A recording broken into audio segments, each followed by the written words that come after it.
Who are we? Hey, what the fuck's going on, everybody? Friday night. So I just had one sip. You drunk? Oh, snap. I've had one sip and I already threatened my neighbour and burnt down 2 houses.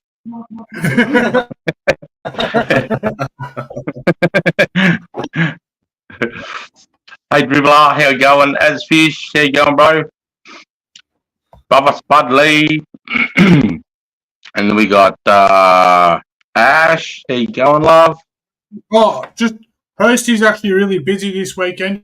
You might see much of him. He gave me a ring earlier and gave me a heads up. LHLR, Hursty. LHLR, brother. You know, actually, I spoke to him through voice messages not long ago, and he just wanted me to make sure he just send his love on to the boys, and that he wish he could be here with us, but he's got some family stuff that's way more important. But fucking LHLR, Hursty, you're a fucking legend, cunt. Hey, Mick, how you going, bro? Thanks for popping over, mate. Well, tonight I'm going to talk a story or two for about half hour, 40 minutes or so, and then I might open the panel up, and then we'll start trying to fucking solve the problems of the world.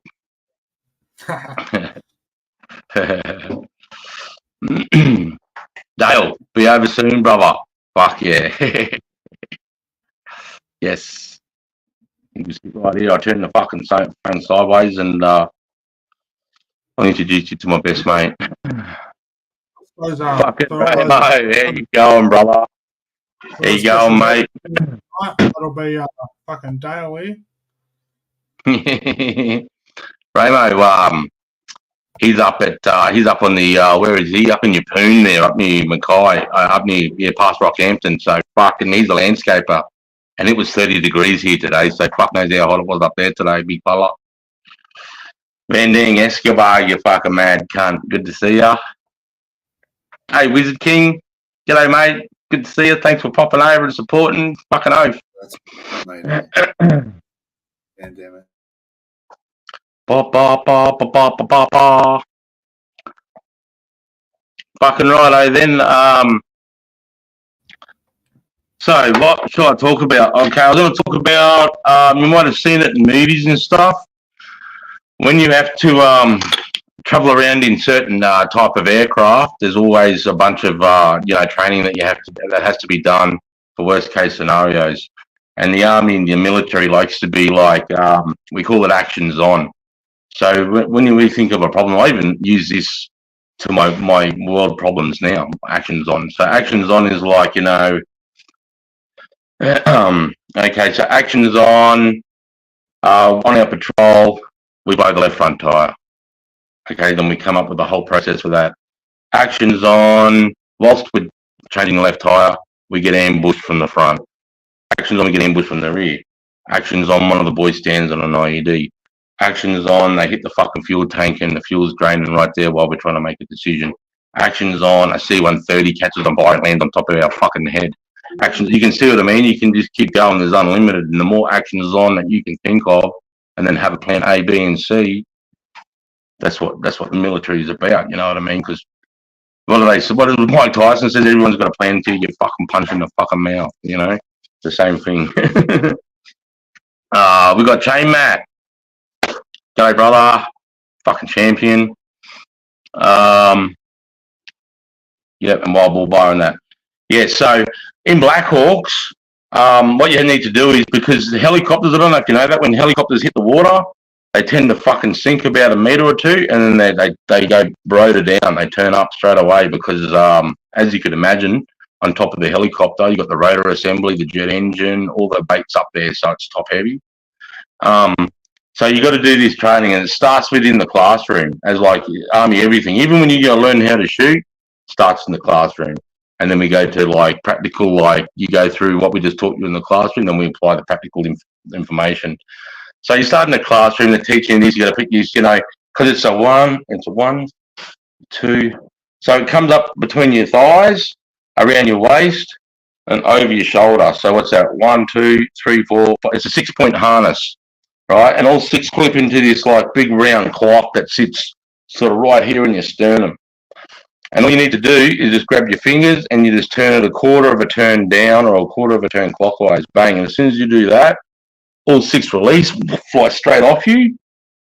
And then and on a Black Hawk, you've got 2 big fucking open doors. You've seen the movies, you've seen the doors when they slide open, how big a hole that is. So imagine that upside down and you're in a seat and you've got to get to that. But the problem is there's fucking up to 12 of you in the back.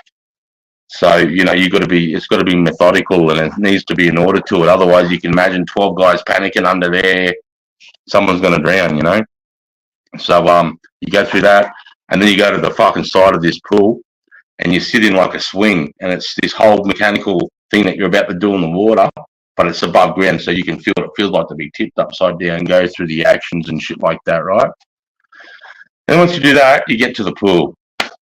I fucking loved it. I thought it was the best training. The only reason why I thought of this, I was talking to some Yanks on an Americans lads panel, and they were like, the worst training I ever did was that, upside down water in the Black Hawk training. I was like, the worst training you ever did was that?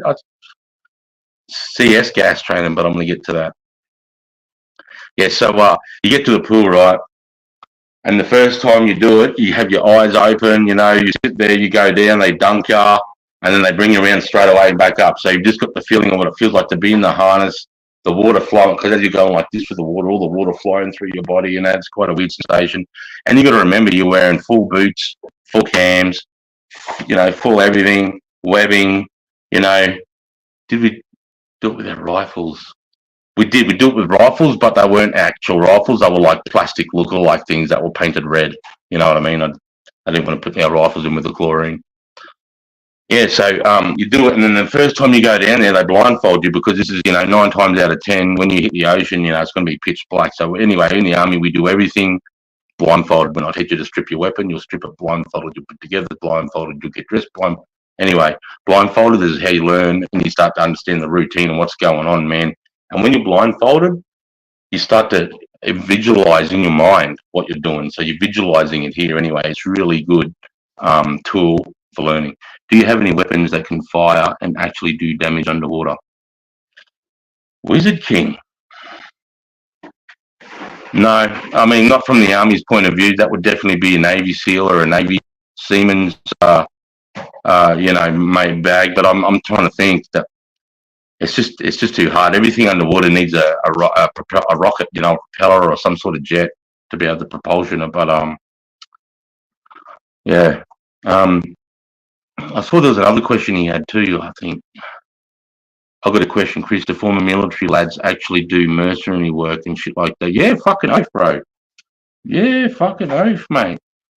I know a bunch of guys that go to Africa, mate, and, not even in hands with the government. They just go and find, a reservation man that's struggling with poachers.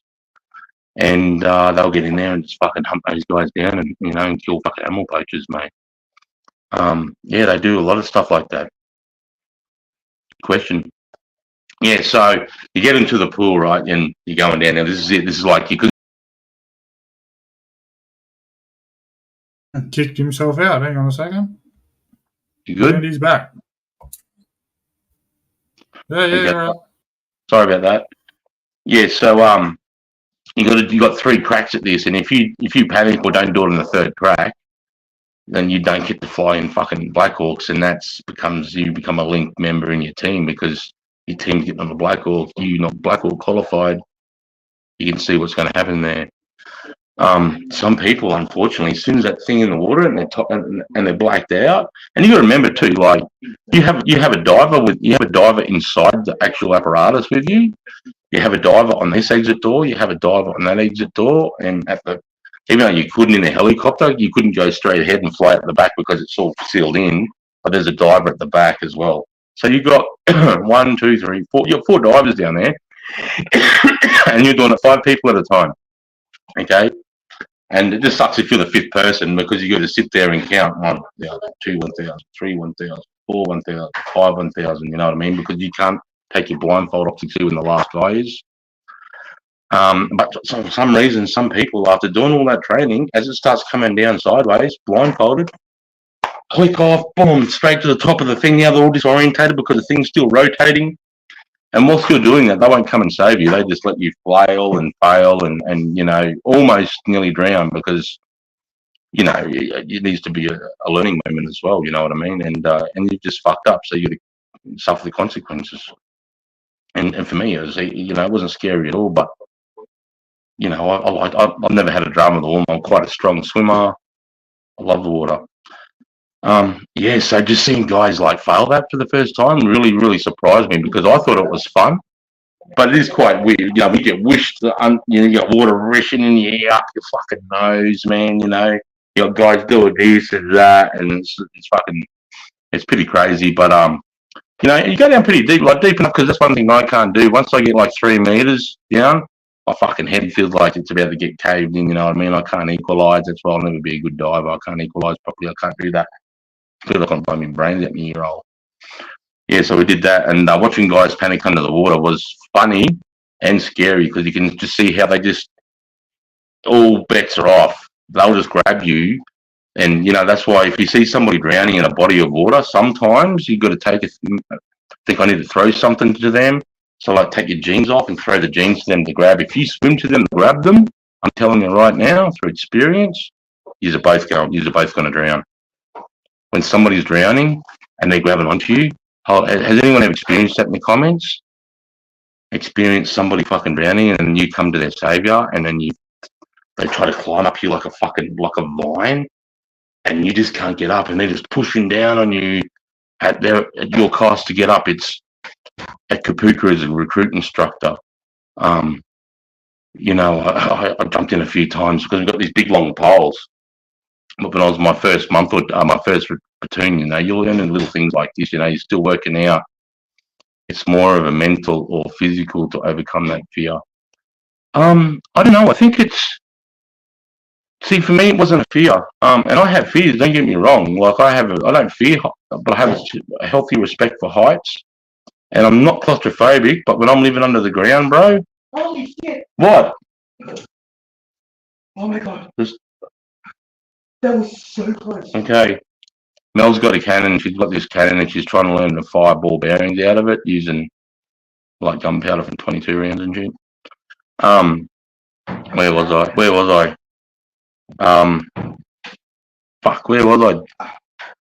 The fear of drowning.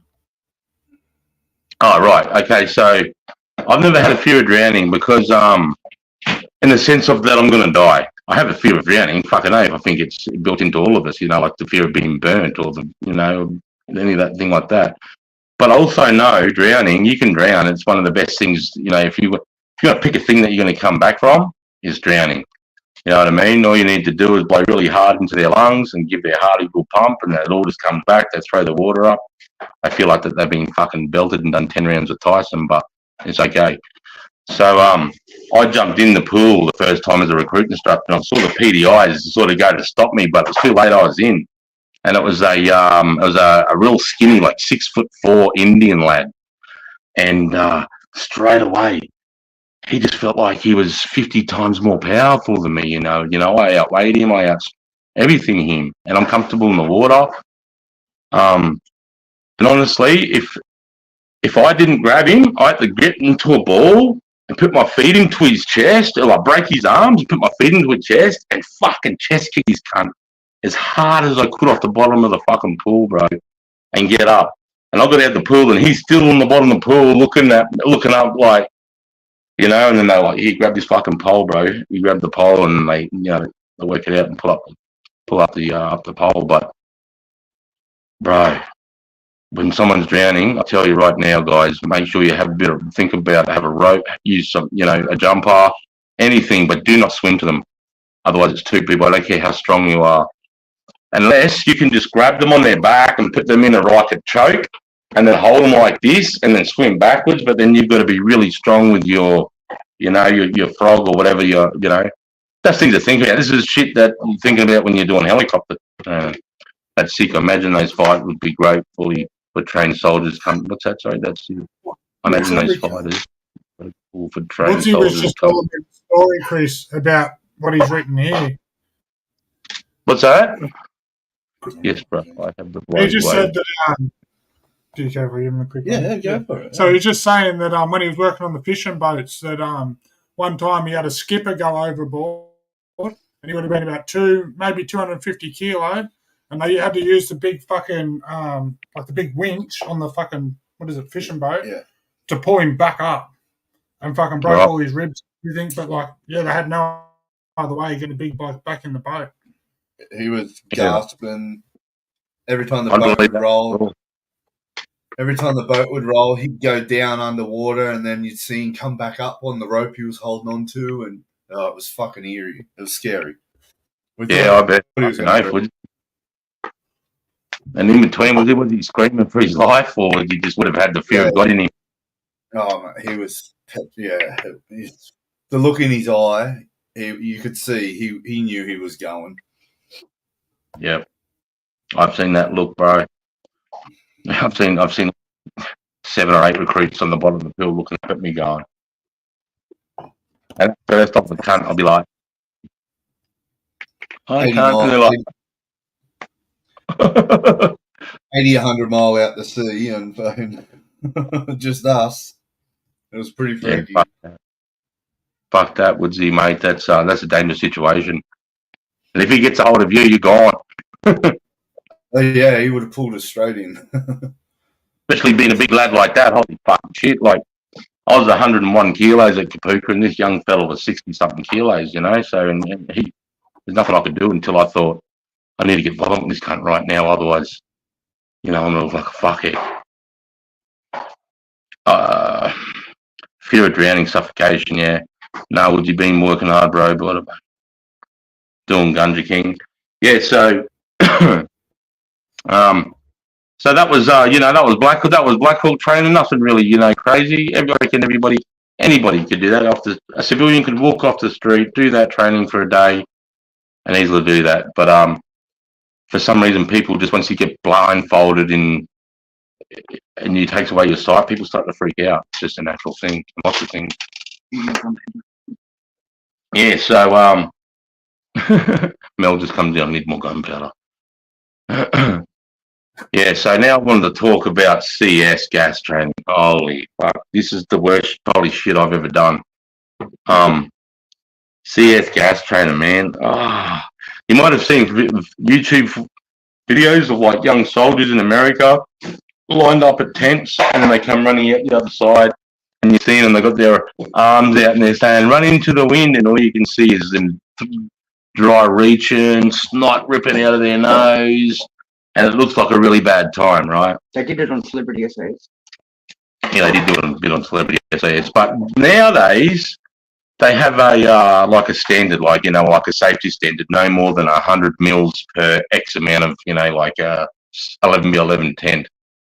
Back in the day, they didn't give a fuck. They'd do a whole full grenade. They'd do a whole full grenade and fill this tent, and it was like a haze. Anyways, with CS gas, I was telling the boys earlier, I was told and did the whole training of what it actually is, but I can't remember what the actual, what the chemicals are, man. But it's fucking nasty. And here's some trivia. 1 in 1,000 people are immune to it. So you just be that guy and you walk in and you're like, what? How's it going? Let's have a fucking sandwich. I don't give a fuck. Don't even feel a thing, and everyone just line up. I hope I'm that one. I'm hoping that one get in there. No. Okay, so what they do is with CS gas. Okay, as soon as CS gas touches anything that's moist, any amount of moisture, like I could just get a wet sponge and just place it so that your skin's damp, and that will once the CS gas touches that, it feels like someone's tipped petrol on your arm and set it on fire. That's what it feels like, right? So for half an hour out the front, they're making us do push-ups, right? Push-ups, heaves, push-ups, heaves, push-ups, heaves, run on the spot, star jumps, push-up. They're trying to get a good lather up, right? And we're in our full cams, right? So you don't even know that you're sweating on your calf and then the back of your knee and then your fucking ass crack and, up around here. You don't feel that sweat. Well, you know what I mean? You're not acknowledging it. And you walk into the tent, and it's just white. It's just a horrible haze. But you have a mask on so you can see, and at this point you can breathe. But as soon as you walk in there, everything starts burning, especially the skin that's exposed outside your cams. So like around your neck, and you know how you sort of sweat from your hair and the sideburns and out the back of your neck, that is just on fire. And you're like, holy, and to the point where it's distracting. The guy in front of you yelling at you instructions, but you're overwhelmed by this burning sensation. That's just, oh, now the back of your knees are burning. Oh, and it's traveling down as the gas starts making contact with your skin down your legs until your body feels like it's encompassed in fire. Like, it's any way I can explain it. I felt like I was just burning. And then they take off your gas mask, and you've got to say your Reggie number, you've got to say your name, and you've got to say your blood group and your battalion. So for me, for example, it'd be 1810095, Private CP Gooding, 1 RAR Charlie Company 9 Platoon. And then I'd be allowed to leave the tent, right? But what's moist, as soon as you take that mask off, inside of your mouth, your throat, your eyes, inside your nose, it's all wet, right? Instantaneously, your eyes, as soon as your eyes make contact, bang! It's like when you've been poked in the eye and you're trying to open it and it just wants to stay shut. You know, that horrible fucking feeling? You're like, ah. It's like that, but it's just because they're going, open your fucking eyes, cunt. What are you, a weak put? They're calling you every name, open your fucking eyes. And you're like, and then you got to breathe and you just stop, because as soon as you go in, everything, it's just like your lungs are going, no fucking way is that shit coming inside me. No fucking way. But then you can't breathe out too, because you're in shock. You're in shock because you can't even, and you got this guy just destroying you, and you're trying to, like Woodsy was saying, did you just fucking, did you bolt out the other side, or did you? But I remember they hold you there, they give you that grip, that horrible grip that mate does there, and it's like almost fighting words every time they fucking do that shit. They got you like that, and they're like, no, because you're suffering, and you start, because you can't breathe, you start go, and I started frothing, and then I tried to suck in through my nose and just shot up, and then they feel sorry for you, and they just sort of kick you out. And what they do is you got to walk into, because now it's on everything, right? Anything you touch, you're going to, so if I came out and hugged you, you're now contaminated. That's how strong the shit is off us, right? So you got to walk, if the wind's blowing this way, you got to walk into the wind like that. The only thing that can get rid of it is the wind. You touch your eyes. The more you touch it and push it into your pores, the worse it is for you. That's why you see them saying, don't touch your face, don't touch your face. Don't, fucking walk, don't. Because they're fucking, but you learn, you go, oh no, why did I do that? And you touch your eyes, oh fuck, right? But you got to keep going through this tent until you can fucking say it, right? And every time, now you're getting G'd up because you're waiting, and you're like, oh no, you know what you're in for, and you're thinking, there's no fucking way, I'm going to be able to do this. I can't, I just gave it like I was trying to hold my eyes open, and they just, it's like getting poke bang. What do you do when you poke bang? Straight shot. But as all training, you train to push through that pain, you train to push through that, you get that discipline, you get the psychic up, and then before you know it, you're breathing the CS gas, you're looking at the instructor in the face, but everything is like your eyes are screaming, your lungs are just going, go. I'm sure it wasn't good for us, because every time we breathed in, it honestly felt like I just breathed in fucking steam. You honestly think you're going to die. You think in your mind, but because they're making you go 1810095, Private CP Gooding, fucking 1 RAR, because they're making you do that, and you're concentrating on what your mission is inside that tent, it helps with the pain. And then the more you do it, the fourth, the fifth go, you can pretty much sit in there and have a party. No, you can't. As soon as they fucking say you're out like lightning, you don't want to spend another second in there, right?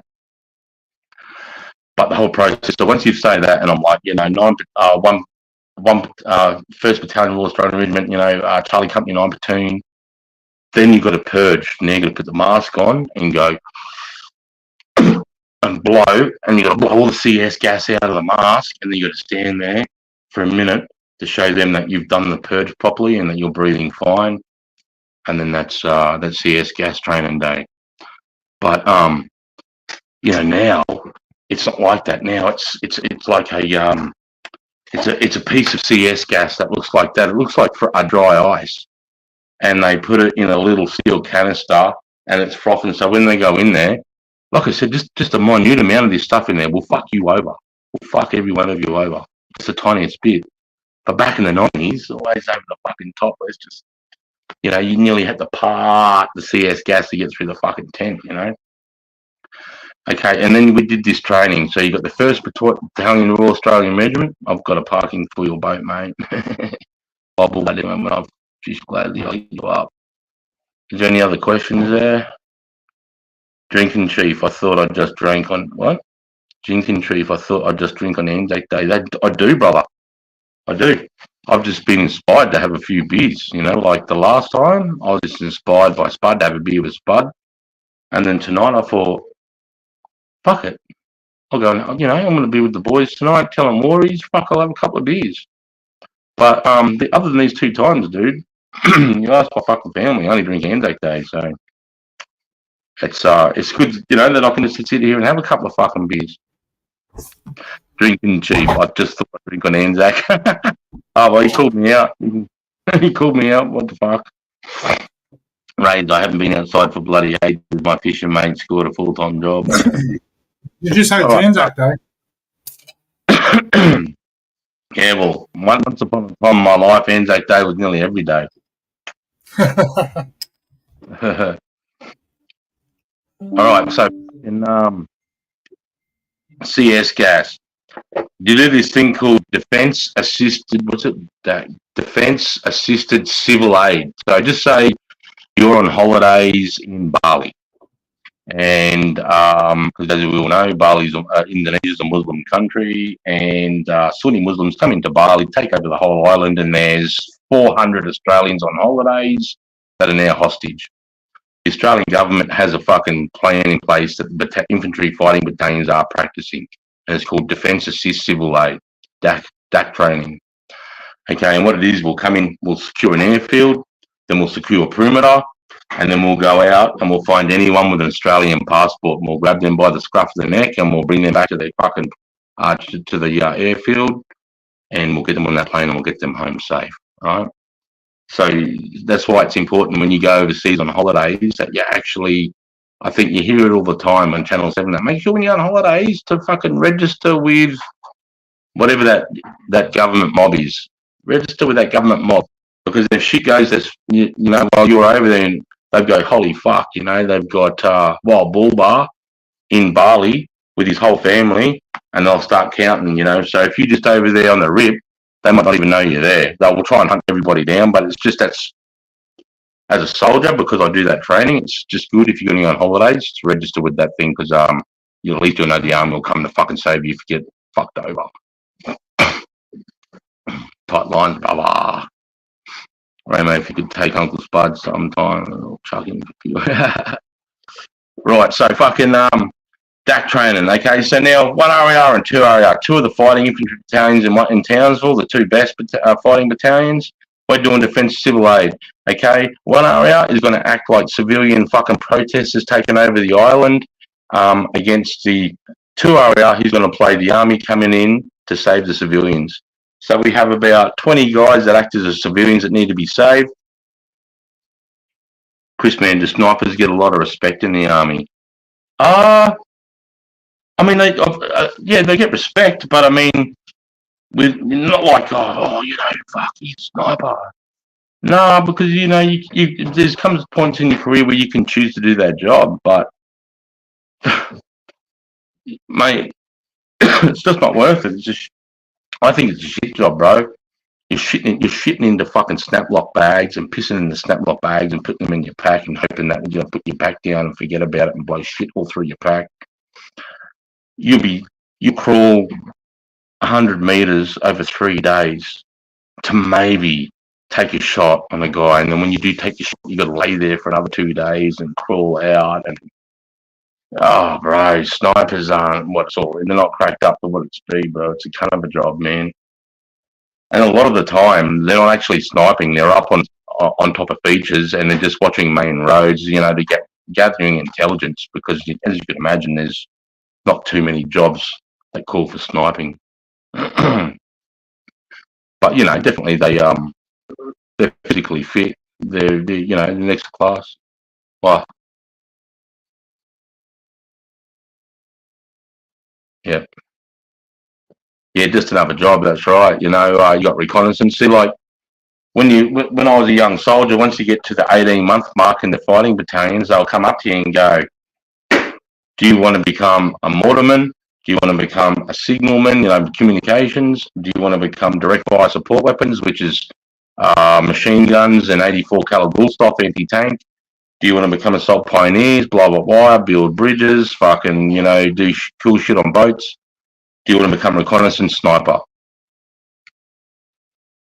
Hey, Dr. Mike, how you going, brother? Straight chat, much love. Thanks for dropping in, boys. I appreciate it. Oh, Dale's here. Dale's here. Oi, Precious. No. Look out, the man, the legend, the bloke himself. Oi, Precious. Come on. Calm your jets, mate. Hang on, I'm just going to mute my mic. We're gonna...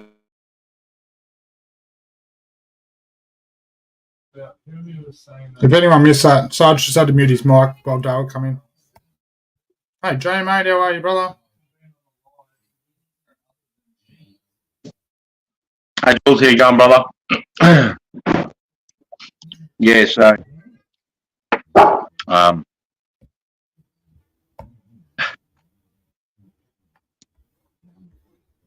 He's forgot it. All right. I've lost what I'm fucking talking about.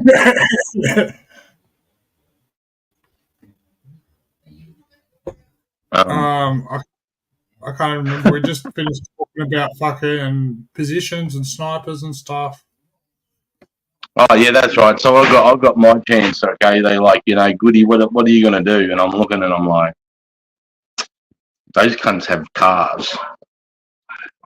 Those cunts have cars, and I noticed that they put their mortars in those cars. I said, yeah, mortars are pretty heavy, so they're vehicle mounted. And I went, yep, mortars, that'll do me. Third class ride better than first class walk. So and plus, you know, our motto was death from the other side of the hill. So we're shooting cunts like, so if you're, you know, you got something like what's a good example, like, you know, the Blue Mountain Ridge, you know, where the sisters are, that really steep ridge. You could be down in that valley, and there could be enemy on the other side of that ridge, and you can literally just lob them straight over that ridge on the other side and kill those cunts. So, and just for an example, when you say you could do that, how high and how many Ks apart would that be? Okay, so you can send one. The furthest one we can send it is 4,500 metres. These things are the size of a loaf of bread and weigh 5 kilos. So you can imagine how much. Is that 4K high and then like 4K long, or is no, that's distance. So distance. The height. Yeah. Well, the best we did, I could put, I think it was something like 20-something rounds, 25, 26 rounds in the air before the first one hit the ground. So we go boom, boom, boom, boom, boom, and pack up and have it nearly half packed in the car as the first round's hitting. And as we're driving off, you can hear boom, boom, boom, boom, boom, boom, boom, boom. Hey, brother. This is me fucking best, mate. Yeah, good, brother. You mad cunt. Fucking just knock your beer or knock your beer over. I fucking sent the iPad. Fucking huh? Huh?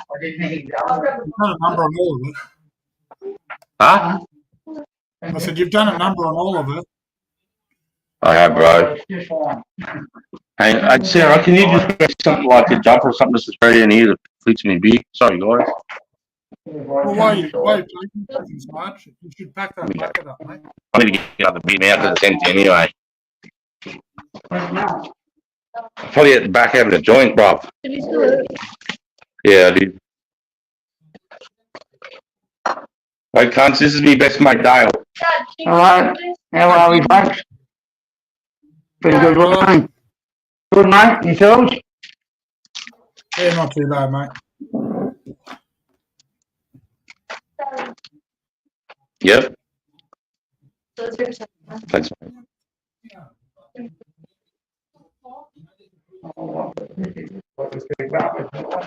Sorry, guys, not real fucking pro, but some things just went sideways. There's no porn bombing tonight, Sarge. Hey? No porn bombing tonight, mate. I heard about your little adventure. Oh, bro, every time I go on those American panels now, I was like, oh, it's the Aussie naked guy. Or the Aussie porn guy. I'm like, fucking trust me. If I was naked cunts, you would never forget it.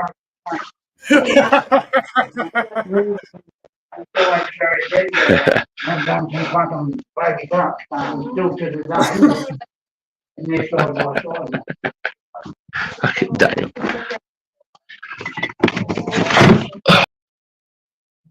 Oh, where'd he go? He deleted himself. He'll be back. No, you just erased. There's another one. Taking them out one by one. Oh, he's back. There you go. $55.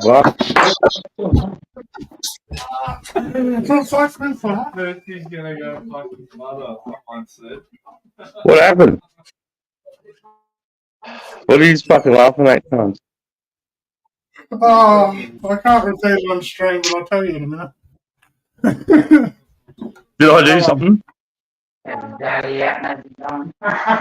I sent myself out, didn't I? No, I was, I'll tell you after. Yeah, it's too funny.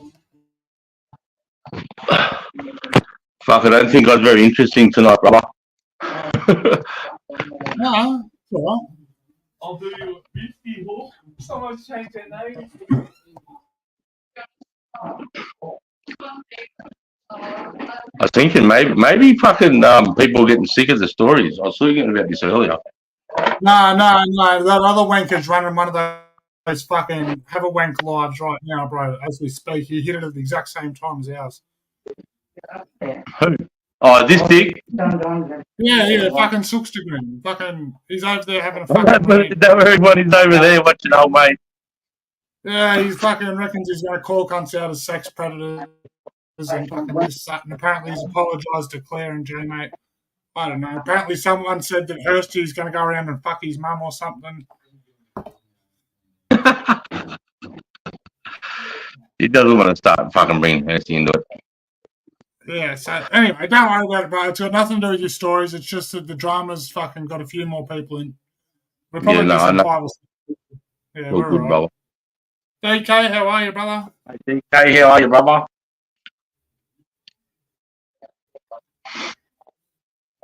What do you reckon? Shall we just, Yeah, I'd what? say we'll open up the channel and fucking, Yeah, if you want. let's get amongst it. All right, I'll drop the link right here. Excuse Right. me.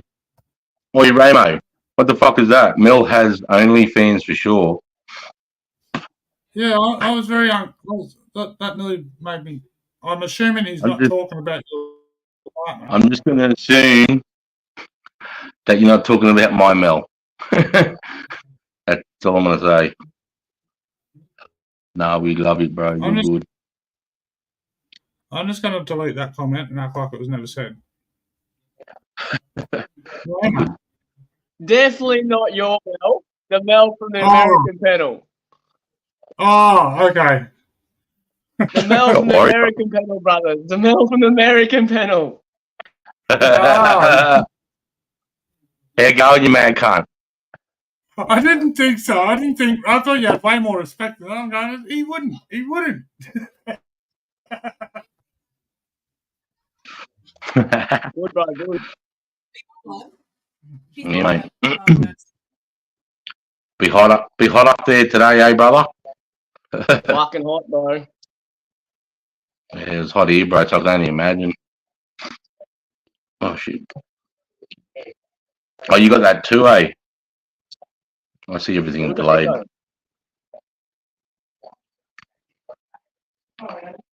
Okay. You might still have YouTube open, do you, Ramo?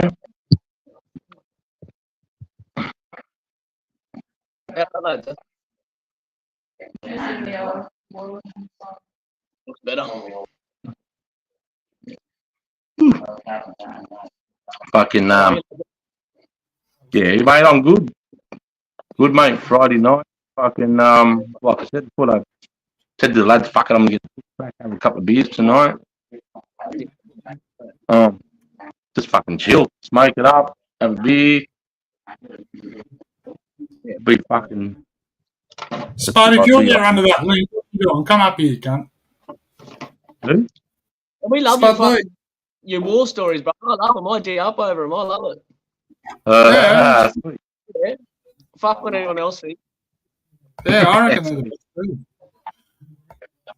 Yeah, good.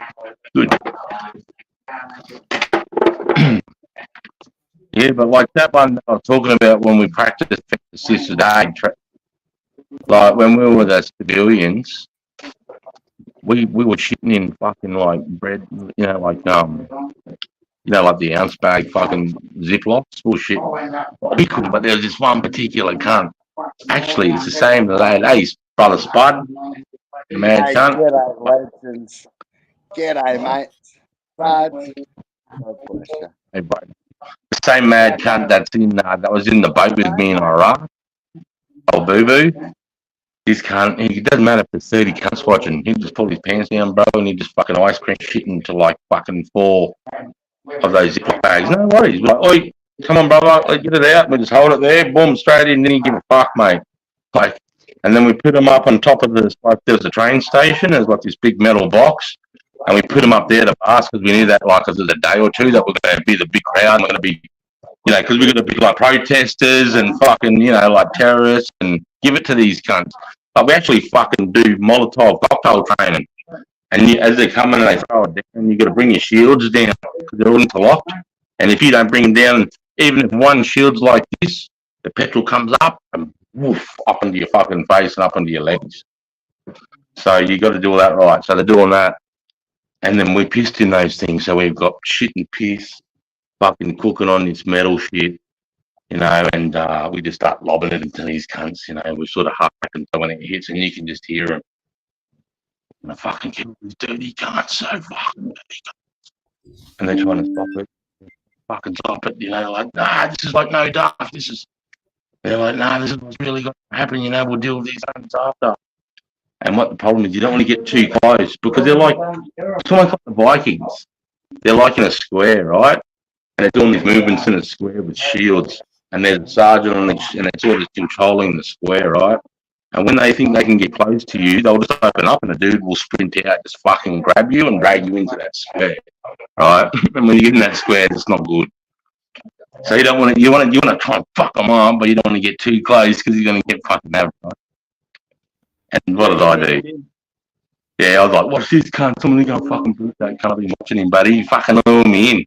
He was like pretending it was me, He let me to come in thinking he's the weak spot. When I come there, he just fucking grabbed me, brother, and I was in there. And they just fucking cracked one of those CS gas grenades and it just held my head like this far over it, mate, while I was extinguishing. And honestly, I've got a sergeant, I'm screaming like, I'm gonna die. And like, you fucking shit on us, you fucking dirty cunt. This is what you get. And I can feel cunts beating me in the fucking back, a rib, a dude throwing. Guy, he's walking past, dropped his star on my head. But I deserved it though, bro. I deserved it.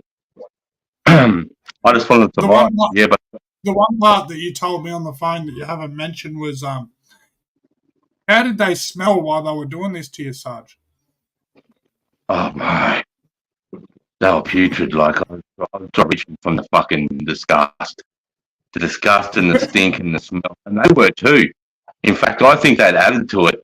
And a couple of blokes had actually thrown up on the back of the guys in front of them. And they're dealing with that as well. Yeah, it was pretty fucking bad. We've got all our garbage. Because they're covered in shit and liquid and stuff, right? And they've got you over this CS gas. Are they suffering from it too? Yeah. Not because they got gas masks on, so they're burning, but they're not suffering. But you can deal with it. It's uncomfortable, it's sparking, but you just and them motherfuckers who are instructing you, haven't done a 5K run and sweating like a son of a bitch before that exposure. Cheers, Sarge. G'day, mate. How the fuck are you, brother? Just stirring you, Chris, mate. Enjoy, brother. Yeah, you're right, mate. You're right. You can stir me. It's good. Fucking don't stir me up. Hey, Take it Ray. easy, big Hey, fella. Ray. How are you, wild bull? How are you, bro? Good, Rays. Good. Mate, if you want to hit the mangroves or go outside, if you come to Gladdy, I can show you some spots, mate. Yeah, next time I come up there, bro, I'll definitely hit you up for sure. I'll show you some marks. Mate. Yeah, mate, bro. I got a new boat, so we can fucking get out. What do you got? What are you sporting at the moment, mate? G'day, James. 5.2 meter plate boat. Beg your pardon? 5.2 meter plate boat. Oh, have you got the Minn Kota on the cart? Not yet, bro. Almost. I'm not coming fishing, cunt. I'm not coming fishing unless you get a Minn Kota. I'm not pulling that anchor, motherfuckers. Yeah, fucking where we go. Nah, man. No way. Yeah. Nah, still on there, bro. Mate, yeah, it'd be a pleasure to catch up with you one day, Razor. Fucking A. Right? Nah, bro, I'd love to take anyone out in the chat, bro. It'd be cool as fuck. Yeah. Oh, yeah. Do you smoke weed? Like, Yeah, bro. like, Good. Oh, like I said, Ray, I'm legit, mate. I'm sure Sarge, I'm sure I'll get Woodsy and a couple others. Mate, if you get down there and fucking get fucking old Spud Lee in a boat, we'll honestly pay for your fuel for the day. Yeah, fucking, he looks like he's keen for it, bro. You know what I mean? Like, I love anyone that's keen Mate. for fishing, man. He's got his cocktail out ready fucking 3 weeks ago. He's from I've been tripping hard. I need to get out the middle of the Coral Sea, mate. I need to get home, if you know what I mean. Yeah, I know what you mean, bro. I think Dale's the camera shy. Come on, Dale. Get over here. Come on, Dale. Come on, bro. Sarge, turn your camera off for him. Go on, Dale. All right, I'll show you, mate. Hey. Not you. Hey, Sarge, Dale. turn your camera off in a sec, so Dale can Yeah, come will. over. Yeah. The boys want to come to that. I'll turn my camera off, brother. Still good. I was just talking to Sarah. Yeah, you're all right, brother. Yeah, come on up, legend. I can't wait to meet you, brother Dale. Fucking No, hate you you can and son. You can have your face up, Spud. Oh, Right, here we go. Introduce yourself. legend. Fucking there you go, mate. Yeah, Go pretty on, good, Dale, buddy. son. Yeah, Ramo. That's Spud Lee. That's Ramo. Ramo. That's Jack. Yeah, I've seen Jack on there a few weekends. Jack in a Dagger row, was yeah. the guy you rang me. Said you wanted to help him out, but Yeah. you couldn't get stuff back, brother. Oh, okay. That's, Pleased to meet you, mate. Still working, buddy? And that's Woodsy that hooked up and he gave him a job. Yeah, right. Awesome. Good on you, mate. What are you doing, removals? You sure that's not Mel? I reckon that's Mel under that mask. You reckon? You fucking up shit, got your mouth got to go by this, Hey, mate. Ray, Even if you brother. got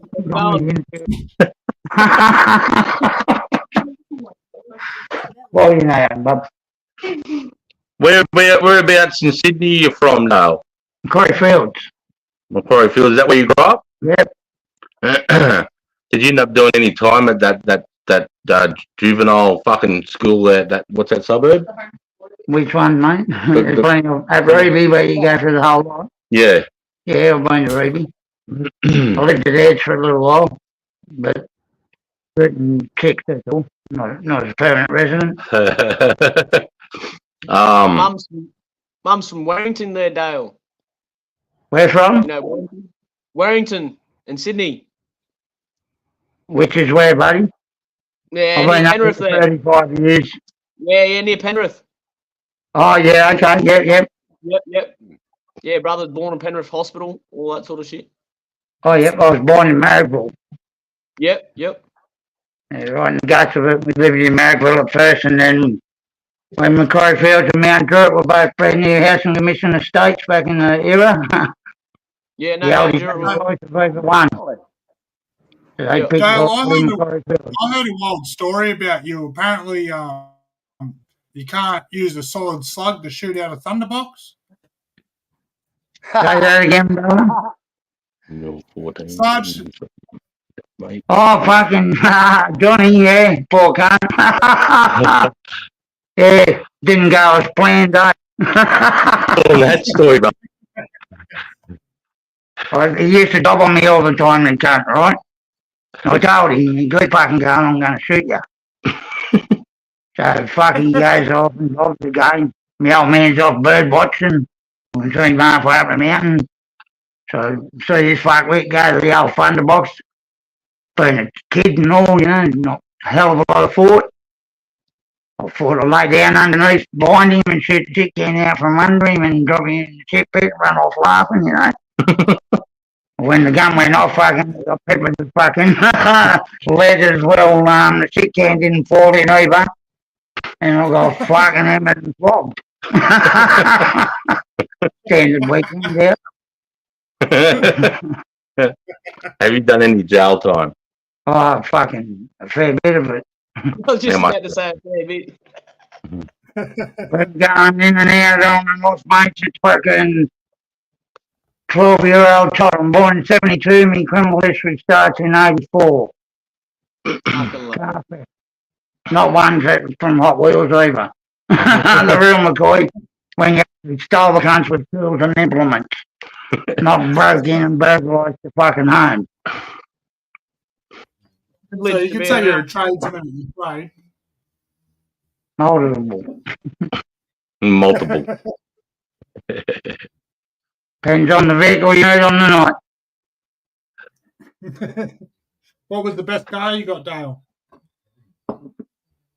Definitely LVKSS's in the day, mate. 2 of them in my day. Original HDT, white amperes, and motherfuckers all ass. Other than that, the old 3L turbos and that were a pretty good getaway. No. RX-7.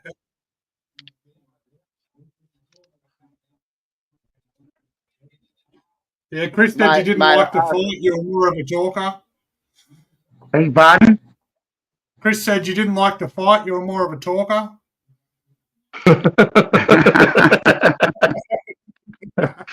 Wild to fight. Yeah, he said Can you I- just had a hey, yelling Dale. argument with your neighbour. Dale, I've got a question for you, brother Dale. Yeah, mate. How old were you when you first ripped off your first car? I was 12 years old, mate. Yeah. My dad was a bushy, so I got taught to drive a car when I was young, about 6, 7 years of age. I got taught to drive. Because of my dad being a bushy. He worked at Garden Island, so he'd get home Friday night, put a cowboy hat on me, set of fucking boots, fucking pillow underneath me, behind me, and told me to wake him up when we got to Buffett. In them days, it was a 5-hour hike, probably, you know. That's what it did. Well, look, Yeah. so learning to drive that young, Hey, Roz, how you going, Roz? learning to drive that young, Dale. What was your first car accident? Um, Yeah. at a young age. But my father used to do things like we'd be driving along and he just put a handbrake on me. They sort of taught me to get control of the car out of control. And then they want to flog you when you drift the fuck out and flog the shit out of their vehicles then. Hey, babe. Probably, realistically, mate, about 14 was probably my first good ping in the car. That one got rolled over a hottie. Yeah, phew. I can. That's all good. Hey, Dale, it's a pleasure to meet you, mate. You and brother Sarge are welcome to kick your swags out at my pad anytime, brothers. Fucking Hello, anytime. thank you, mate. You never know when we're coming through either. I got Back wanderers. Now I was like, you never know what mission I'll be on. I'll fucking pop through, don't I? Hey, Any of you to ride bike? Any of you in the motorbikes? Any kind? Yeah, fucking I Yeah, love I all no. bikes, mate. From no, PV not in the 50s onwards. It's got two wheels and a motor and it goes all on the gun.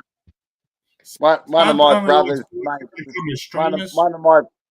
one of my brothers made this out of love for me, out of stainless steel. That's mad. He's yeah. What do you mean? It's a You can see it's like a heart. name, Steve. Oh, yeah, the ball bearings and all that. Yeah, I was saying that. Yeah, that's Go good. have a drink, lads. I'll be back. Yeah, it's fucking mad. So what's your fabricator by trade, mate? I helped him make it. I helped him make it. I like doing shit like that. Actually, where's your chick, mate? Yeah, I showed the boys. Oh, you before. did? I didn't show everyone. I just showed like a couple of the lads. Hey, Rods, that's awesome. thanks for coming over, mate. I appreciate it. I just got one of my best mates that lives out here, or my best mate, not one of them, my best mate that lives out here. He just thought come over and have a few beers, and I thought I'd bring him on and have a chinwag. Yeah. I thought you said you didn't like him, Chris. Well, We've been through. We fucking know that ain't true. We're funny. Uh, 20 more.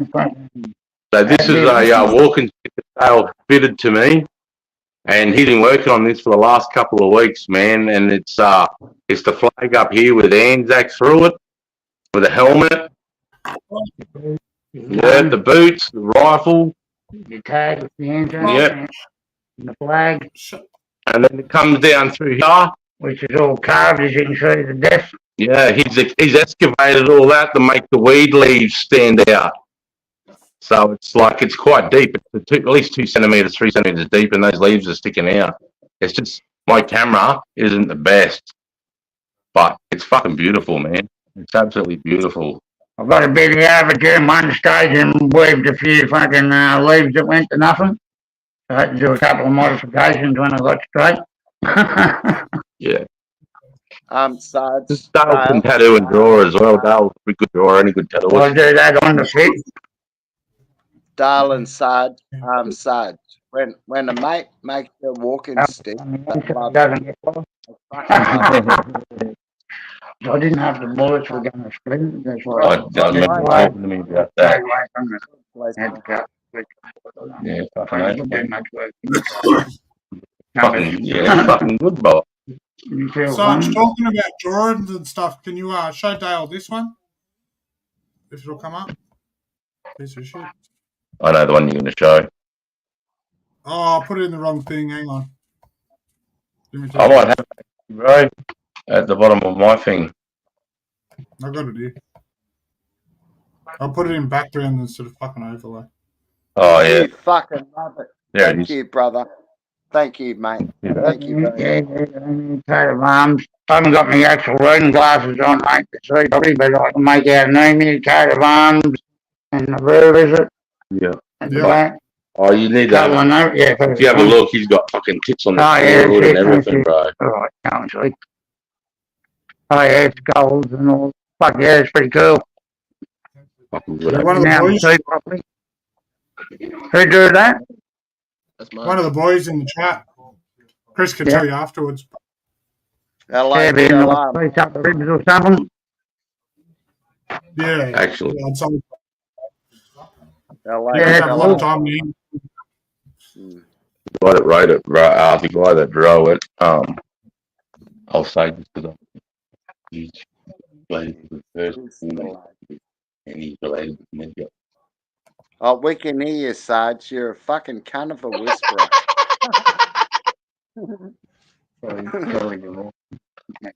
Anyway, He's, you're a fucking idiot. Yeah, the legend who let me use that. Thank you very much. I'm going to be sporting that for as long as I'm here. yeah, so, fuck, I need to chop up. Yeah. Just want to, yeah, do you want one? Yeah, you grab one in the fridge, brother. Oh, I need to chop up too. What's cracking? Fucking A, Sarge. Prior preparation and planning prevents piss poor performance. performance.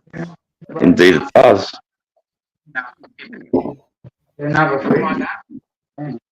Yeah, in the toffee. Oh, freezer. No, this is a drinks fridge up the Oh, top. really? Yeah, down the bottom is food. Yeah, I put it up the top. And I I never cooked it. realised that. I thought it was a fucking freezer. No, then I got the chest freezer in that other room, brother. Yeah, I got Good, eh? So, Ramo, what's the best fish you've caught so far? What's the best fish I've caught? Oh, sorry, let me reword that. What put up the best fight, should I say? Four. Shark. Shark. Fucking shark. Nah, yeah, probably a shark, yeah. Yeah, my pop used to be into like proper big fish fucking fishing. He had the jaws of a mako and a tiger shark. Fucking, he had it also he put on the wall. I'll tell you a story, right? I'm in front of the harbour in my little 10-foot boat, Yeah, and I'm trawling baits 30 centimetres long, right? That's how big the bait is. The bait's 30 centimetres long, right? And I'm trawling for big Spanish mackerel, which, everyone knows Spanish in Australia. You should know what Spanish mackerel is. yeah. They're big pelagic fish. They hit the baits hard, you know.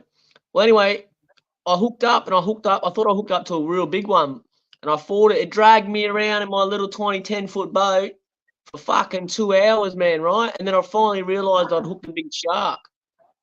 Well, me being me, I don't give a fuck, you know what I mean? I want my fucking lure back and my hook set up and everything, you know?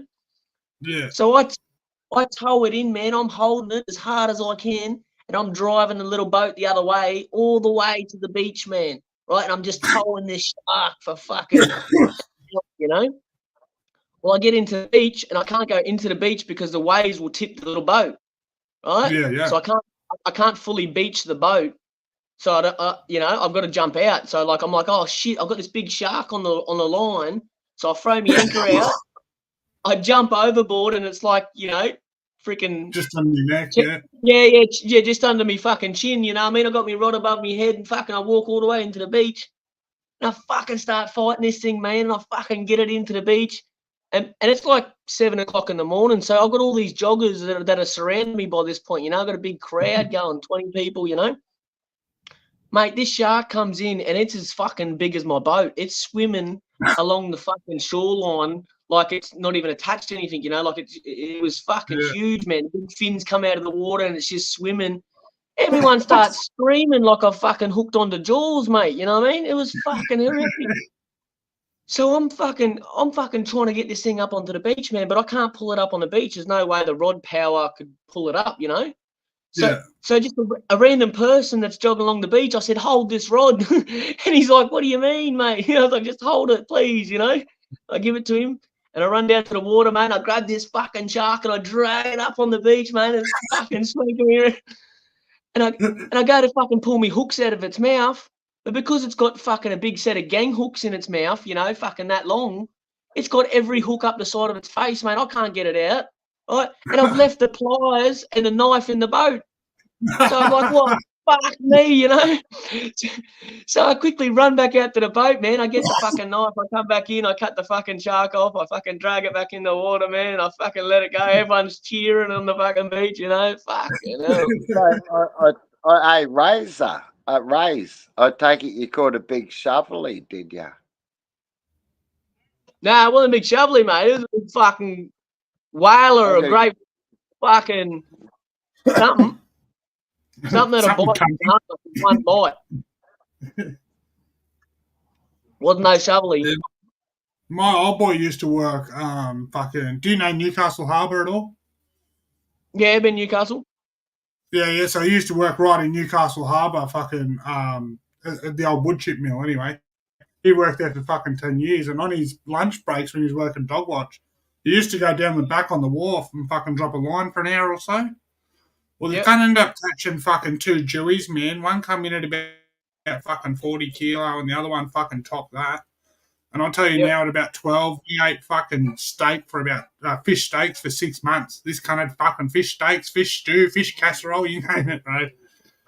Fucking out of the big holes like in the back of Newey Harbour, like on the fucking shore near the ports, there's big holes for them. Yep, Yeah. yep. Yeah, man, I got Yeah, if a you- big hole that I fish and I catch monster big jewfish out of there, bro. On my channel, if you've checked out my channel, bro, I catch some fucking big jewfish, bro. Really? Yeah, Yeah, if you do ever end up in Newcastle, Ramo, let me know and I'll fucking link you up with my old boy. He's pretty keen. Yeah, yeah, yeah. I'm up in Queensland now, bro, so it's a bit of fucking far away to get down to Newcastle. Yeah, You never hey, know. boys, mate. Yeah, but we hey, catch once, bro. I catch some big jewfish, bro. 40 kilo plus ones, you know. Yeah. Hey, No, Ray, mate. The Jewfish in New South Wales have got fucking teeth, mate. The ones Yeah, up they're a here bit have. different. Yeah, they're a little bit different down their way, eh? Yeah. Mm. They're real cunty Yeah. like the I've people. bought them all. We used to be allowed to keep them a year ago, and they changed the law, so now you're not allowed to keep no jewfish at all. That's why I got to release them. Every video you see me, I release them, you know. Oh, they all you catch can. and release now. Yeah, catch and release now, bro. A fillet and release. I think you can keep one per boat under 120 or something like that, 120 centimeters, you know. We get them about 130. Fucking yeah, they get big up here in the Narrows. If you want to fish the Narrows, we can go Jew hunting. Yeah, I know yeah, some spots. big dude, man. Yeah. Yeah. Yeah, I love hunting Jewies. Fucking I oath. only like it for the fight, you know what I mean? You take a little fucking Yeah. brim rod down. You take a brim rod down that you normally catch little brim on, and you fucking hook a 30 kilo, 40 kilo fish on that rod. Oh my fucking god, mate! It's like you've just hooked the back of a fucking 4-wheel drive, you know? Oh, you're a sick cunt. Okay, dude. I love Yeah, that man. shit, bro. It's only on little rods, mate. It's the fight, bro. You know? Like you're trying to hold on to a fucking line. You know what I mean? Like, what the fuck is this? Yeah, I'm using a little AB reel about that big on a fucking not even a 6-foot rod, and I drag in fucking beasts on that, mate. Using 80-pound braid. Yeah. Fucking oath. Well, you see on my channel there, man, I've got a little rod that I normally catch fucking brim and flathead and stuff with, you know. It's only a little rod.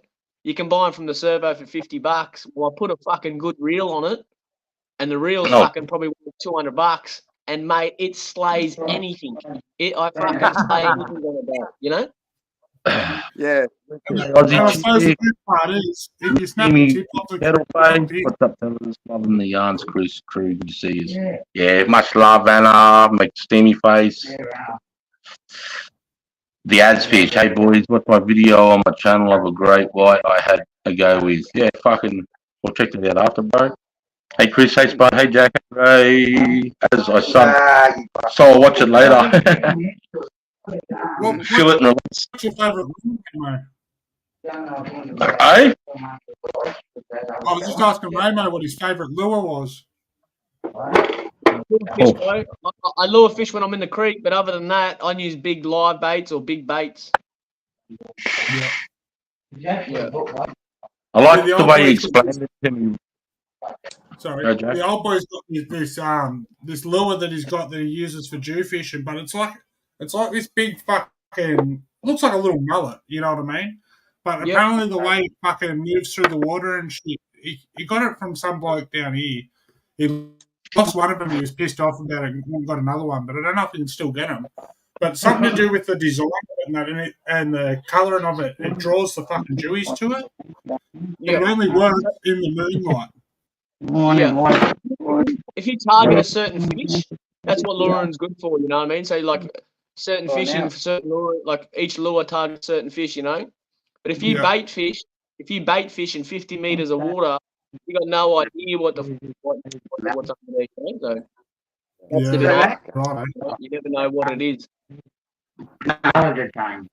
Yeah, it just goes through the colours. Yeah, like creek fishing. I fucking hate creek fishing, to be honest. You know what I mean? That's fucking shit. It sucks, eh? I'd rather get out in the ocean, out the fucking you can't see the land. Yeah. When you're pulling up fucking, big fish, man, and you got fucking sharks as big as your boat around you, fucking swimming around you and shit, you start to question yourself real bad, and you can't see any other boat for miles, bro. You can't see any land, can't see any island, and you're in this Right. little 12-foot. You're in this little 12-foot boat, bro, and there's a fucking 14-foot shark just circling your boat, man. You're like, what the fuck, you know? Mate, I'll give you a tip. If you're using sounders and you're getting sharked and you're going to another reef or another spot, turn your fucking sounder off. The cats, they'll follow you anyway, but it helps between travelling. You know it's deep. You're not going to hit anything. Yeah. Keep your GPS on. Fucking Bruh, you know yeah. what I like to say? If the sharks are down there, we'll grab my line, cunt. I'll fucking winch you to the top. You won't grab my line again. Oh, if we're getting sharked, I'll if find we're the getting cunt. sharked, I don't. Okay. You know how many times I've been buckled on the side of the boat, mate, and I'm fucking no clothes on it. I'm sweating, I'm shaking, revolting, bro, and all I can do is just hold the rod and hold the boat, and I'm the fucking way in the middle, bro. And that's it. I'm wondering, He's got I'm wondering how hold you, it, I'm wondering how you take your clothes off while you're fighting a fucking big shark. Bro, you got a fucking rod on. Yeah, so you'll be like that, right? And you'll be that sweating, bro. I'll be like this. I'll be in this shirt. And within fucking half an hour fighting a shark, mate, you are drenched, sweating like you fucking crawled 50 k's through the bush on your guts, you know? Fucking hectic, bro, hectic, right? And then Hey, mate, so you give the rod to your mate. Yet, have you? Your haven't mate seen what? my channel yet, have you? You haven't Pardon? seen my channel. You haven't seen my channel yet, have you? Nah. This Breaking News channel. Check out Wild Bull Bar one day. Yeah. I'll take you, mate. I'll take you fucking fishing. We love it. I remember one day me mate pulled a mako shark in, had us run around the boat like fucking 3 miles along the edge of this thing, mate. It was snapping and growling like a fucking dog. And anyway, when my mate killed him, we cut the jaws out of it and all that. Must have been 10 months later or something after I dried them all out. The fucking thing bit me and I'd go to the doctors and get stitches. No shit. I was playing a lot of tendons here, 10 months to age, Aussie. And fucking bang, the cunt closed the door and got me, mate. I had to go and get fucking 2 stitches. Fucking cunt made you bleed. I'll tell you, mate, it turned me into a fucking 3-mile when they can't come on the boat. Fuck them things off their head.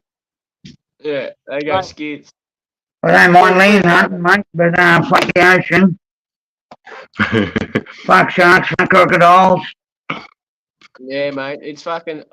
I don't even know why I do it, to tell you the truth. I scare the fuck out of myself all the time. Oh, Ray, mate, last time I was speaking to you, you said it perfectly, bro. You said to me, because I was like, yeah, fishing, you went, imagine this, Chris, giving a fucking big rottweiler a piece of meat and throwing a bit of fishing line onto it and then trying to fucking pull that cunt in. You said that's what it's similar like. Not a rottweiler, a fucking lion. You know what I mean? Bro, some of it's crazy, mate. Some of it's, you know, it's a sport. It's a fucking Olympic sport, mate. It's the adrenaline rush. You see that out of fucking fish whale looking fucking country, eh? What a spank! I did a lot of fucking normal things, you know what I mean? Hey, Come through like that, fucking, you know, production fucking. I've done a lot, you know what I mean? Right. And fucking put it in the Paralympics, they could. They ended in the wrong one. Sorry to all the disabled people on all by himself, but. Talking about the Olympics, what the fuck was with that breakdance? Why didn't you see that? Oh. Don't talk about it. You'll get a strike talking about that shit. All right, yeah, my bad, sorry. Little mom can't flop around the floor like a fucking whale out of the water. And she was apparently a baby. G'day, Grub Mud. G'day, mate. Thanks for popping over. I appreciate you, buddy. I was checking your channel out earlier, man. Much respect, mate. Thanks for popping over. I appreciate you, buddy. I've just got a good mate that lives in the suburb here, and he popped over, so I thought I'd just have him on here and have a yarn and laugh and yeah, say good day to the boys. Ray mate's got some mad fishing stories. Fucking good day, mate. Fucking open. Ripperbilly Legends. Have a beer. It's Friday night. Friday fucking night, and we're just gonna relax and we're gonna chill. It's only fucking 10 to 9, bro. Look, it's fucking early. It's only early. Yeah, it's early. Let's do it 12 hours. No problem. I appreciate you. I gave you a sub. I know you did Grub Mud. I saw that, man. I subbed back. I appreciate you, buddy. Everybody, he hasn't got a thing. Let me get on. Where's the fucking tablet? Hang on, Grub. I'm just going to give you a spanner, mate. I'd love you to put your YouTube page up.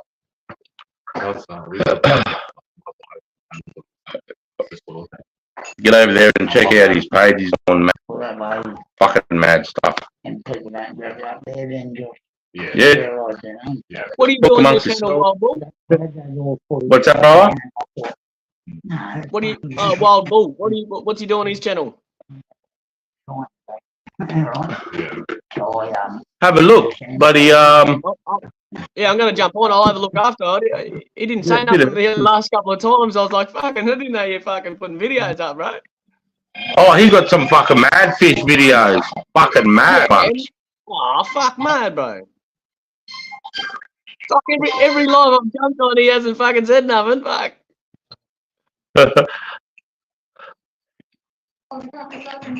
Right. I do concrete. Yeah, I'm doing it right now, Grub. Love it, Wild Bull. I'll check it out after the stream, bro. Hang on, mate. If you want to see the fishing, go to Spud Lee. Spud Lee. All the fishing. Yeah, that's my other channel. Yeah. Yep. The Bull Bar is me fuck around channel. Yeah, right. Yeah. What's that, bro? Bull Bar and Spud Lee. Yeah, well, Spud Lee saw me fishing in the ocean, and I was a coin nerd. Don't look at the old. Oh, I don't know. Don't look at it. Just don't go there. But yeah. I did lives of going fishing, fucking like from the Narrows to where the stream runs out because we're getting out of range. I like that. Yeah. Yeah, fuck yeah, bro. I was going to do the same thing. I was thinking of doing lives and fishing and doing the exact same thing, bro, and hooking up the big fish right there while I'm live before you, you know what I mean? Yeah, dude, I've catched and released a 79 centimetre snapper on I put a clip up. Fucking. Yeah, man. No worries, Grub. Make sure everybody gets over to Grub and get over there and support. Have check out his like the last video he put up, his guy that's come straight out of jail and he employs him to do concrete straight away. So you've got a mad cunt. Fuck yeah, what a mad cunt. Yeah. Everyone jump on that. Yeah, well there you go. I'll mod you up. That video hit 1.2 million views in a week. Fucking oath, brother. That's unreal.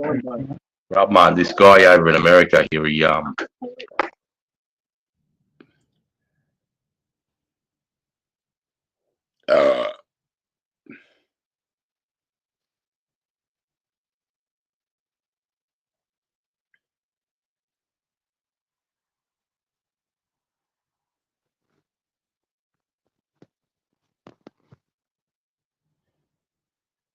You fucking looking pretty fit there too, Spud. 51, mate. 51, brother. Yeah, it's Spud's fucking white, cunt.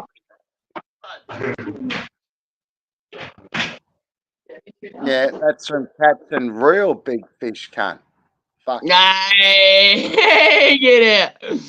I love it. I like what you're doing, building your community. Thanks, Grub. Yeah, where we just hang around and 420, have a few beers, chew the fat, so I appreciate you, mate. Thanks, man. You got a mad channel. Thanks. I just want to throw him out because he's got a few 100,000 subs, so just a little up. Oh, sub one, Rob. Who gives a fuck? It's all about the community, you know. Yeah, but still though, support. King D fine. One up. Ramad, g'day. And Roz. Yeah, so fucking do you ride dirt bikes, Remo? Yeah, bro. Yeah. What do you ride again? What is the issue? What are you on, bro? I fucking ride anything. Oh, you can't ride anything. Oh, no, I will ride anything. Oh, do you own a bike though? No, I own the 50 boat, sold it.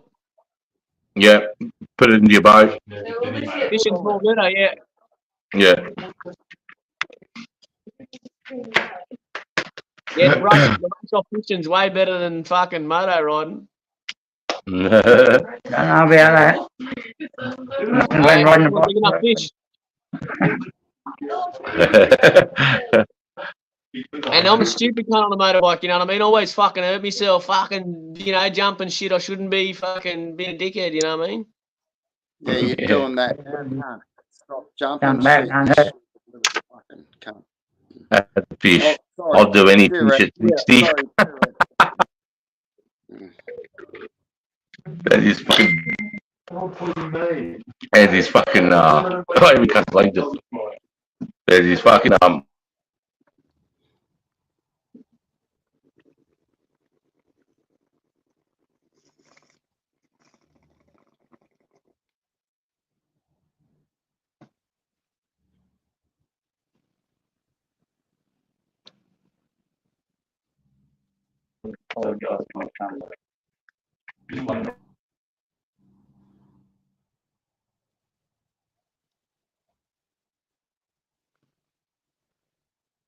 You like fishing the Narrows, Wild Bull? Heard a lot about that. Fuck you. So, You probably heard about it. You probably read about it. you guys, I will be around. I've got to take my daughter to school. It's morning time duties, right? About being all about the community. Yeah, Spudley's all about the community. Bloody oath it is, man. Discussion, crime, history. Hey, morning all. The discussion, so on. That's a cool fucking name. I like that. Fucking man. So,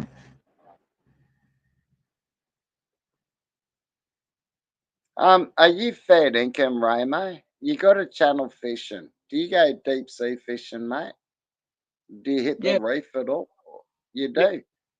Yep. Really? Yeah, we Are hit you, like Douglas Shoals and all that sort of stuff and Karamia Banks and... You've been out the Sykes reef? No, I haven't been out the Sykes yet. Heron Island, Lady Elliot? For Nah, surfing? haven't been any of them yet. Don't hit the continental shelf? Nah, I'd love to. That'd be a good... That's going to be a trip soon, I think, up in Cairns and go out to the shelf there and try and catch some marlin or something like that, you know?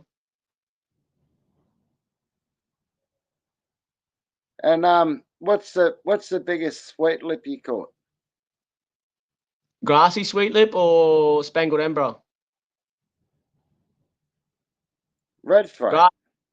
Yeah, red throat. Probably 63, 64. How many did you get? Did you hit a school or did you just jag one? Yeah, nah, you always get fucking 20 of them. What's your bag limit? I thought we had a bag limit of 16. I think it's 10 per person, isn't it?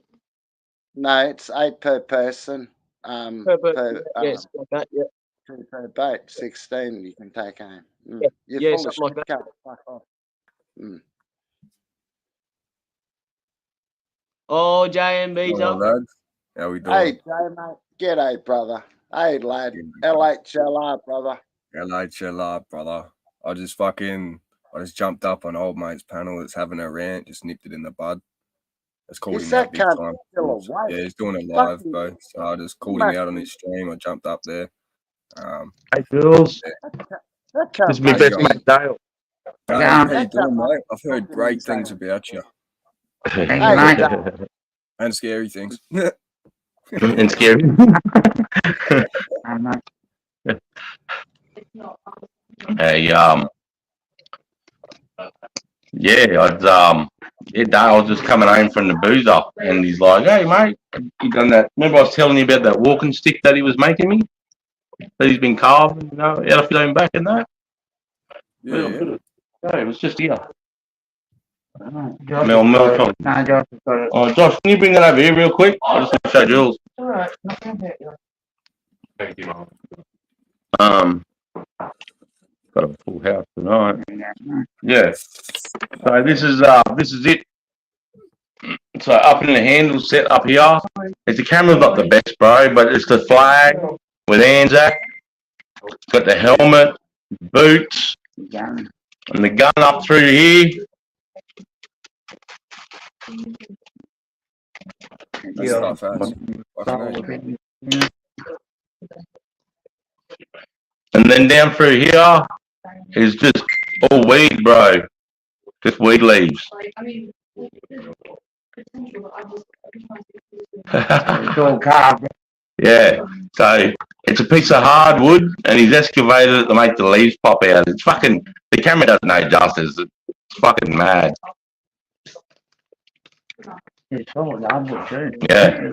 That looks Gun tough, him. man. Yeah, the fucking Yeah, he just fucking did that because he's a mad cunt. keeps me mind occupied.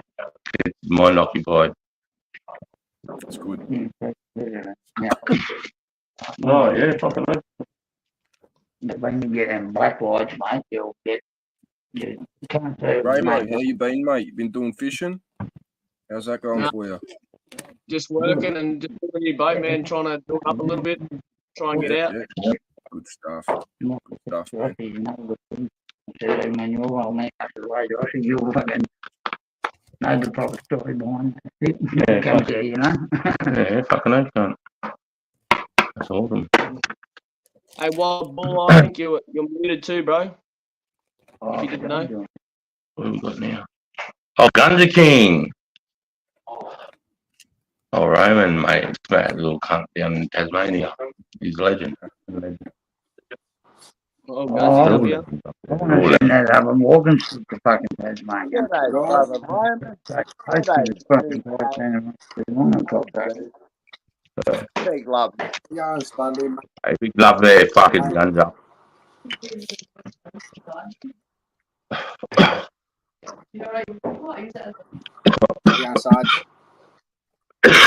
Yeah, I'm doing good, bro. I got me best mate here, Dale. I'll just, yeah, mate, Roman. And I was just coming in the driveway and he was pulling out. And he's like, I've heard you having a few beers tonight on the live. I'm like, yeah. And he's like, I'm coming back. I didn't tell you I just been to Mount Isa for the last couple of weeks, eh? Is that where you been? Yeah. Well, we have Creek Hotel, Cecil. What were you doing up there? I just went for a drive with him, making fishing. Childhood, mate. He does work up there. So I just went for back and three holiday. Bloody game. Never safaris. Fucking oath, mate. I thought it was in the territory, mate. In the middle of buttfuck Queensland. Yeah. Yeah, I'm fucking not just putting. Yeah, okay.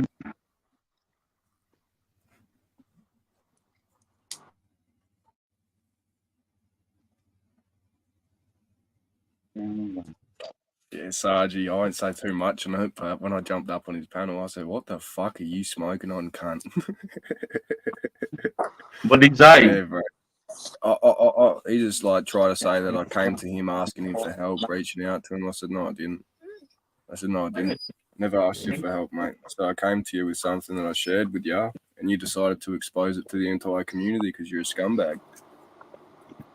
What did he say to that? He's like, I'm trying to expose the predators, fucking Spud Lee, Wild Bull Bar. So, yeah. He's just stupid, man. He's lost the fucking plot. Now he's trying to. One sec. No, you're right, mate.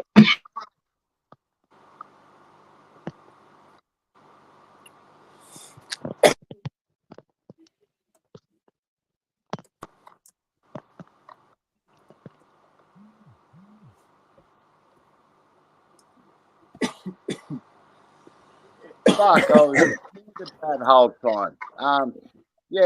We love ripping apart a hot chook, eh? Fucking the cunt deserves it. Anyway, where'd he go? Ramo, where'd you go, mate? I was going to ask you a question, brother. I was going to ask you a question about fishing outside, out the Coral Sea. Sorry, bro. I'm back. Do you take live bait out there, mate? Nah, it's a bit hard to get live bait all the way out there, man. Normally Not take a for box us. of squid or something, or maybe take your live jig. Try and get them there. And where do you go from Mackay? Where's the fishing spots from Slade Point or Mackay Harbour, or do you just fish Mackay Harbour? I'm in Yeppoon, so we go behind Great Keppel and we just keep going east and northeast. Well, you know my fishing spot. Hang on, I didn't hear you. We set the Does your narrows. phone still stink like shit when the tide goes down? You said, I'm in you Yeppoon. You know where Yeppoon is. You should know where Yeppoon is if you live in Gladdy. Yeah, does your phone still stink like shit when it goes low tide? Well, they got rid of the smell. Yeah. Fucking last time I was Hospital there when the tide went down, mate, the joint stunk fucking rank. Yeah, Ross Creek does definitely. The government hasn't stopped fucking dumping their waste out there yet then. Hey, Ramo, what suburb of Yeppoon do you live in, cunt? What suburb in Yeppoon? So just outside Yeppoon, you know Emu Park? You'd know that, Yep. Wild Bull. You're from Gladdy. Yeah, I know, when you park on her next to removalists. Yeah, Gladdy there. Just Emu Park, not far from Gladdy, about an hour and 45 from Gladdy. Any cunt can look that up. Not true. Yeah, I've been there, right? Hey, have you fished off Forex Island, mate? Have you fished off Forex Island? Yeah, mate. Yeah, it's like 500 meters away from Great Keppel, about a K away from Great Keppel, if that. You used to head out the Great Keppel on your tinny, eh? Yeah, Great Keppel's right there in front of us, man. Oh, what'd you catch? You catch anything there, wild bull. You catch trout, you catch your sweet lip, you know.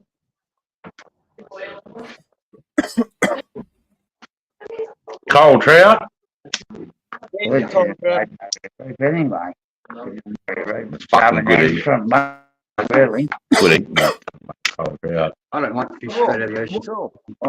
Do you prefer strip bait? We're wild bullies and some good fish too. Little brother, do you prefer strip bait? Pardon? When you get things that are closer like jetties and all that sort of stuff. I prefer big strip baits, man.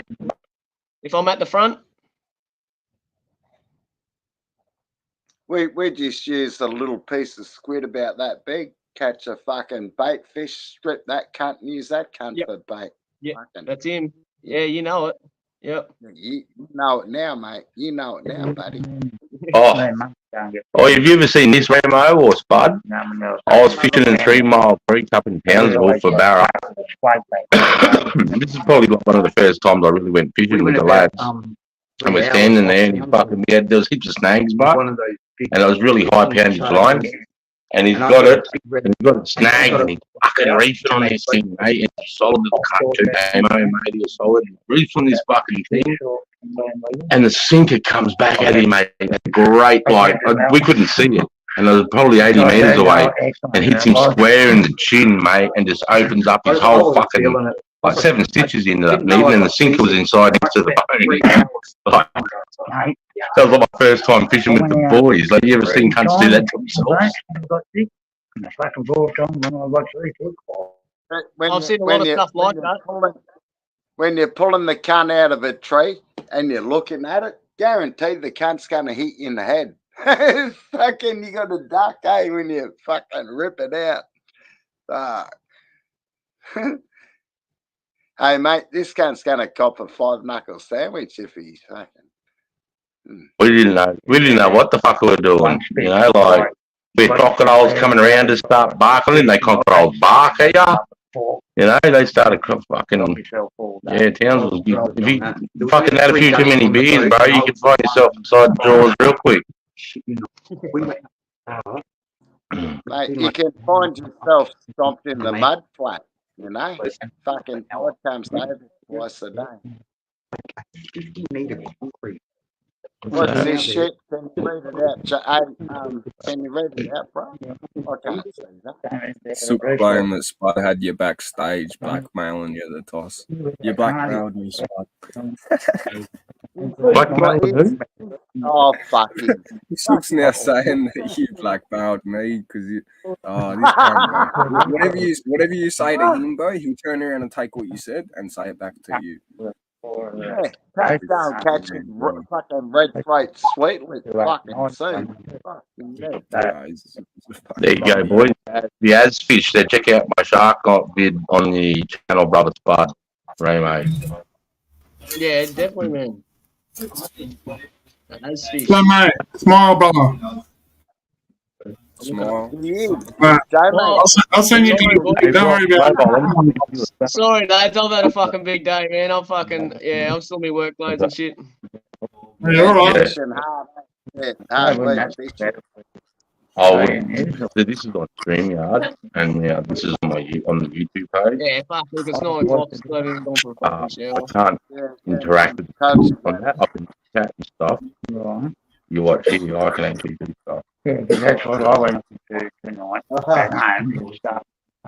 What's the weather like down there, Gunja King? Oh, mate, we're about to be hit with a fucking low, mate. It's a fucking shit as always, Ramo. Big money shot to the face, eh, Oh, we Gunja? got hail today. You know. Hail, Little fuck. tiny, yeah, little bits. You're one of them cyclones too, eh? You got a bucket there, Sarge? What's that, brother? You got a bucket? Yeah, I've got it packed actually. You want Ramo, one, where's your bong, brother? Where's your bong, Ramo? Ramo? Let's go. Spud, take them out. Come on. Spud, take it. Fuck it.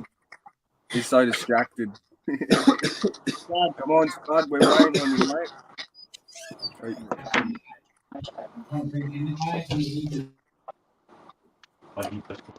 We're going with Eddie. James going with Eddie. We're going.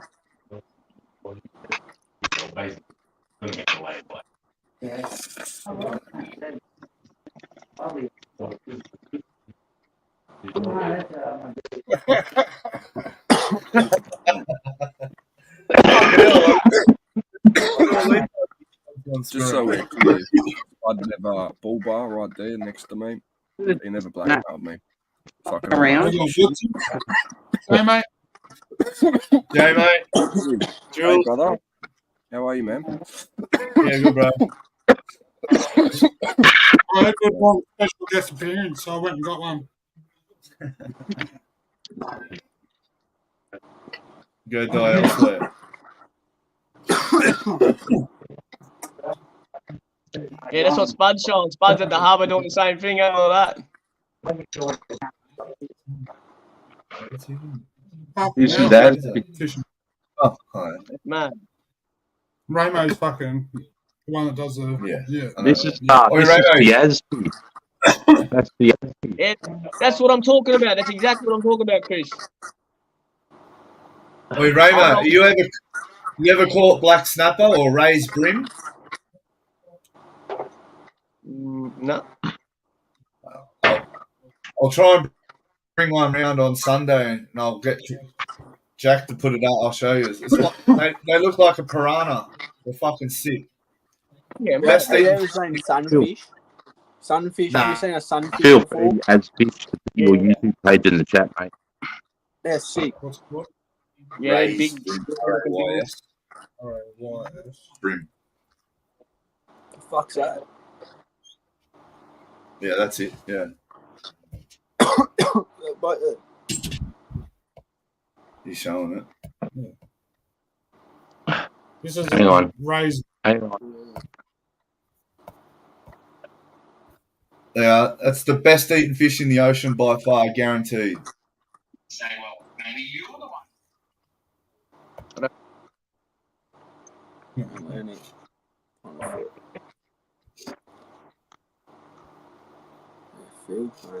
Well, Jack, you catch a lot of them, or? Not me, Woodsy. Nah, I used to when I was tuna fisherman. Yeah, mad, bro, mad. Yeah, I done tuna fishing for 14 years. Yeah, well, You you know ever what it's come like down to fucking Tassie? battle a big fish in. No? You know what it's You like ever to come? battle a big fish? Yeah. My biggest tuna's 246 kilos, I think. Ah, fucking mad, bro, mad. So he only Oi, catches little goldfish and shit. And it's all hand over who's hand. that then? You know what I mean? There's no rods or reels. Who's that? Yeah. Ramo, huh? Yeah, cheers, Chris, bro. That video, show them the video that I showed you. I think Hang they've on, all seen it. I'll bring, You used to like cunt. Which one was it? hang on, I'll do it Big, properly for big you. fish number one.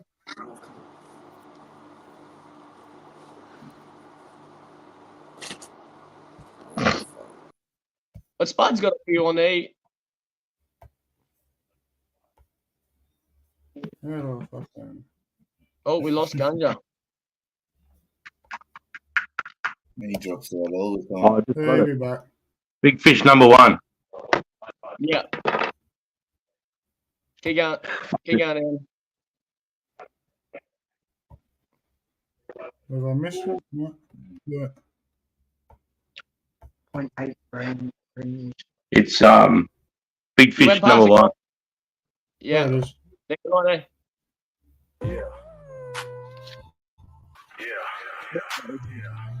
This is mad.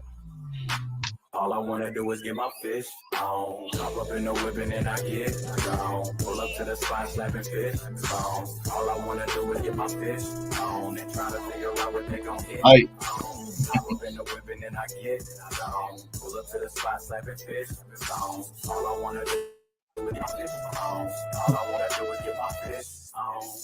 What the fuck is it, Ray? That's a big trevally. JT. Fuck. Yeah, I wouldn't be that proud. I wouldn't be that proud of that fucking fish. Hey, what do you reckon of Red Emperor, Ramo? Good eating? Yeah. Yeah. Oh, that's What one about- fish, man. Like, when I Oh, watch nice. lads fishing up in the Northern Territory, I'm like, man, that's one fish I really want to try is Red Emperor. But I won't eat it unless I go fish it myself, you know what I mean? I won't get it from the shops or nothing.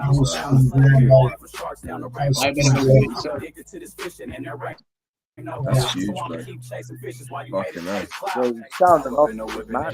Did anybody see that 16-year-old that got his head decapitated by a tiger shark? Yeah, the news shared an article on it. I thought it was in Australia, bro, because like 7 News Adelaide shared this article. Fucking 16-year-old got decapitated by a shark. And I was like, fuck. Anyone looking to see any more of those videos? That was Ramo's Adventures. He's just here on panel. You're a legend. Thanks, lads. You didn't have to do that. Legends. God bless you. God bless you, brother. You're not full of shit, but I'll take you out the reef, mate. I'll show you to catch real fish. Something you can eat. God, man, you look like a mad kingfish, bro. I can't wait to check your channel out and fucking have a look at all your videos, bro. Yeah, mate. I'll put some more up on the Wild Bull Bar. I will. I'll find the old videos, throw them up. I'll get some fresh stuff soon when we make fucking as a holiday. The cunt. Yeah. Hi, Mick. Negro, how are you, brother? Come up and talk with some decent people, bro. You all right? Paul, Negro, jump up. Yeah,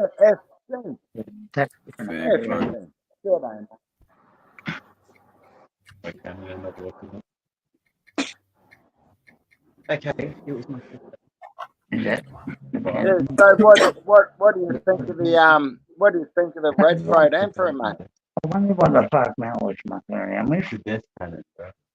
So, Is it heavy? Yeah, mad, man. I top glued it to the plate. Yeah. Because it needs to look at that muzzle. I like Grunter the most. Wild Bull, big Grunter. How's it going? Oh, you can't fulfill it. Yeah, but Yeah. That's right. It's a box in front of it. So, Outside. I learned from before. They'll stand everyone. Don't use this shit. And then copy it. And copy and I paste. don't know how to copy them. Don't tip it up so you can talk back and go. hang on, you I just want to. Yeah. Thank you. I am good. Yeah, how's your car going, bro? roll and all that.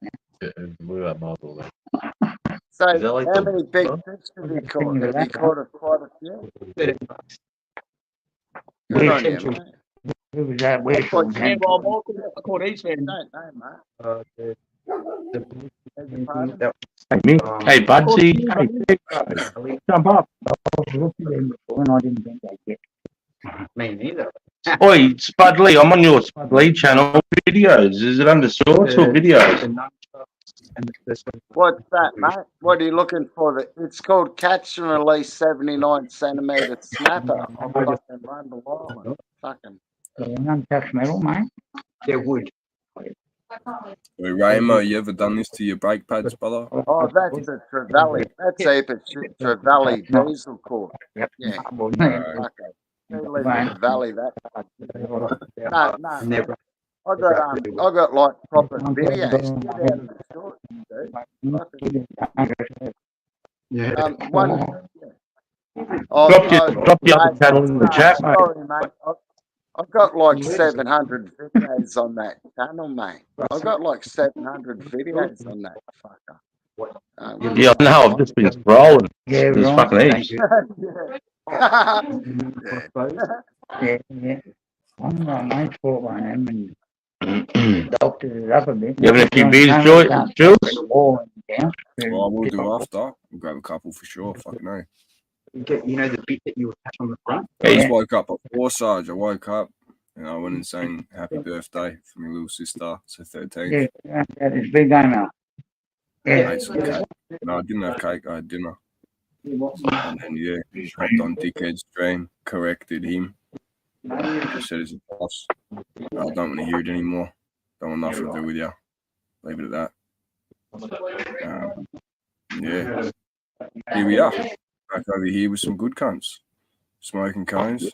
Ripper fucking Billy Legend. Say Sloth Hayes. How you going, brother?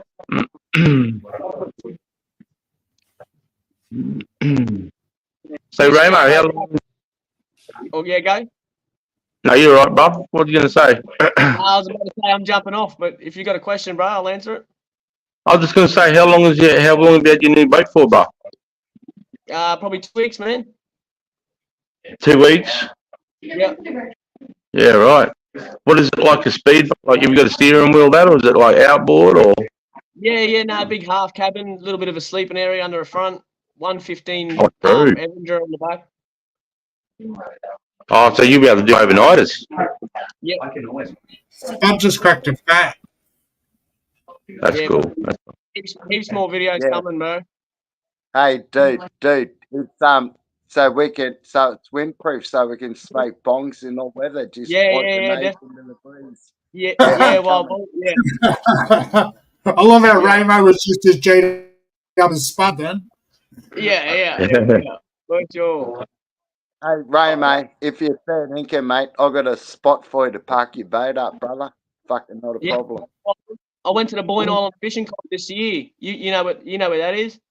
Yeah, didn't the weather suck? I think the weather sucked, didn't it? Fucking puking the whole weekend, wasn't it? Well, Boyne Island's about 15-minute drive from me, mate. Fucking. I blew my car up 100 metres before the fishing comp. Of course you did. Blew the head on me Triton, couldn't put my boat in the water, fucking had to fish off the bank the whole fucking weekend. Of course you did. Poor cunt. It's on my channel. It's on my YouTube channel if you watch it there. Going on a fishing comp and blowing my car up on the way. At least you still had somewhere out of the wind to smoke billies, I guess. Yeah, now we've moved up a level, so they're good. Fucking Sunshine RV. Chain Matt, what time you rolling to, Sarge? I'm gonna roll till the wheels is over. Yeah, I'm just gonna roll. I'm just gonna. I'm gonna let all you I've got mates nowhere to go. go I'm gonna go have tonight. a shower and get out of this shit. Fuck, I need to have a shower, boys. All right, brother. Have a Boy, good thanks for hanging out, Raymond, man. I appreciate it. He's a legend. He's a legend. Fucking good on you, brother. He's all mad cunt. Appreciate Thanks each and every one of you. And anyone Yeah, watching fucking- any good videos, go suss out his channel. Drop your link Fucking before up. you Exactly, fucking legend, man. Drop These are your link all in the mad, chat. bro. Legends. Later, brother. 420, mate. Night, I'll brother. be fishing with you. What a legend.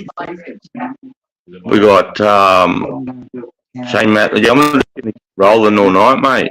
You know, like as long as you just want to hang out and fucking listen to us. Anyone's quite welcome to come up. Hey, Chris, here you go, my brother. Who else we got? Sunshine RB. I just gave you a blue spanner. Have you seen the $13? Vin Dan Escobar, you mad cunt. He's in hell. Yeah, fucking sick. Oh, there's 2 backstages there. Yep. And you can. Hey, Matty. Fuck. Better plug my phone in real quick. Make the best tripwires ever. I did. I've got a full house here tonight. 5 days ago in the shed.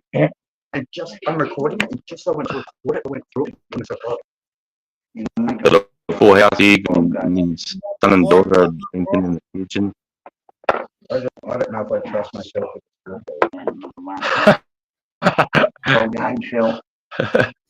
Yeah, Vin Dan, everybody's just coming over here saying their heads spinning out about all the fucking Yeah, I took him. bullshit. I don't even know what to say. It's just abuse, diarrhea, verbal diarrhea.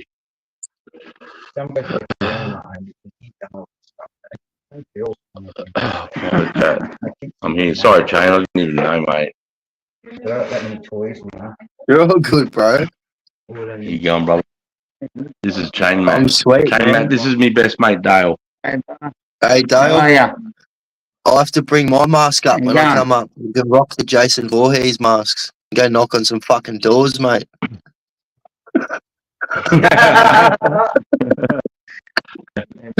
Lord.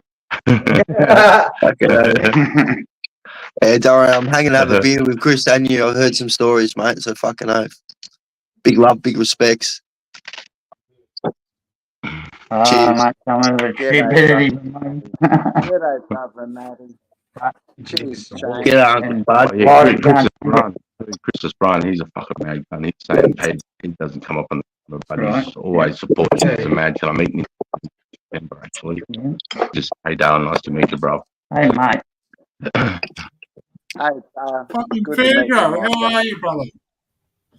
Oh, Fairgrow. Oh, Jack, Yeah, you mate. got to keep getting Jack. There you go, brother. That's Fairgrow. Fairgrow freestyle. You mad cunt. Oh, yeah, I'm sure better on that. Yeah, there you go. Yeah, have a look at that. Yeah. I would never see the glasses, brother. I got glasses in the arsehole, mate. There you go. Work on them ones. These make all the difference, Joe, mate. Cheers, bro. Hey, fucking oath. Hey, so there's some good birthday cake, my brother. It's got an Oreo on it, cuz. Happy birthday. You get my message, bro. Happy birthday to your sister, bro. Yeah, I did appreciate that, brother. Thank you.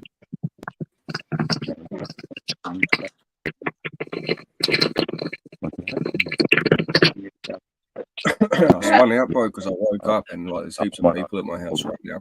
I don't like people. Hey, Shane, Matt. Hey, Matty. Hey, brother. Nice. Hey, trouble. Yeah, good. How are you traveling? You right? All good? Yeah, I'm fucking alright. I had a painkiller and I don't normally drink when I have them, so I'm pretty chilled, man. Mad. Good. That's the go. Just kick it back. Fucking, I want to destroy my liver, but yeah, fucking. I need a painkiller. I have a mix here, few beers, couple will be enough. Matty, can you stop whinging, please, mate? You want to win some bits, go to that. I don't get fucked, Jack, but I love you too much, mate.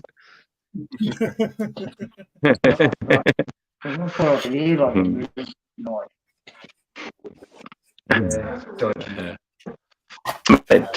met is it Jenny? Is Jenny today? Already? You got to meet Jenny. Only my 30. She's a lovely lady. I like Jenny. Sleeper. He's mad. I've had Oh, shit, I know him. Yeah, through there. Big love, Woodsy. Appreciate your fucking comments in the chat earlier. That was probably the biggest standalone comment. Matty, can you please not talk to my friends like that too, please, mate? Woodsy's one of the most fucking solid cunts in this community, bro. Woodsy's an example, mate. Fucking what, mate? Peace, mate. Cheeky Jack, when I come to see you, I'm going to get the hose onto you, mate. It's a myth. I appreciate you getting close onto me. Yeah, I'm working on it. What's that? Fuck it. What was that? I missed it. Well, Matty said he's going to put the hose on me. I said, I don't know if the missus appreciate you getting the hose for me. Yeah, the water bill's pretty high these days, eh? Nah. Why try fucking soap, chili, or mustard? Because my old lady tried that with me as kid. She reckons I just laughed at her. Yeah, when did they start charging water by the hour? I thought water was charged by the litre, not the hour.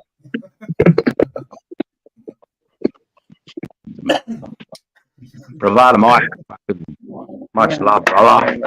Shout out to our US family. You get charged by the minute if you're waterboarding them. Where's my future ex-wife? I haven't seen her in the chat tonight.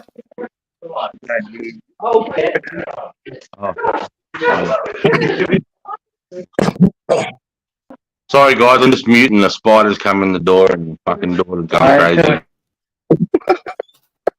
What? You let rock spiders in your door? What? Fucking hell. Bro, I would love that to happen. I'd love one of those to walk in my fucking driveway. Are you at Hookster's house? I would feed him his intestines, brother. Fucking rock spider, bro. Mate, come down the fucking driveway. Oh yeah, that was another thing. Sarge, you tried saying I was defending. Oi, everybody, listen in.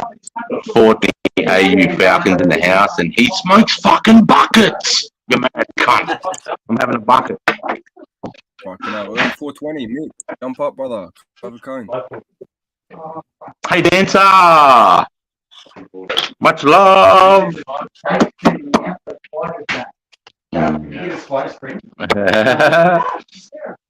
Wizard King. Infinite Wonders. Hey, bro.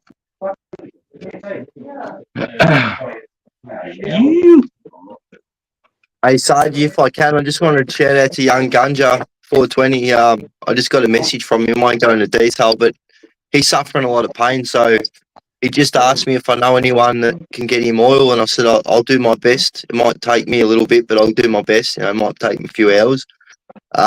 If anyone hears me saying this, get in contact with him because he's in a lot of pain and the medical isn't doing anything.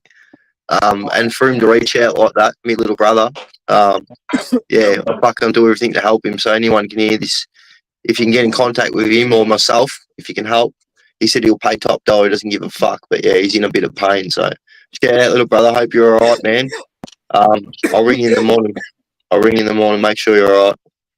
Fuck yeah, come on, community. We can get together to help him out. Yeah. We don't want him I'm going to do some shit anyway. I'm going to go to the cop shop and get an affidavit, so I'm happy to ring him first thing in the morning at Sparrow's Part and make sure he's all right. Because I know myself, when you're dealing with big pain, you don't sleep. So I could be wrong, but J-Mate, don't you have something for pain rubbing, not taking, but rubbing into the pain relief area? I could be wrong. What's that? Do you have something, CBD oil or something that you've made that's fucking for pain relief? Or was that you telling me that? I get it from the doctors, and I make stuff here at home for family. If I post that, that gives the cops a reason to raid me, brother. yeah, and Tasmania's hard, man. And Tasmania, it's a different border, bro. It's its own little country. You know what I mean? Yeah, true. So it'll be difficult, but I think I know I'll contact someone in Tasmania. I can have a chat too. You got Nick Wilson. Wilson's saying something. I would generally send food, but even food to Tassie's hard, man. So, I know I could try it with a dummy address, but still, realistically, it's fucking hard. Yeah, I'd even go as Mate. far as hang on, Jay. Sorry, if I was in the position which I'm not in the moment, and I had an extra spare $300-400, I'd just get on the boat and fucking take. I'd fucking take it with me. Risk it just because as long as you wrap it up and it's airtight, she's good. But yeah, it's hard to What's hear a in- little brother that I'm fond of, especially as he's dealing with a lot of fucking grief and pain. So Matty, Yeah, chill it's out for a can't. second. Matty, what type of pain is he in? Matty, what's the pain? What sort? It sounds like chronic pain by the way he's explaining it. Yeah. But muscle, bone, aches, fucking, like, what is it? Well, we'll have to ask him 'cause we specifically. just- From what he's told me in the really past, he talk suffers from cerebral palsy in his knees. Yeah, because what you was just saying about explain. Oh, I've got this hectic shit from Bali. My parents bring back. It's a root, but it's soaked in this oil, and it's fucking the most potent shit. I could fucking send a couple of hundred mil. Kratom's 100 mil of probably it even be somewhere. if you could pay up some. Sounds kratom, like an that's extract, probably- brother. Sounds pretty good. For pain management, get some It's kratom. unbelievable. That's what you want, bro. Realistically, over oil, Yeah. kratom will do better for pain. Stomach ups, bud. It's good. If you want, mate. Because like with oil, that's just going to throw his tolerances off, and you won't be able to smoke. And I don't know if you'll like Yeah. that. I've had it before. It just puts your tolerance right up, especially RSO, because of how strong it is. And that strength doesn't mean you're going to get more fucked up. It just means it's going to take more weight to smoke to even get stoned from a cone. It'll do its job in terms of pain management, but your tolerance just goes right up through the roof, bro. So you have to do an So in actual other like 3 days on, 2 days off, 4 days on, 3 days off, like that. But really, you know you're what I saying mean? if your pain was that bad, Jay, mate, that you just have to quit smoking to fucking be able to get the pain relief? Yeah, and that's where I'm suggesting Yeah. kratom would be better in terms of an alternate plant-based medication that's not an opiate, but it does work on your opiate receptors. Kratom's actually 13 times stronger than any standard prescription opiates you get from a doctor. That's where you have to be mindful. It's heavy. So opiate addicts actually use it to get off opiates because it's stronger, which is strange, but it does work for a lot of people. Being a plant, like there's a bit more behind the plant itself. It's like a spirit thing, I guess, if you can look at it that way. I don't know. But yeah. You're a spirit thing if you look at it like that. I think there's like a fucking spirit behind each plant, bro. That's like my thing with it. You know what I mean? Every plant has its own energy form. That's it. Each acacia species we have, each DMT that you extract from that is a different trip. It's a different strain. You know what I mean? It's like weed, brother. You can't. Can you imagine trying to smoke one bud for your whole life and that's the only buds you had, bro? No other strains, no other flavors, just bud. You'd be like, fuck, man. Is this all there is? And that's why we're gifted with all of these plants, bro. Big Pharma doesn't want us knowing that. In Australia, we're in the most abundant place in the world for plant medicine, bro. It's crazy. Like that plant right there, I've got in that pot, is a potent analgesic, anti-malarial, antifungal, anti-inflammatory, antibacterial, and it's called the toothache plant. If you got pain in your teeth, you got a cracked tooth, whatever, all you do is rub a leaf on your gums, bro, and boom, your whole face will go numb. Or you chew it and it releases the juices that way. Would that actually do anything, also a Jay, mate? local anesthetic. It's a local anesthetic, so it is pain, but it's only local to that area. So if you got like a open wound, perhaps, maybe, but yeah. There he is. Comfrey, if you have like leg pain, like if you said he's got bone pain, or you chain that, if you said he has bone pain, brother, in the legs from that cerebral palsy, the best thing for it would actually be a plant called Comfrey. That's Comfrey. Well, yeah. Have you got his number, bro? I think I do, yeah. Do you if you don't, let me know because I'll message it to you and maybe message him a few things because I know he's in pain, but sometimes hang on, Jack, when you're told these things, focusing on that takes your mind off it, and then it might give him enough time to be able to go and acquire something. But yeah, fuck, it's hard because I suffer from chronic pain and it's got better over time. Sometimes it's got worse, but I've just got a really, really strong pain threshold. What I went through in the last 24 hours with my neck, with the barbecuing of the nerves they did, most people would they wouldn't be able to do it. I did it with no meds until last night. So to hear someone else in pain that's not dealing with it, it's pretty hard because I got a good pain threshold. I know how hard it is to deal with that. So I hope he gets some form of relief. If they can't, it is. And then on top of all this mental distress everyone's going through with this shit, even people say they're not affected by it, they are, because we're standing up to fight this shit. So everybody's got that on top of it in their own life. So it's fucking hard to hear people struggling. It is. Fucking oath, mate. If you go into that group chat, Rome's number's there, bro. He's in our group chat. Yeah. So I call him my little brother, mate. He's worthy of it. It's all right to step up and be a man and tell some cunt to get fucked 10 times a day or 10 ways. Tell the cunt to get he's a troll. When I see him do that, all I'm going to say is when I see him do these streams, I go, whose side are you on? Because you're burying yourself, bro. It's like fucking...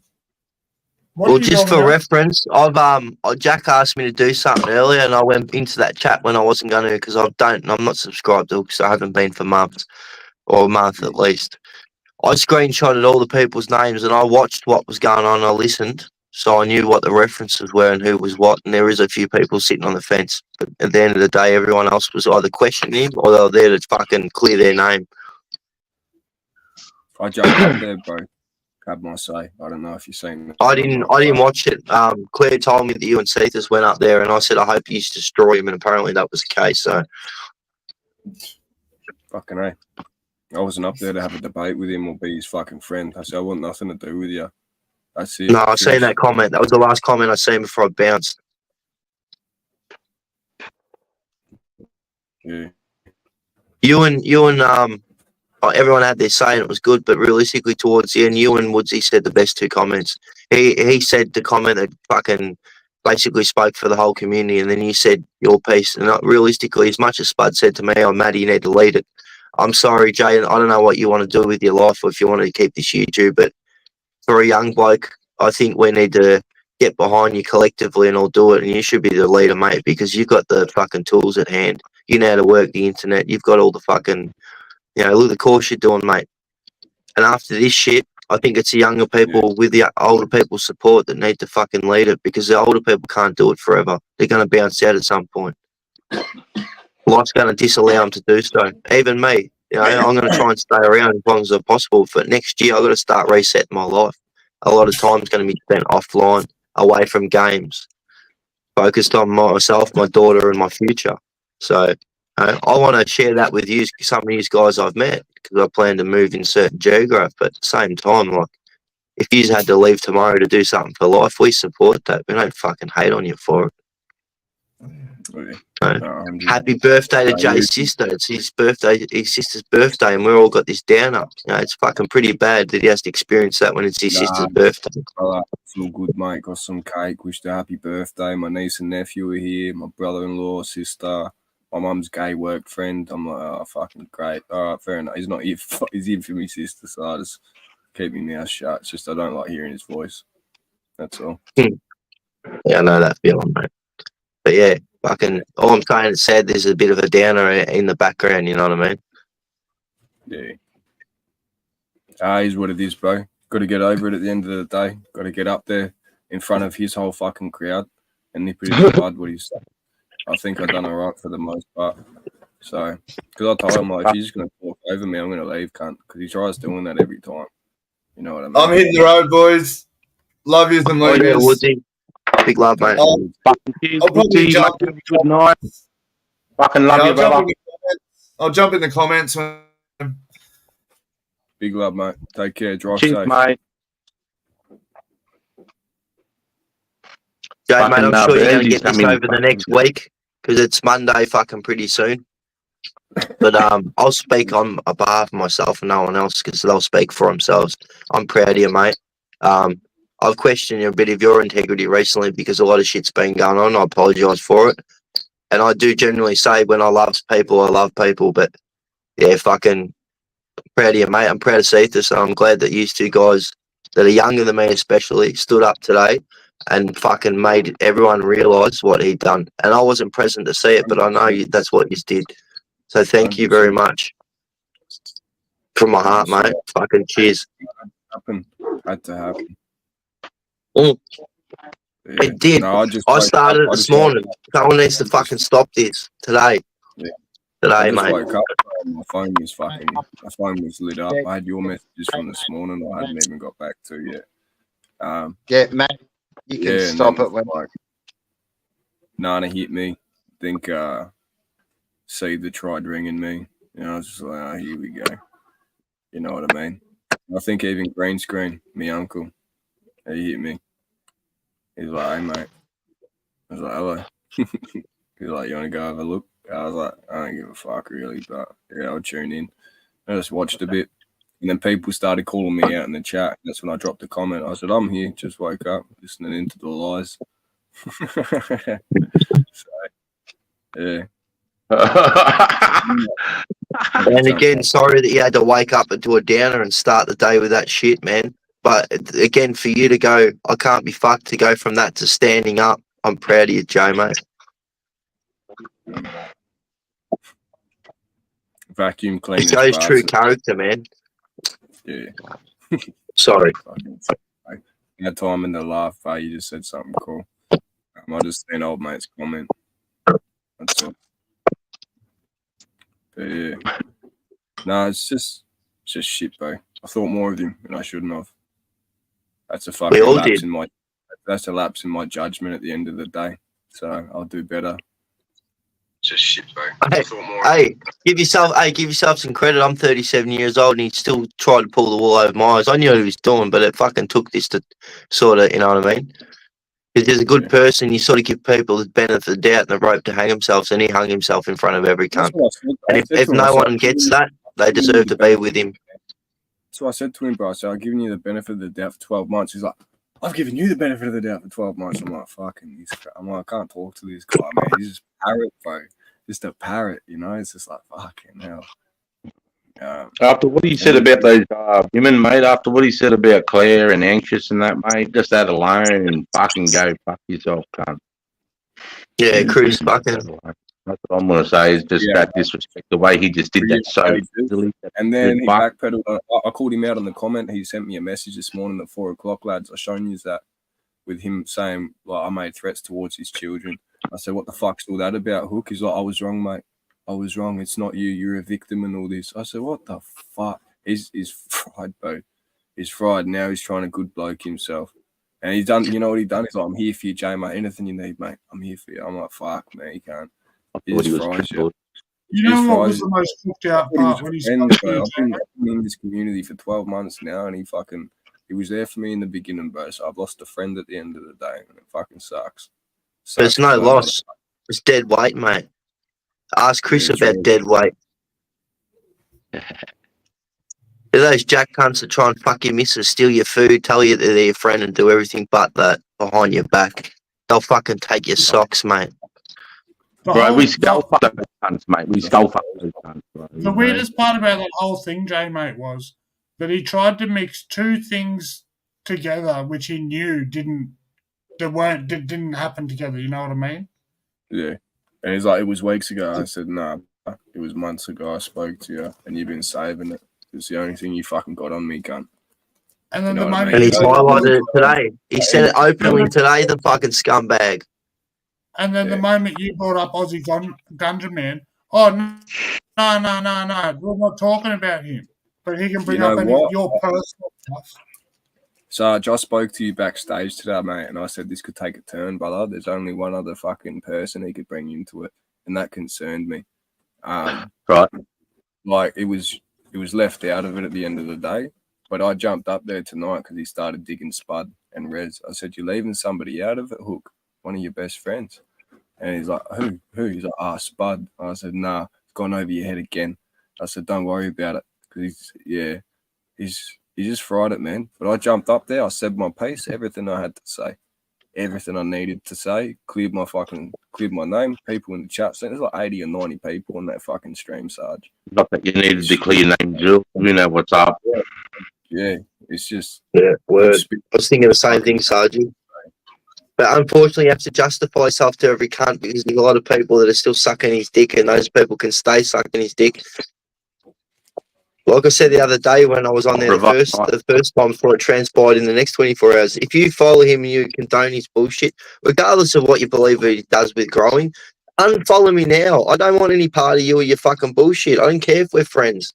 Unfollow me. I don't condone his bullshit. And at the end of the day, I'll say this openly. I wasn't going to say anything, but he attacked my fucking woman. You fucked up, mate. You fucked up big time. You fucked up. You want to hope you never come to Melbourne in my hood. You never cross my path. You never cross my path.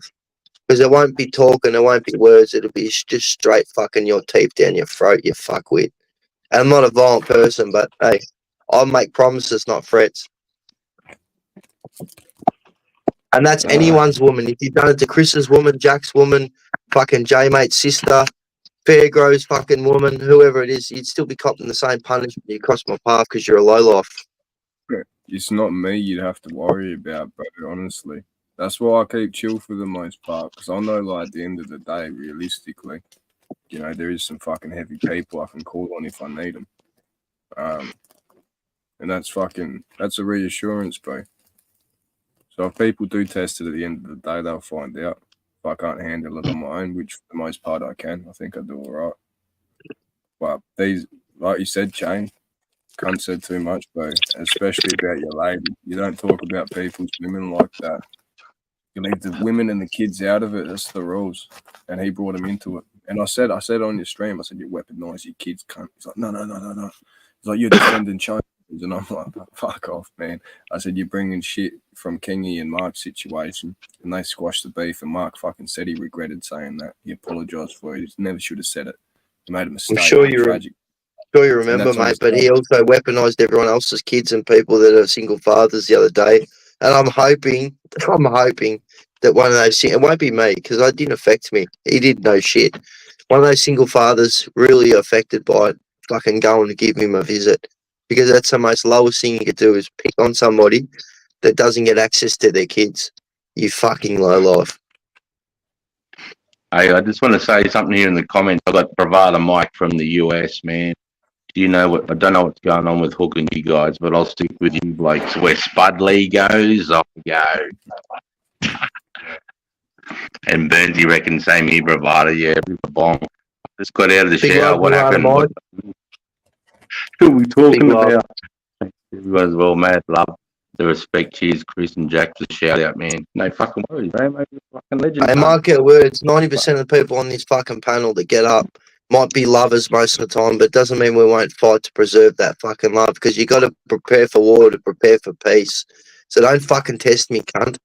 And don't test me, anybody. Don't test my friends. Don't be fucking racial. There's no need for it.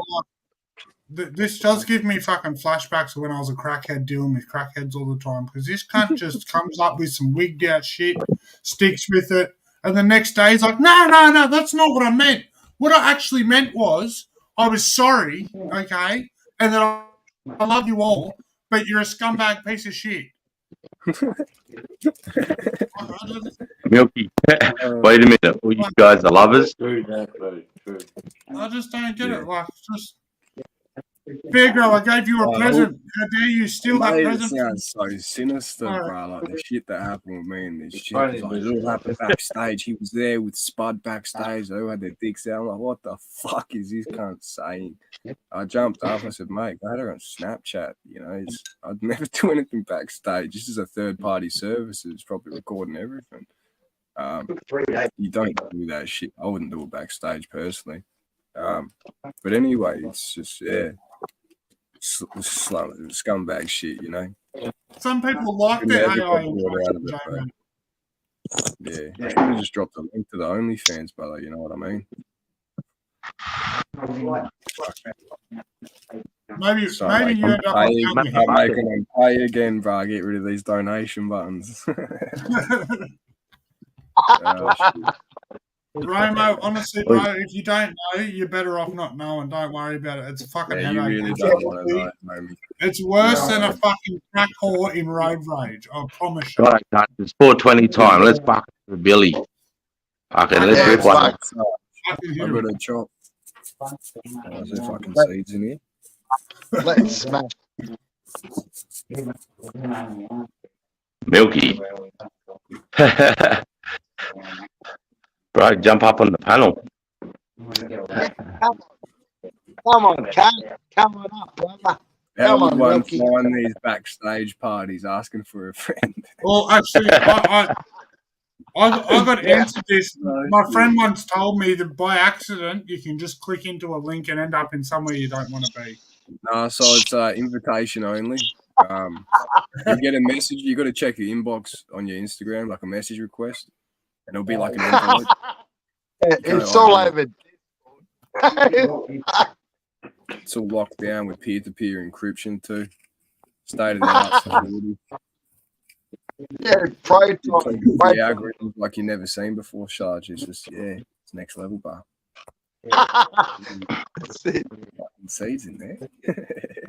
If Sonny's up for closer inspection, Wizard King, you're a funny cunt.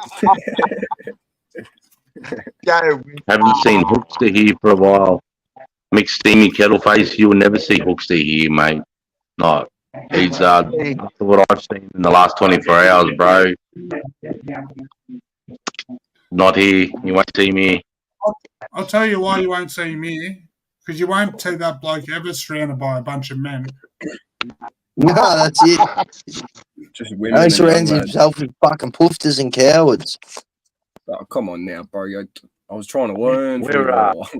Hey, I'm not a gay hater, man, but the people he surrounds himself like to be treated with fucking toxic masculinity, and some of them poofters are like that. I'm sorry. And I can name one of them because he's always fucking licking his ass, putting shorts up. Starts with a K. Yeah. Mr. Ends with a Terrence. K. Vegetables. Mark includes us with I don't give a vegetables. fuck. I'll call a spade for a fucking spade. If I could use one's quote, I'd say that the person we're talking about kind of looks like what happens after I wipe my ass with the toilet paper and look back at it. You know what I mean? Mm. Like a rainbow flag with a hook head on. Hey, brother, like I've had a chat to some people, mate, and it's like we're wiping Australia's wiping his ass at the end of the day. How's that Australian paper feel, brother? Yeah. Anyway, everyone, one rub to everyone. Hey guys. The old You can go have one rub. I was talking Yeah, to Jenny today, and she said in the long weekend in October, which I think October, that's Bathurst weekend, isn't it? The long weekend in October. Anyway, she said that there's a psychedelic festival in Harvey Bay, one of the best in Australia, and it's on private property. And guess what? Harvey Bay is an hour away from me. If you're coming up, you go driving past my door. 100%. That'd be hectic. That'd be I'm hectic. thinking about going. I should check something like that out, man. That's my whole channel, you know, psychedelics and weed and life. Right. Be cool. Bro. Fucking the airport, I'll pick you up, bro. Fucking A. Where's the airport? Sunshine Coast. Hey, I just looked at my old channel. I've lost hundreds of subscribers. Not that I give a fuck.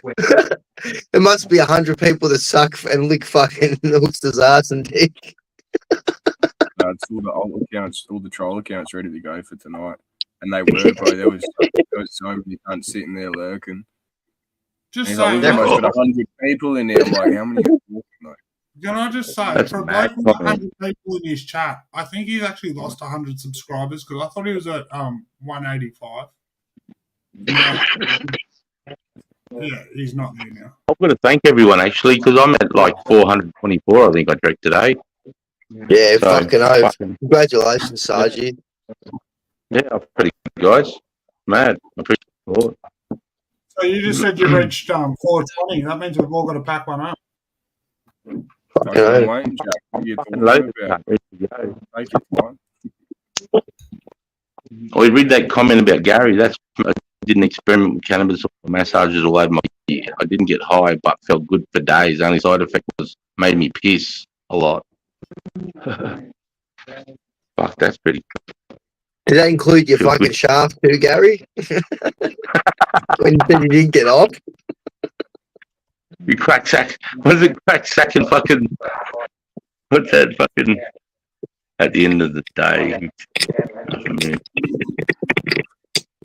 I mean, must be a group of them trolling. I just hit 20 subs today. Oh fuck! Sorry, you're still down, Burnsy. We'll give you a couple more, bro. Cheers for your video, 420 AU Falcon.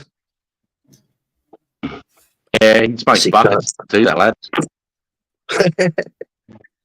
He's the only bloke in the community. He's been smoking them for 30 fucking years. Fucking legend.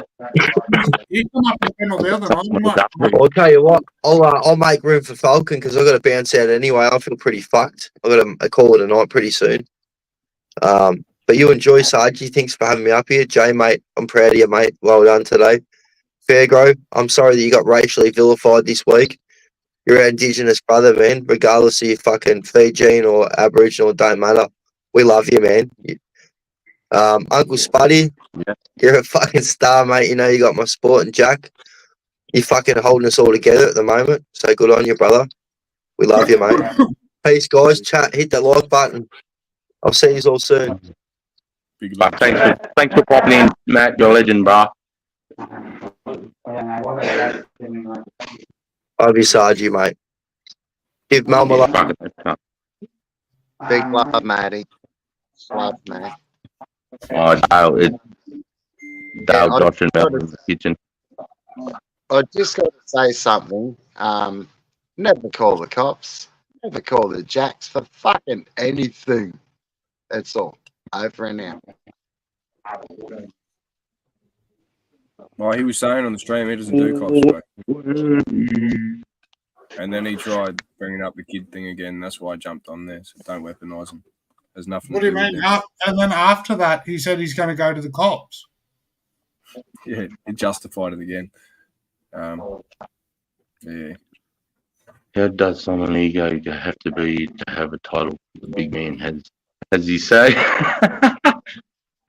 Fair.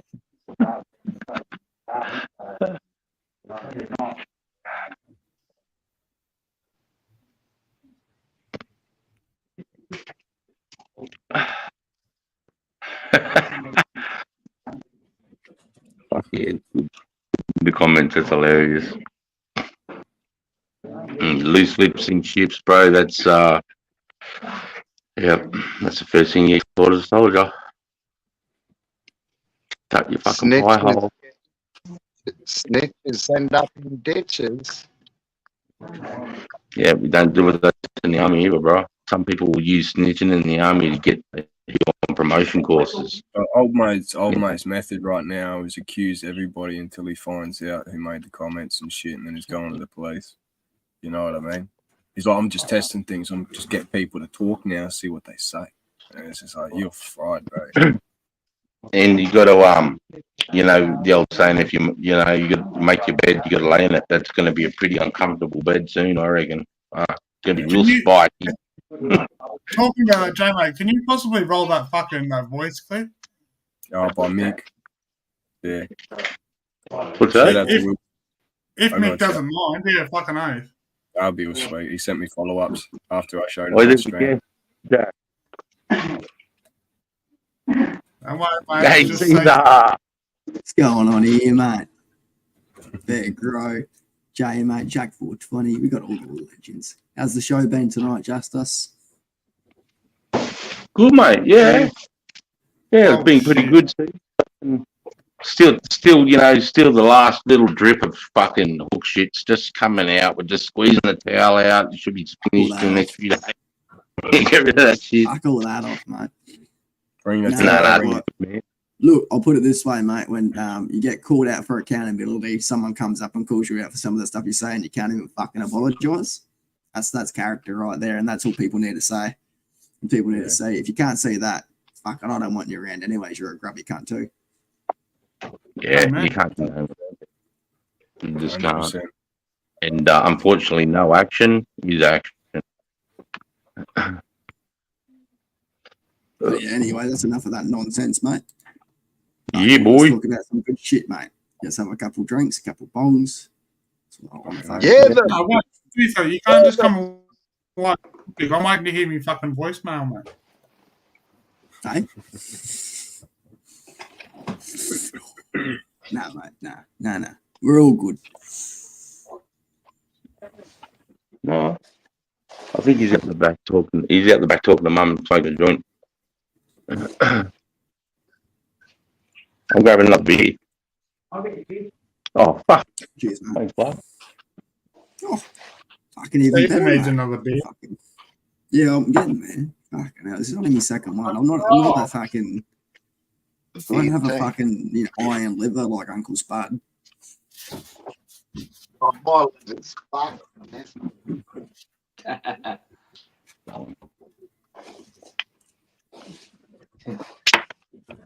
You act like you haven't had me day drinking from 1,200 kilometres away before, cunt. Shut up and get another beer. Sarge, you got to get on the heads, mate. I can see by the way that's bubbling. That's a light beer. Bullshit. I call bullshit. Light beer. That is a light beer. Yeah, no, 100%. They go down like water, bro. That's why it's so good. How many standards is that, mate? I do rate them, but they're a light beer, bro. If they're not 1.4, they're not a real beer. Yes, I don't right. think the whole It's gotta be standard heavy thing. beer. It's gotta be heavy beer. It says it's 52%. No way. No way. 1.2%. Look closer, Sarge. You're not further 2.4. away. Fucking hell. That's not even a beer if it's 2.5. 52% in one beer. You'd be fucking It's a bad enough beer to say that you shouldn't drink it if you're pregnant, so you're fucking there. They still do, though. They still do. And then you get someone like me as a result. Yeah, it's a heavy. Here it is. It's down the side of the glass. Yeah, to be fair, all beer looks light. It's a midi. It's a midi. It's 3.5. Yeah. When you drink 100,000 of these fucking things, it'll fuck your pancreas. I'll tell you now. Yeah. Spud. No more of that negativity, mate. If you can't drink it, you can't drink it. It's all right. Oh no, I drink. I'm That fucking poison you got behind, mate. That poison I can see behind you. Yeah, Start with vegan Yeah, that's poison. what he was saying, Sarge. He was saying that he hates it. He doesn't like it. He just got it for the sign. No, they changed the fucking recipe. When they changed the recipe, it fucked me up. I've been a VB drinker all my fucking life. I had to change to this shit because They told you. VB. Yeah. My mum's ex used to fucking drink that shit, get fucking sloshed and beat the dog, eh? It was a cunt. Yo, drop the mics in the house. Fucking yo, bro. She's been dead. I gotta go catch up with Drop the Mic soon. It's been fucking ages. He said at the start of all this shit, he's like, come down, come hang out for a sesh for a day, you know? He's like, get away from all this YouTube shit, mate. I didn't take him up on it. My car's been buggered, but she's running now, so I'm gonna go see him. Got some beans for him. I just got to say, I got that sign because I drank that much of the shit. When they changed the fucking label, they had to change the signs. It's not fucking Hey. sign. So that's a collectible. Oh, it's number 42, or number 47, number 42 or something. Yeah, it's a collectible. It's got a bolt hole in it. I unbolt the He cut from stole it the off the wall in a bottle after a big night. Fucking What? he's running down the road with a VB sign on his shoulder. I could picture 17 mil fucking ratchet gets the cunts off really quick. Fucking hell. All right, What? guys. I'll talk to you later. Thanks. All right, Jack. Thanks, Jack, for helping me out tonight, brother. I love you. Anytime, I love you. Hey, Jacko, one love, one rub, one sub.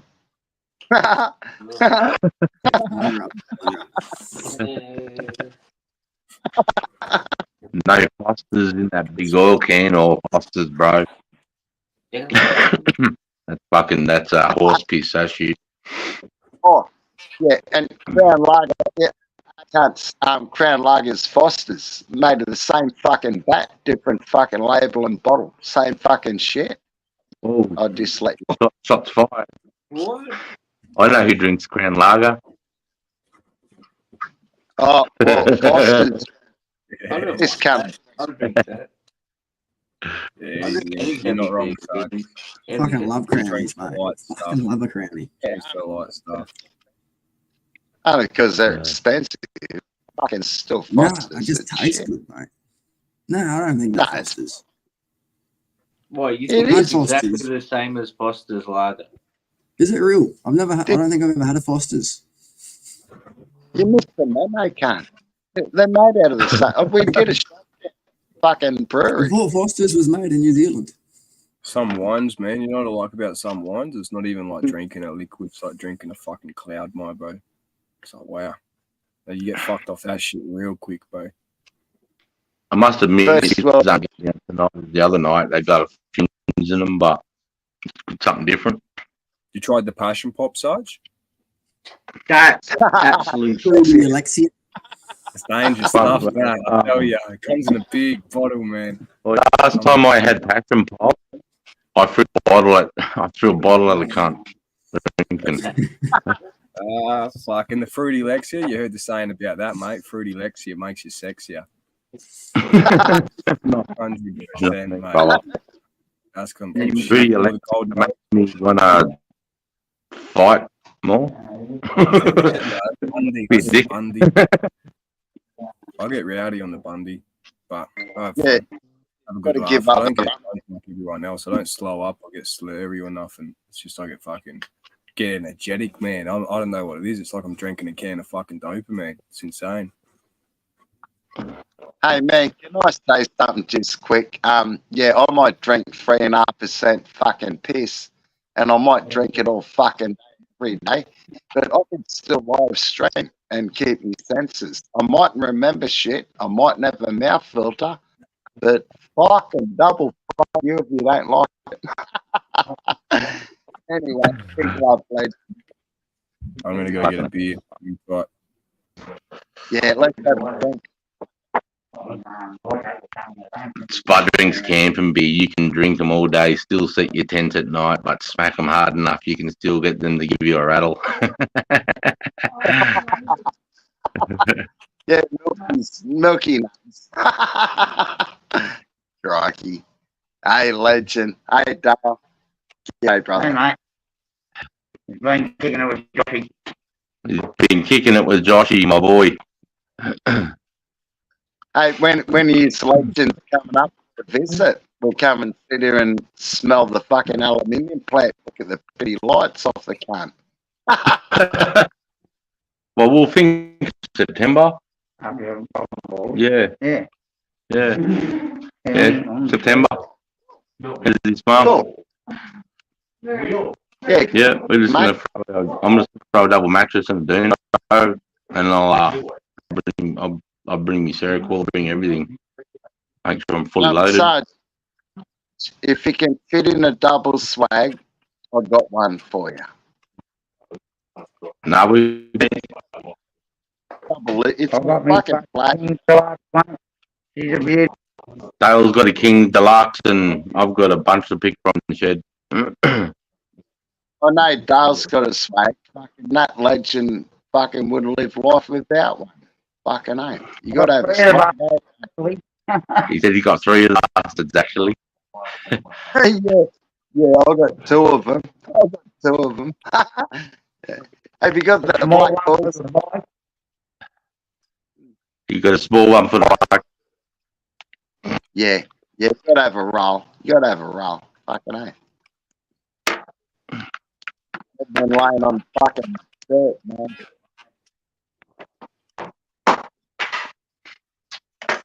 What are you all fucking doing this weekend? I'm collecting Same thing scuff. I'm doing right now, mate.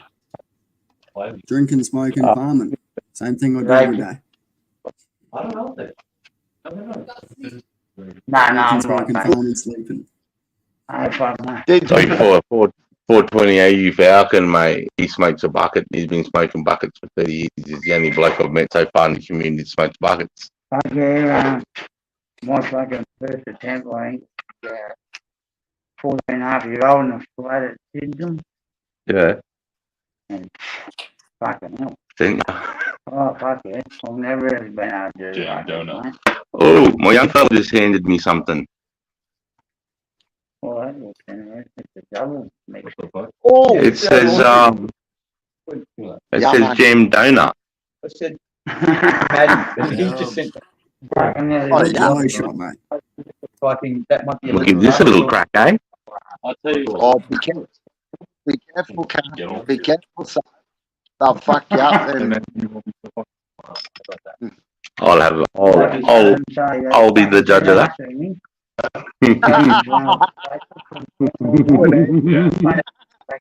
What? And you what? Mate,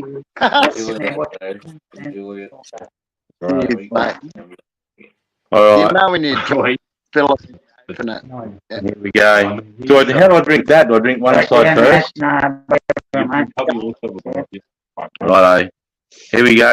And donut. Make sure you do it for it. You just said make sure I deep throat it and swallow. What? What do you mean?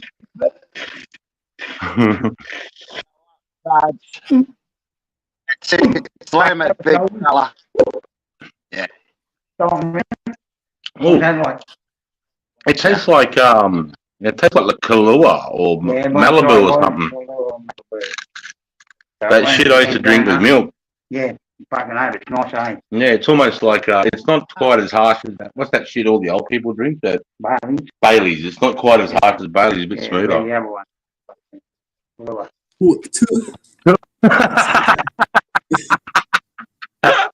That's all right. Hey, Sarge, you got a wise man behind you. A man who makes another man Cain is a friend for life.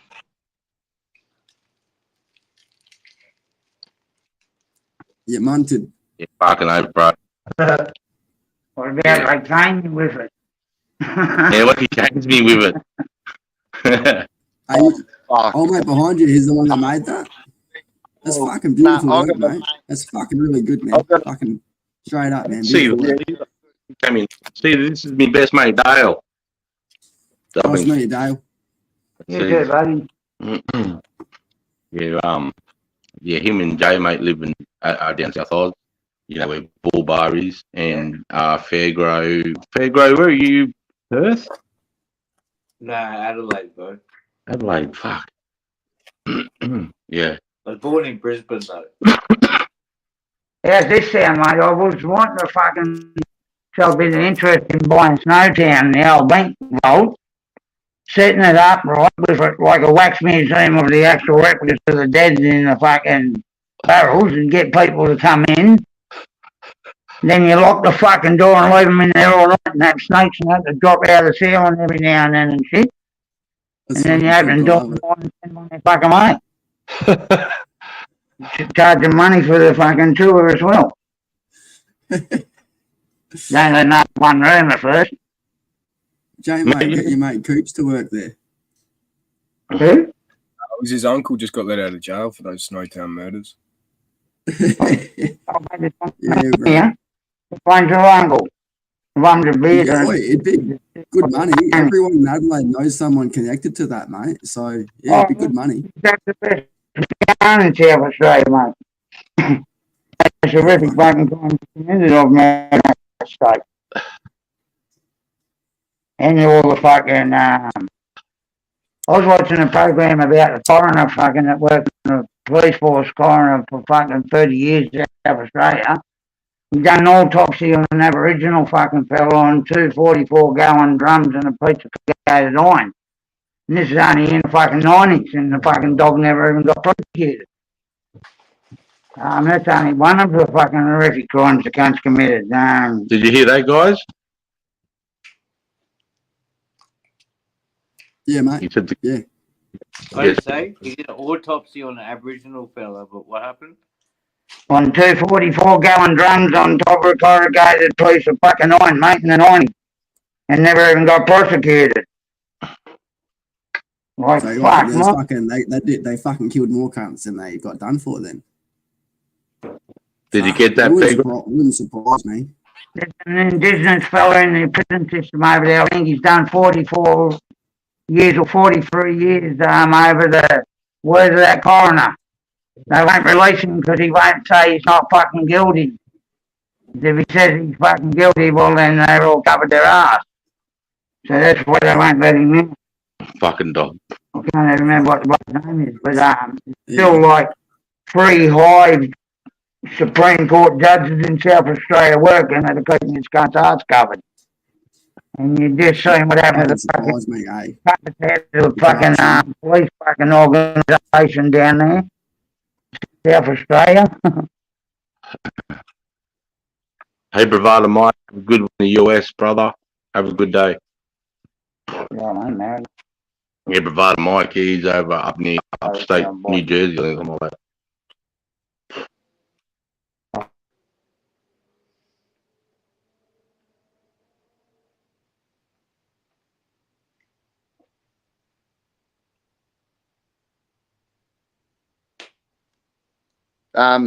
The pigs, all cops are cunts. I'm not a police apologist, never would be. I've got a rap sheet. They're all assault. 99.9 of them are against pigs. Couple of bitches when I was a junkie. Yeah, stitched up. Yeah. But yeah, I don't like pigs. Never have, never will. Hang on a second. Marcus said, how come Drop the Mic just got hidden just us? What do you mean got hidden? Who hit him? What does that mean? What does that mean? Someone with a spanner just put him in fucking, just try to hide him from your channel. So someone's abusing their privileges, but you got a rogue you got a rogue moderator means someone you gave a moderator privilege is probably from Hook's channel, or they are Hook. How come Drop the Mic just got hidden just? Well, can we unhide him? How the fuck we unhide him? You got to go into your YouTube studio for that, my bro, and then go down to your community settings and all that to head fuck. You have to do it on a computer. No, I'm sorry, Drop the Mic. No, you should be able to hold down. Go onto the YouTube, the video that we're on now. Hold down on his name. Hey, You should be boys, able to Mark just unhit him, so all good. Mark sorted it out for us. just us Yeah, cool. accident. Who did it by accident? Sarge, Oopsie. you done it by accident, mate. I did. Yeah, it was your name next to it. So I think you might have bloody done it accidentally. Yeah, Sorry, brother. Thank Fuck, mate. I did not mean to do that. Fuck, you must have thought I was being a secret. That's a Yeah, sorry, brother. chargeable of My bad. Thanks, Mark, for fixing that up, man. I appreciate you. I mean, how I did. Fuck. Please fire, mate. Don't freak out. Right. I wanted to save money on fucking buying a whole new like head unit for my car and shit. So I'm Hey, like, this is- fuck. So don't. I bought a whole bunch of CDs so I can pirate all of my music and then write it onto fucking bump the You're right, tunes. Jules. You're right. Say again. I was going to say, keep going, what you're saying. Oh, fucking just got some CDs, my bro. Write some Hey, tracks I love onto it. you, Dale. Dale, you're a fucking legend, Dale. Fuck, mate. I'm ripping Billy for you, mate. Fucking hate. Where's me? Oh.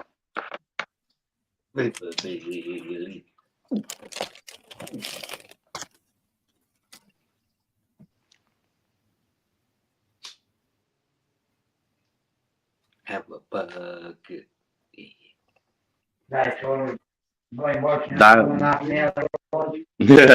Dale's just grabbing his fucking 420. Fuck yeah.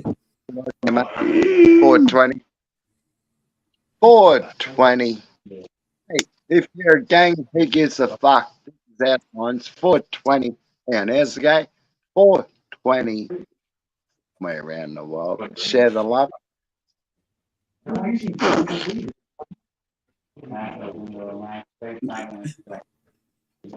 Sarge? Where the fuck's my camera? Oh, I don't know. We're looking at you when I'm drunk, cunt. I'll tell you that. You're purring when I'm drunk. Mark, brother, I'll just tell you, bro, it's not worth the fucking energy writing about the cunt in chat. It's not worth your energy watching the cunt's videos. Just fucking move on. It's better for At you ease, to. at ease, lad. At ease. At ease. Still going over there. Just smoke up, chill, forget about the grog. Forget about the fact. Come on, over here and fucking drink beers and smoke billies and fucking talk about It's got no integrity, man. No integrity. If you're gonna sit there and badmouth somebody and then when they jump up you can't even fucking apologise. Nah. Bro, you should have seen his face when I first jumped up. He was just looking at me backstage and he wasn't saying anything, bro. He was like, we got J-Mo backstage. I was like, nah, I'm not here. Fucking here. I was there in the back, like, let me up, cunt. Like that. I was just waiting. He looked a little bit shocked, to be honest. I'm like, yeah, I'm here now, bro. You think I'm not ready to face it? Here we are, let's talk. So, gave it to him, bro. What the fuck are you smoking? Yeah, man. He doesn't look. I don't know if it's mental distress or whatever, but he doesn't look healthy right now, man. No, he doesn't. He needs to have the rest, bro. Like the accusations he made against me. That's why I had to get up there because of those accusations he made. Drop the mic, put the spanner back. You got your spanner back. I'm sorry, mate. Snake. That's a classic hit. I think your mic's fucked, Spud. Yeah, you're breaking up a bit, brother. Not your clear bell then. Yeah, so what's happening is his mic's cutting out from your background noise, Justice. So whenever your background noise is picking up, it's going over and taking priority over Spud. Oh, how do I say? No, you're good to speak. All right. All I got to say is that's a classic example of Hookstagram of some people shouldn't consume cannabis and feeding your plants with human feces. It's not good for them. Over. My mic's mad quiet. It's probably because I'm laying back here. Even fucking set mouse traps with cheese around that cunt, my bro. You'd wake up with no cheese in the traps or rats. Okay, mate. Did you hear that? Did you hear that at all? Maybe I should type it in chat. Yeah, no, that was good. No, you're all good. It's been good since the background noise is cut out. Sorry, Chris. You're welcome to fucking. Oh yeah, unmute yourself. I'll tell you why. Thanks for the heads up, Caesars. I appreciate it.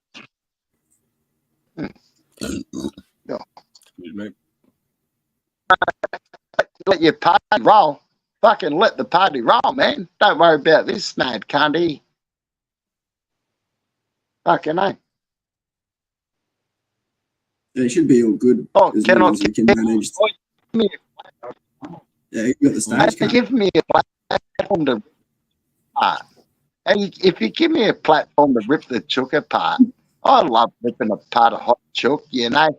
My nan used to get up me cutting heads off fucking chickens because the cunts run around bleeding everywhere, the fucking cunts, all over a washing like that cunt.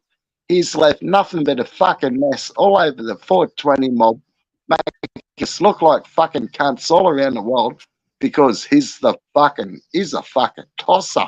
That cunt is a fucking tool. He wears dead man's clothes. He's a dumpster diver. I'm surprised at the dumpster diver. Cheers. And Hooky, double fuck you. And any mad chook.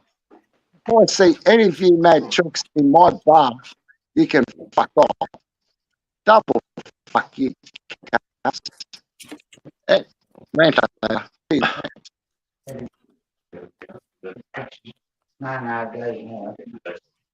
Does anyone know the delayed bird? Yeah, man, he's a fucking legend. He's a legend. Don't worry about delayed. It's just a goof, bro. He's calling Hook a sloppy toss. That's cool. This is the very, very first time I've seen that hint.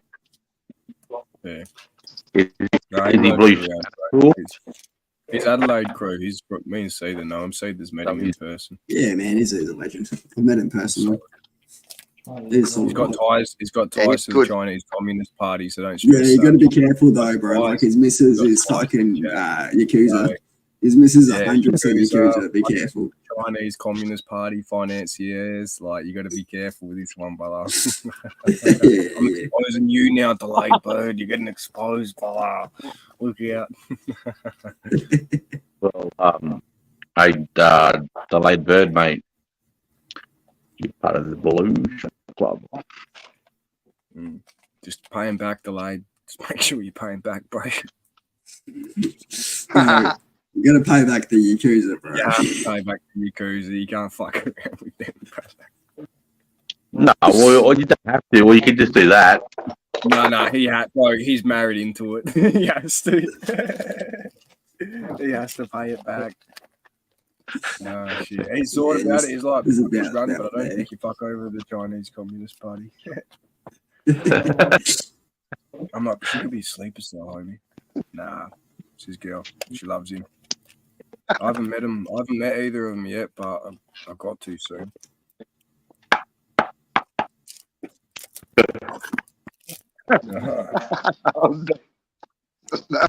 No one saw that.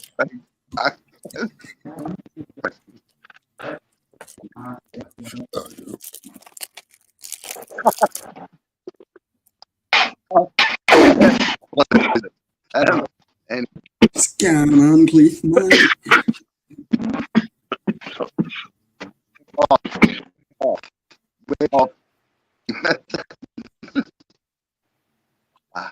Hey, guess what?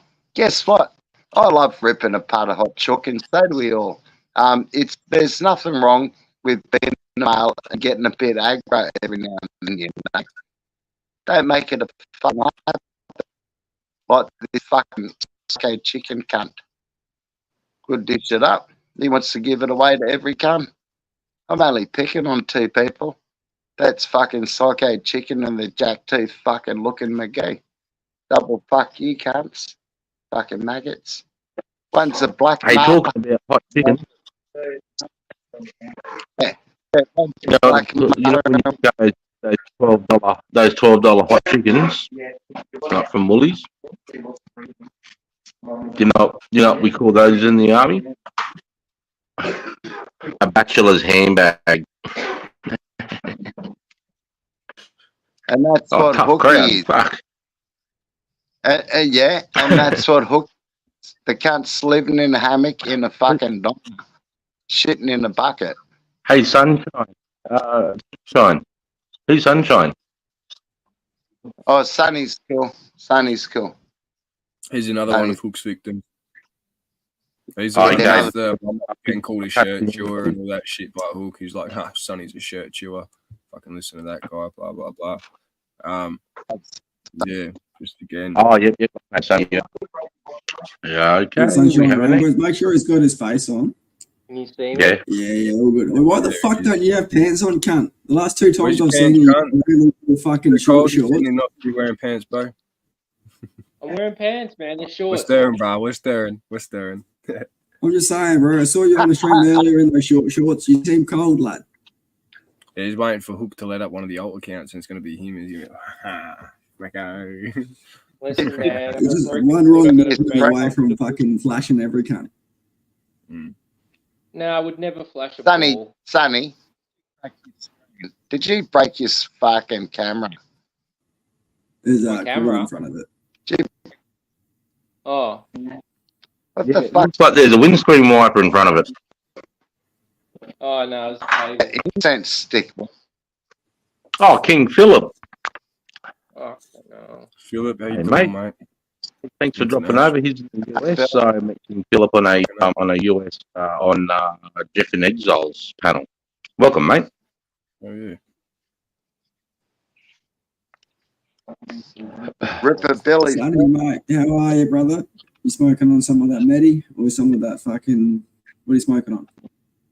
Who, me? Yeah, cunt. It's fuck, what's it called? Living Soil, organic. Oh, right, beautiful. Yeah, no till. Oh, beautiful, man. Yeah, it is. It's fucking awesome. Is that a moon boot? Yeah. Yeah, he broke his fucking Due foot. to your didn't leg. he? Broke his leg. Yeah, broken foot. Hectic. No good. Oh, it's good I get time off work. Fuck no. May I ask something?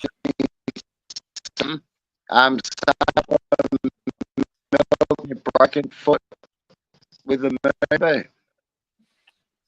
Huh? How long are you planning on milking the compo, cunt? Oh, no compo. I'm living off holiday pay. Holiday pay, man. I'm paying for this. Fucking sound like a hardcore tax agent there. Hectic. I've had a couple of, I've taken my feet a few times from accidents, and I rolled it off buggy. You know the handle on the sides, the paddock bar. We can't land it on my foot and break it in half. Premiums were too cheap, too good to be true. It's kind of, I don't think he's I got milking it. I think we heard his foot. cast. Hang on, Jay. Don't fuck up my story, can't you? Do it all the time. Fucking, Mike's doing I rolled a golf buggy, broke me foot. Oh, you kidding? No. Fuck. Anyway. No, you're right. You're right. Kidding. All right. Anyway, I rolled a golf buggy at work. I got anyway. I had a plaster cast on my foot. I wore that cunt out. I went back to work after 2 weeks, wearing a fucking Blundstone boot and me cast. Fucking wore the cunt out. Don't be a pussy. Get back on the horse, cunt. Only a broken foot. No. You get walk on a broken foot. Walk to the first station. After I broke my foot enough. No, I'm not going to work. Fuck Back in that. the kitchen, sunshine, or back into work, mate. Come on. I'm gonna milk it. Yeah, milk the cunt. Milk the cunt. And make sure it's documented. And claim the cunt in your 50s. Claim the cunt in your 50s because it's documented. Cool. Oh, nice photo. Nice picture. Bit of Constantina. Love a bit of Constantina. Fucking A. I knew a sergeant who would give us a demonstration on Constantina, how to put it out. And one of the boys, I bet you his life on Constantina. We all laugh. Concertina wire, when it's done properly, mate, we used to do the 808. So if you can imagine, 2 concertina makes an 8, and then you have 1, and then you have another 2, which makes it looks like an 808 side on, and you channel them into what we call the kill ground, where we have our fucking machine guns staked and our claymores set, and then we have little gaps in the wire where they think they'll be able to find abilities, and we have another thing, Spud Lee, do you remember bastard wire? And it's those 3-foot star pickets you can get. Well, we bang them down to about ankle height, and then we run barbed wire tied as, and we just put them fucking like over a 10-meter area every like 3 feet, and then we just tie the barbed wire tied as to all of them. So when you run, you just hit it, you trip because all the holes are different size, and it's what's called bastard wire, because when you hit it, it's a fucking bastard. Yeah, I bet the term bastard wire from bastard wire, because if it hits you, it's hanging on. Okay. Wire, bro. I mean, Constantina, mate, is a big.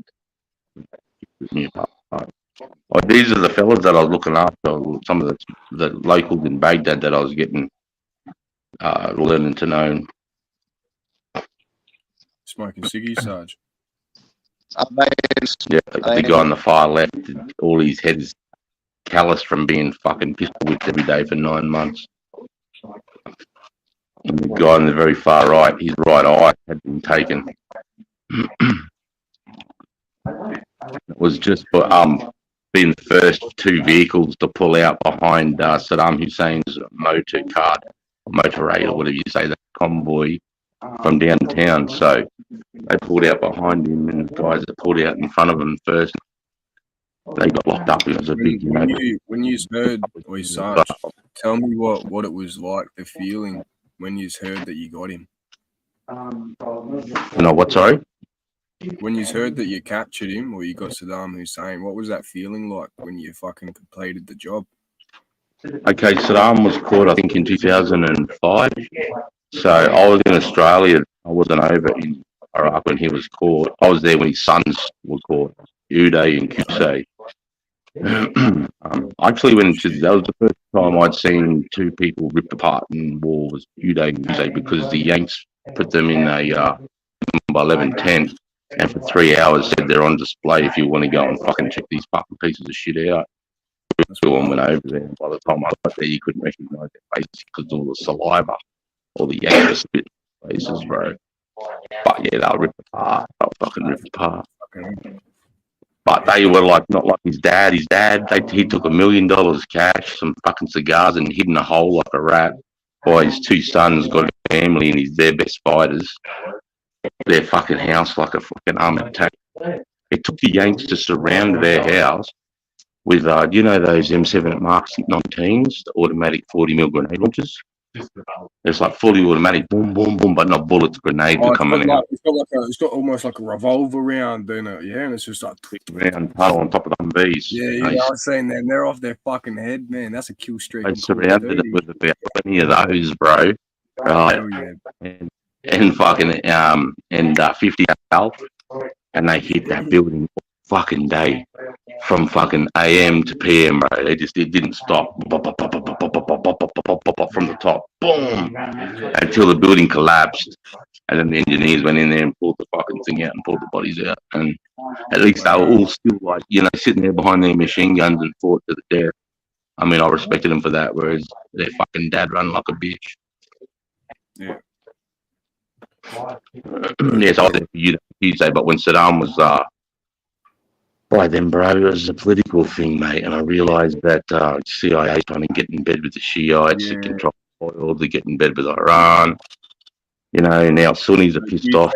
Do you believe, in your personal opinion, do you believe that there were weapons of mass destruction, or you think that was potentially maybe? No, we truly believed it, and I'll tell you why.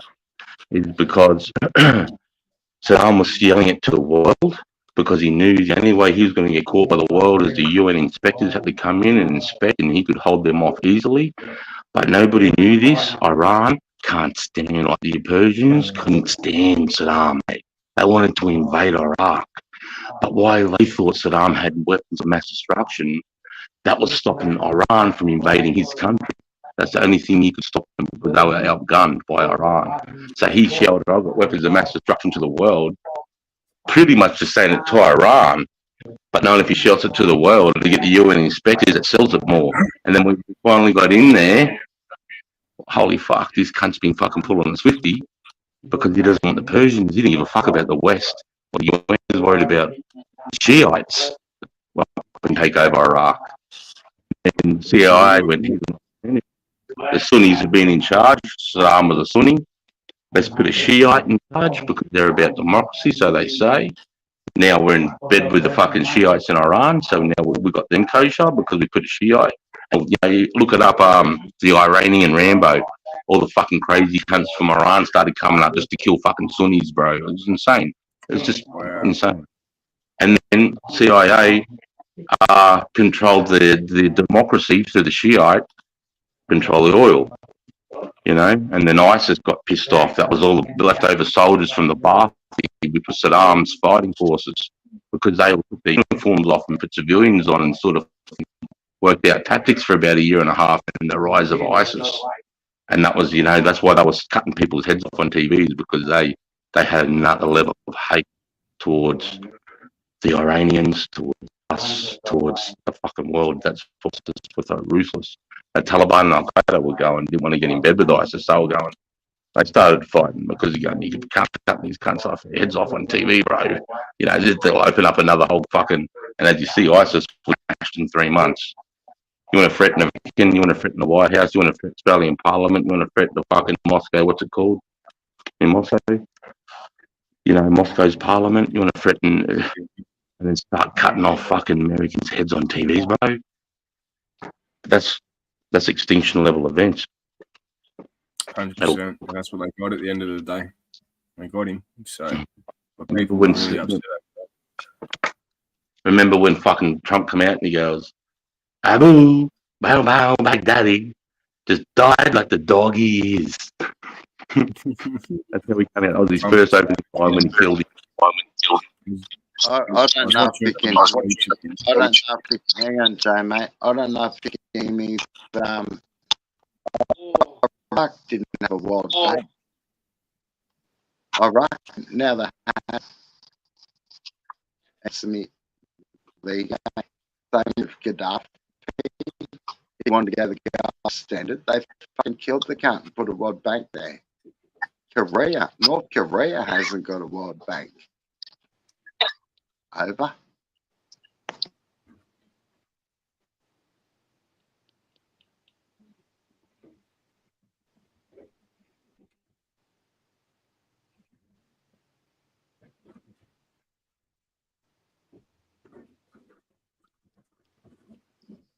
Ripper Billy.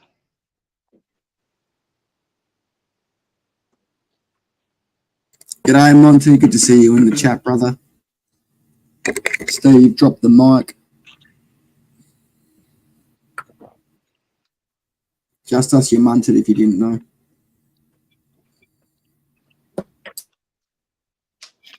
Shit, thanks, either.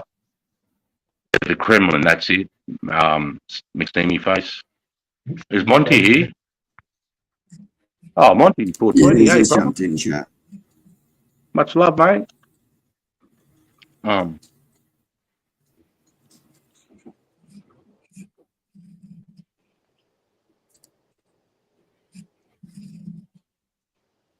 Great jacket. Aussie, Aussie, oi, oi, oi. Fucking good to see you, legend.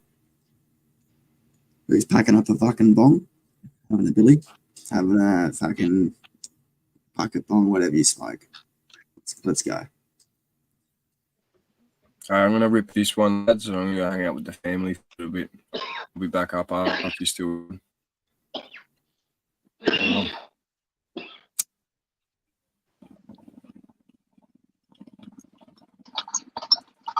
Big love, little big brother, Jay, mate.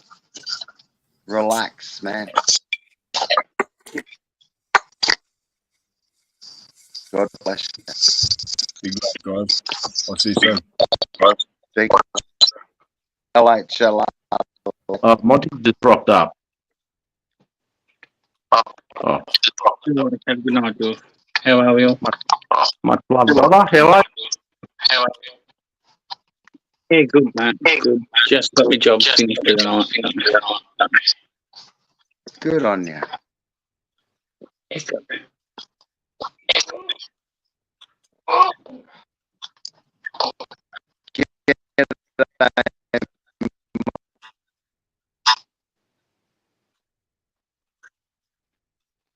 Or here. If my audio's cool, can someone tell me? I'll change You should device. probably change devices, bud. All right. Hey, big. Where's that echo coming from? I know. I don't know. I might have. I'm not sure, mate. Monty, you there, mate? What's going on? Yeah, it's breaking up a bit, and I've been muted the whole time and trying to give it a good go. Yeah, I'm wondering whether it's me. Yeah, will do. No, I was you're wondering right, whether I bought the echo. You don't, I'm not the echo, you don't think? No. I can't hear it. Can you? I definitely heard it when I first popped in. An echo just appeared and stuff like that, and I heard myself repeat, and then Spud, and like, so I was like, "Where's that?" And I muted myself a few times, but it was still, yeah, I don't know. I thought it was me.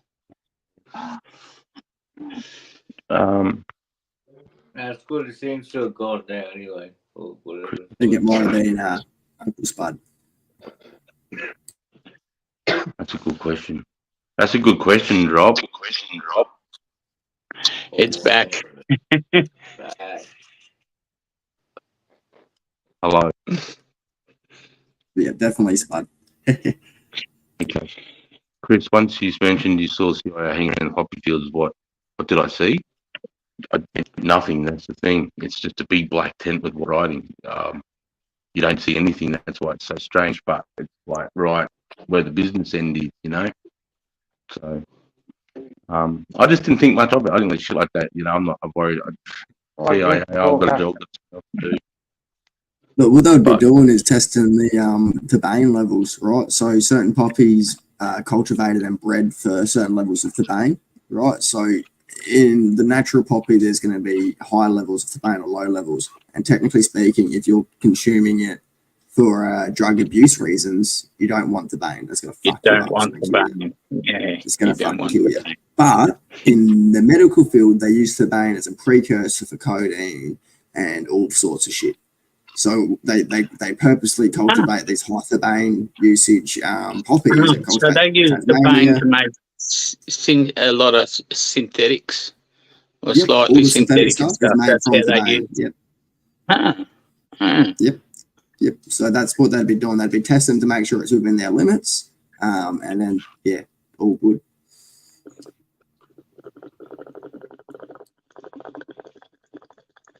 Yeah, it's all GMO fucking. It's not so much like nucleated stuff, but they do selectively breed for certain alkaloids, and that being the main precursor. And also, it gets people to stop using poppy seeds. But you can always grow, you know, Pipilis Semphanorum at home and not have that risk. So.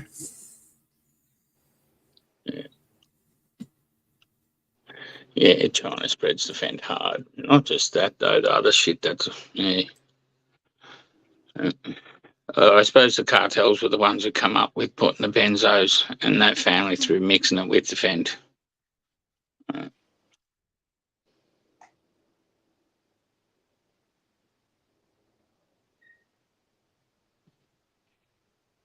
Imagine if Trump never put his tariffs on fucking the fentanyl from China. They probably wouldn't have the scourge of the Mexican cartels as big as they are now, flooding their borders.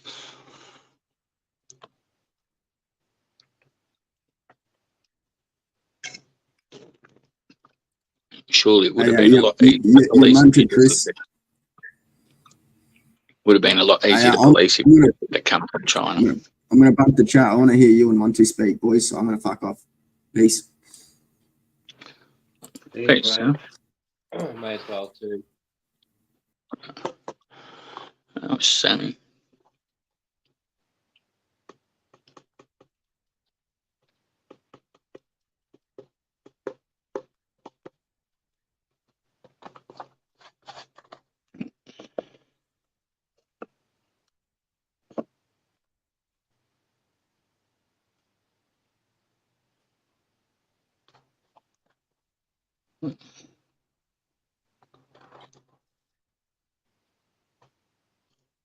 Muted, Chris.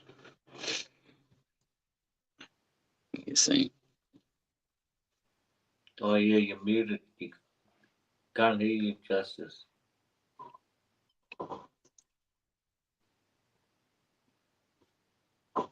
No, still muted. Whatever. It was working just 2 seconds ago. It was fine.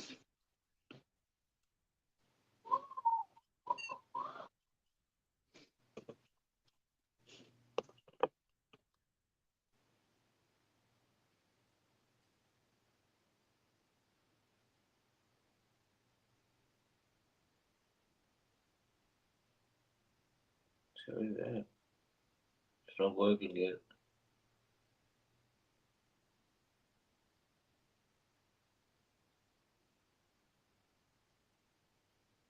Maybe if you hop down, hop back up, Chris. Something what I've just done. Like sometimes just pressing yourself muted and that, and then it wants to fuck up if you get a message in the middle of it or something like that.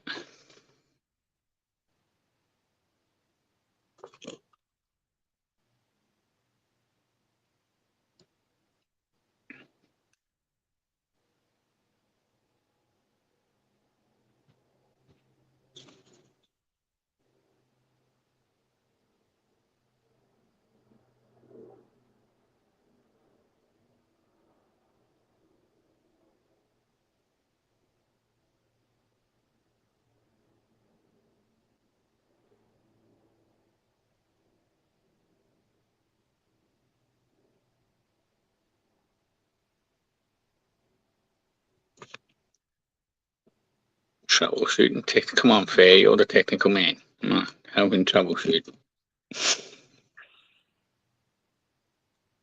All right.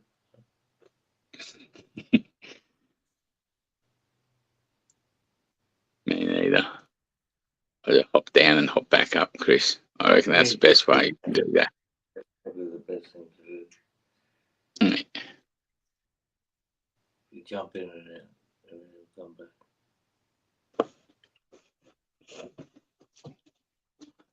I didn't know. I just read chat. Sorry, Chris. Didn't realise you didn't know how to bump yourself. That's always fun on your own live, working out how to bump yourself. And hope that you can get back in. No. No, it still can't. What shit itself? That's weird.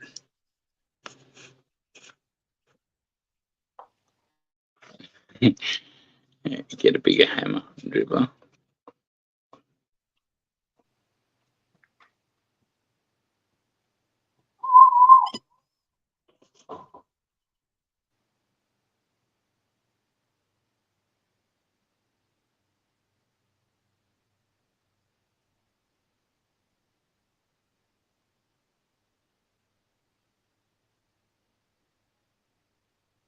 Everything good on the phone? Yeah. It's unlike what's happening in personal life and stuff like that, in family life, it's all right. And the emotional torment of that is getting to us all. Like, it definitely drains your energy. So I'm probably a day behind on feeding the cattle. We should have fed them out yesterday, but I had other stuff on and had stuff on today, so that'll happen tomorrow. Yeah.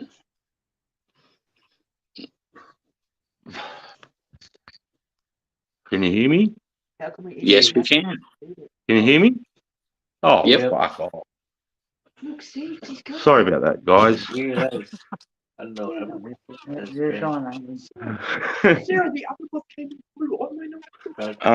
What I was saying, Monty, this is Dale, my best mate out here, bro. I just saying g'day. Hey, mate, how are you? Yeah, good buddy yourself. Yeah, good. Can't complain. No use anyway. Nobody listens. What was that? What do you do for yourself? I farm nowadays, mate. Oh, yeah, Yep, just run a few cattle, sheep. Living the good life, mate. Yeah, yep. Try to now. Mate. I just don't trip out the man. I actually come back. Nice. All mining for you. Yeah, but it's nice to drive out between it. G'day, Banana Farmer. How are you, brother? Good to see you, man.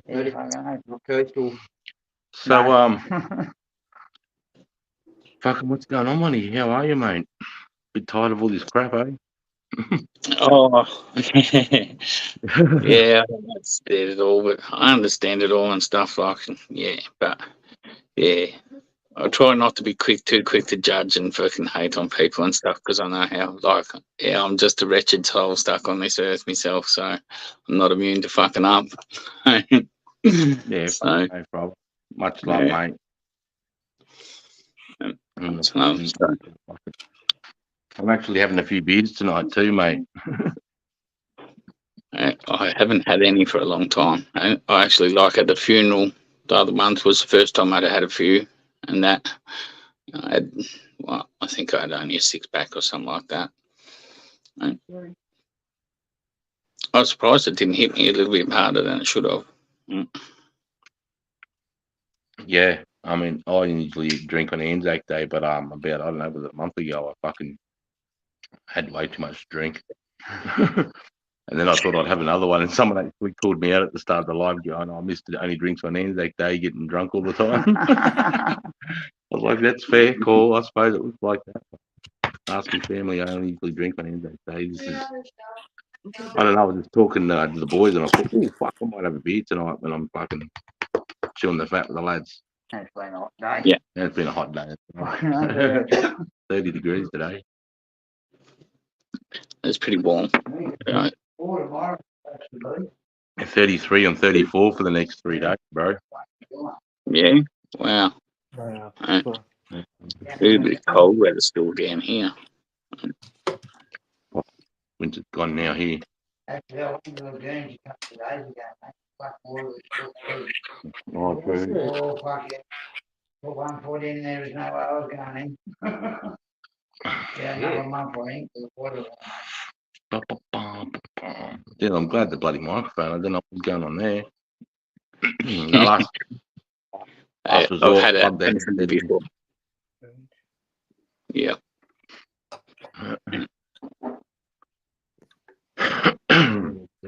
Yeah, I've had kids ring on live and then lose me mic because of that. Yeah. To drop out, drop back in, just to get my mic back, just because of phone. Yeah. I'm trying to delete or mute the call because you think it might come through in the live. It does sometimes.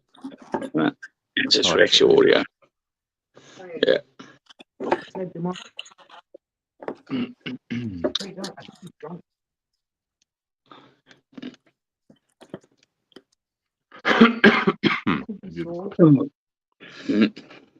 You think them good? How What do you think them ones? whereabouts are you, Monty? Are you South Oz? No, Victoria. Victoria. Tasting? Yeah. Yeah, about middle central it would be. North central. Yeah, right. I've been to Puckapunyal. I've been to Albury Wodonga. Yeah. On the board. I used to live in Albury Wodonga. Used to live in Wodonga. So that's where the kid's mum come from. So we moved back there when the kids were little after leaving Townsville. And then we always had the farm here, which is only like just up the road from Pucka. There's only a few tiny little towns in between here and Pucka. And that. Yeah. What's that main one that everyone used to go into town just outside of Pucka there to go buy food? Seymour, that's it, bro. Dirty old Seymour. Yeah. Yeah. Oh, all the hummy boys going there, mate. Yeah. That's for sure. I actually like, yeah, I don't know what's going on, but like, yeah, I don't know. Our artillery and tanks have had more rounds for the last 6 months than I've ever heard them fire because we get like the ground shakes here when they're doing their range practice there and stuff like it. Yeah, it gives me wicked flashbacks. It's fun to hear. I've enjoyed hearing it and feeling it through the ground though. So it's something about artillery, the god of war. It is the god of war. And hearing that rumble hills away, 60 kilometres away, fucking Melton Hills away, and it's still rumbling the ground 60 kilometres away, like, yeah, you know they're thudding fuck out of something. Actually, about mate, funny you mention that because I'm near the White Bay training area, and every second day they've been shooting. Some days every day. Yeah. I remember when. Yeah. Well, I remember like we used to have to run around on X's going bang, bang, bang, bang because they didn't have enough blanks for you to have all your exercises for the year, and you'd have like round shortage. Whenever Labour was in. Whenever fucking Labour was in. They're going pew, pew, pew at each other, mate. Like trying to shout over 113s out bush, like going pew, pew, pew. That's just a waste of time. Those who don't know what a 113 is, it's an armoured personnel carrier. So it's like a little tank and it has a back door, and all the boys stick in the back. When that back door comes out, they come filing out loud as fuck, and they're trying to, do that shit over the noises of tanks rolling around them. Yeah, you're doing your best not to get squished by the tank and also attack what you're meant to. Once the grass starts getting up around waist, chest height, it gets hectic. Oh, it's not fun. No. Trying to keep up with them too in a straight line. Fucking dogs, mate. We used to fucking undo their water, mate, because you see, we'd be out there, digging in, out there doing our thing. See those motherfuckers back to the PC, giving us the finger. And the next morning, you'd undo all their water jerrys, mate. The whole back would be flooded. They got no water. Town of the APC, it's called the Bad 35-8, and it's fucking riddled with bullet fire. Yeah, right. Must have went It would have been probably in Vietnam. Cooktown in the park, mate. They were definitely in the Iraq War, I reckon. I don't think we used APCs there, mate. We used labs. I reckon those APCs would have been used in the Battle of Long Tan because the APs saved those labs. They turned fucking fire. Yeah. Good pictures, They sent 113s to Timor, and they had labs there just as a cavalry for more fucking scout role and stuff like that. They didn't really drive anybody around the labs over there and stuff like that. For the second tour, the first tour they did a little bit and that, but then 113s were definitely the workhorse for over there. Oh, they were? Yeah. Yeah, for Timor they used the labs a lot. Not the 113s a lot for Timor. Like I remember, we actually crossed over in it. Yeah, not only labs in Iraq. Yeah, that's what I thought. Yeah. Well, Timor was mate. Timor was unique because the whole first division just pretty much picked up and deployed. Yeah.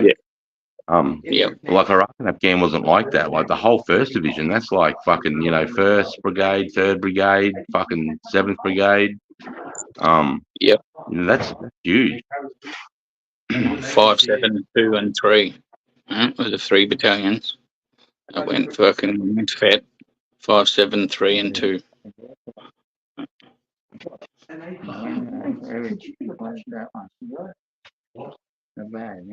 I looked it up, mate. I know exactly what that is. Look every fucking window, mate. With a fire. Yeah. There wasn't a window fucking wasn't shot out in the gun. What's that? What's that? Say you got a blue flower and a white flower. Talking about poppies there in chat. That's an actual tank. That's an actual tank. Yeah, this is a parking Cooktown.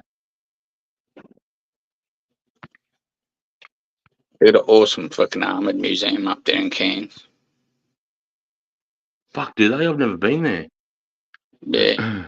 They do a tank day each year, which was only on last week, and they have like working panthers and tigers there and stuff like that that you get to drive around on, sit on top of. What were what were our tanks before we got the Abrams? What did we use? They were leopards. What are they called? Leopards. That's right. They weren't a bad tank. You fucking died. Leopard AS1. They were a pretty good tank.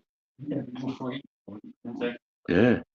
I remember they come to Townsville fucking late 2000, I think it would have been fucking, or maybe just after June or July, sometime around there. And that, because it wouldn't have been wet season yet. And that they bought fucking a squadron or something all over them, over about 20 of them.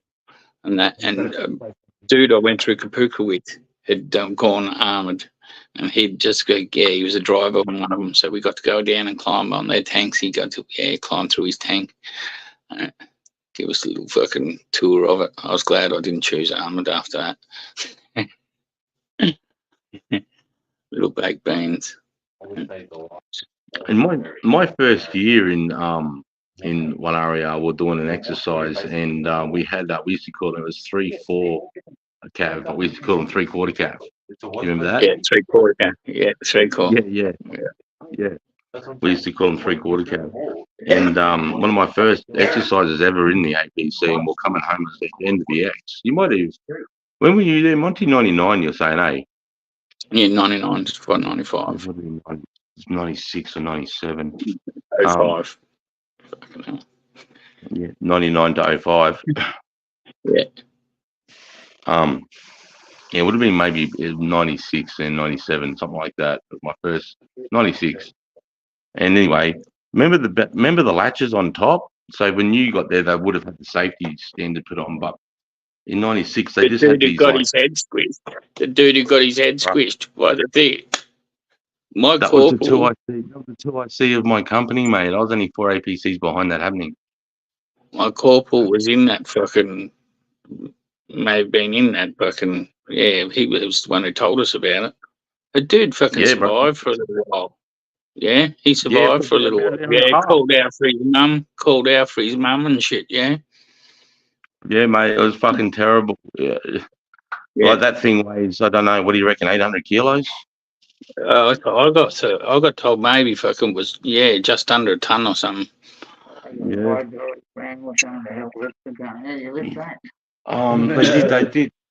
They had that, but it wasn't the lifting, it was the locking device. And what they were doing, they were coming down through a dry creek bed, and they were moving over slightly to the left, and just in the bottom, because it was like down through a creek bed, then a sharp left. Yeah. And on the inside of the left, into a tree. No, it was like the edge of the creek. It was a solid big fucking Johnny, a massive big rock he hit. About 65k an hour. Yeah, just fucking stopped it.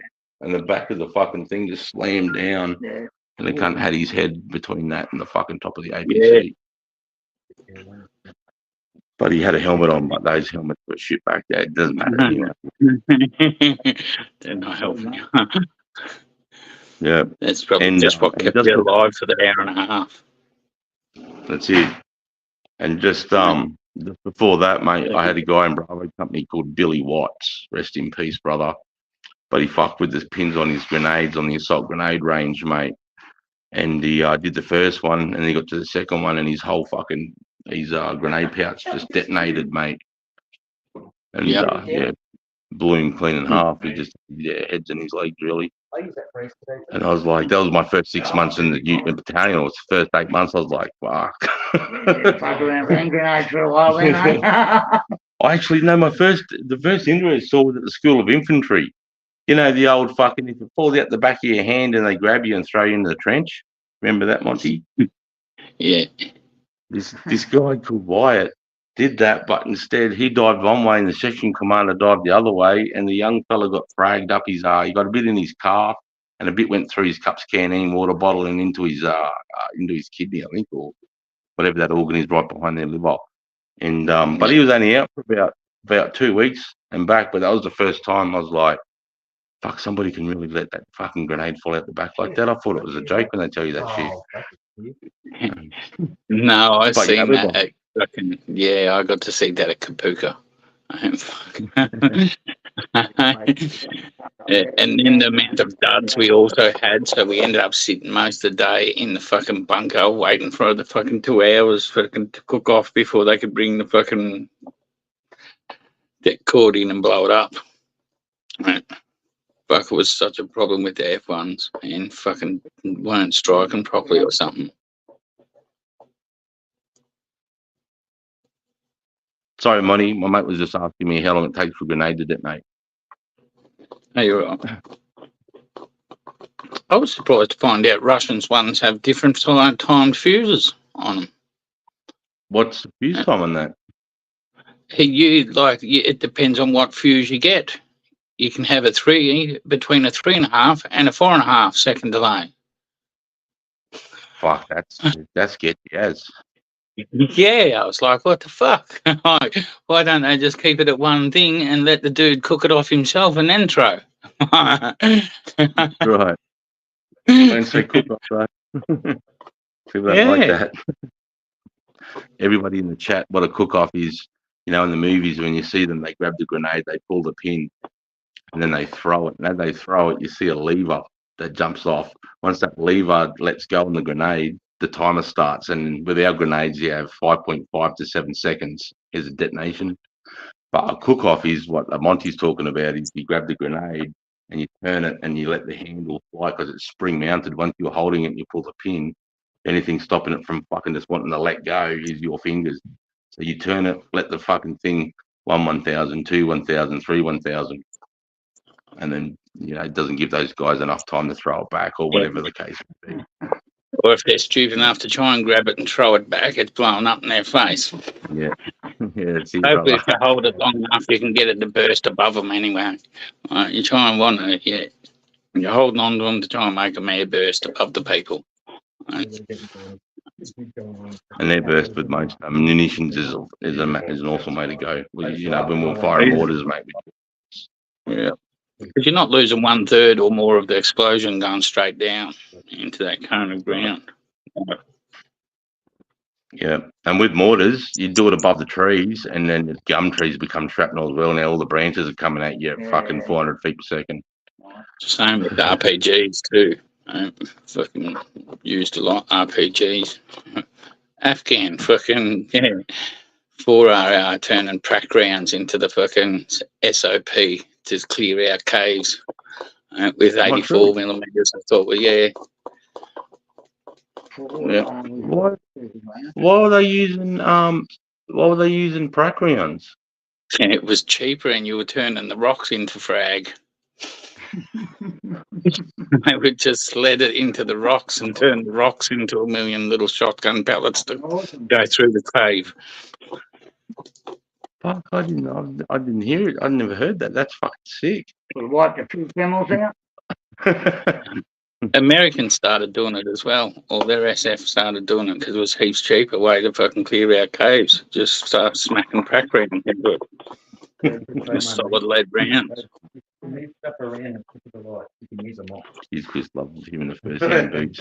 Yeah, you know, Mick Sting Kettleface Monty also served and did time in Iraq as well. We must have crossed soldiers. It was around the same time, you know. I was there 2003 and he was there in 3 or 4. Like if you set the sector like the fucking planning of the sector up or the security for that fucking the embassies, then we would have had to cross. Because we were the first fucking infantry in there to secure it. For secure the fucking like the protected. Oh, what were they called? Fuck. What did the police like to call them? A little envoys or protected person, fucking something. Here you go. There you go. This is me at SecDet when I was building it, brother.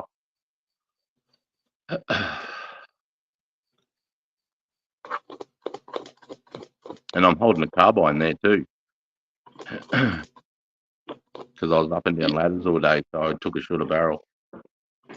Yeah. Don't mind the little carbines. Still shot straight over the fall.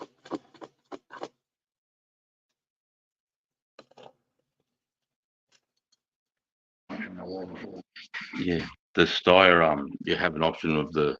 All it does though, it doesn't do shit really. It just, you know, it's meant to bring the zeroing down to about 280.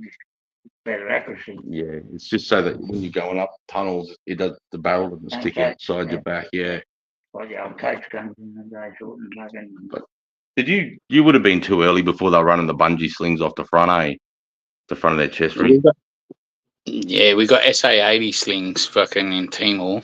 Fucking the second tour, we got SAS like 80 slings, like fucking first to Interfed, no, it was just standard fucking issued slings and stuff. Then people fucking started buying their own shit, like everyone started buying South African fucking chest webbing and stuff. Yeah, because then they stopped. Yeah, they tried to stop it for a little while and then realised that fucking no one wanted to wear the other stuff and it was shit. So fucking, and then they brought out that fucking chest webbing that had the little fucking zip ties with it. You had to zip tie it into place and then sew all it together. Bro, I was getting those aids. I'd run the old rig, mate, back down to my waist, you know, with the two comfort pads of the old soul. Get the two comfort pads. If I was gunning, I'd prefer to wear the old H harness if I was running a gun, for sure, because you could fit the rounds in the old like H harness belt better. Just run all minimum like pouches. Yeah, that's what I did. Yeah. So you're versatile. You can hold water, ammunition, fucking food, clothes. They're fucking great. Yeah, no bum bag, just run two that of them crazy, on the mate. back, fucking, and then fucking another 4 along the front. You'd have them just squished on. Yeah, no, but then they ended up making it into the weapon trap. You know how you got to do your weapons test every 6 months. Yeah. In the end, they brought it in. They asked you a few questions, and one of the questions is, are you allowed to wear the gear if it's not issued? You know, so you got to say no. So you know, as part of the weapon test is that now you've just admitted that you can't wear any platypus, any fucking .11, any of the good gear, mate. You know, but I must admit the issuing of the fucking of the quality of the issued shit wasn't too bad. You know, it was pretty good. I didn't mind. Yeah, I didn't mind the pack. The pack they issued was the first fucking 40-litre Atlas pack they properly issued. That fucking had the shape. Was not too bad. Yep. I still put a frame on mine. I've got one out the back. I put a frame on the old one. Yeah, the new one come with frame. I was spewing because I just went and purchased one anyway, like my own fucking pack, instead of having an issued pack as well. Because fucking young fella. Oh mate, carrying the weight. Like, I didn't mind carrying extra weight and stuff either. Like, I never used to strip my ration packs down to the bare essentials and stuff like that. I'd carry the whole ration pack. There's so many other people who'd strip their ration packs down to the bare essentials, so like 2/3 of their rations, daily rations away, just to save weight. You do that? I wouldn't do that. Nah, I'm eating that. I did. I was one of those fools, mate. The day before, I fucking would have been bush going sitting over to there. the bin and grabbing your stuff, all the stuff you threw away. I would have been going over the bin and grabbing and packing that into my pack. No, I wasn't throwing it in the bin because there's guys just like you going, "Oh, you give me your chocolate. Oh, you can't give me extra sugar. Oh, you can't give me that." I'm just ending it, take it.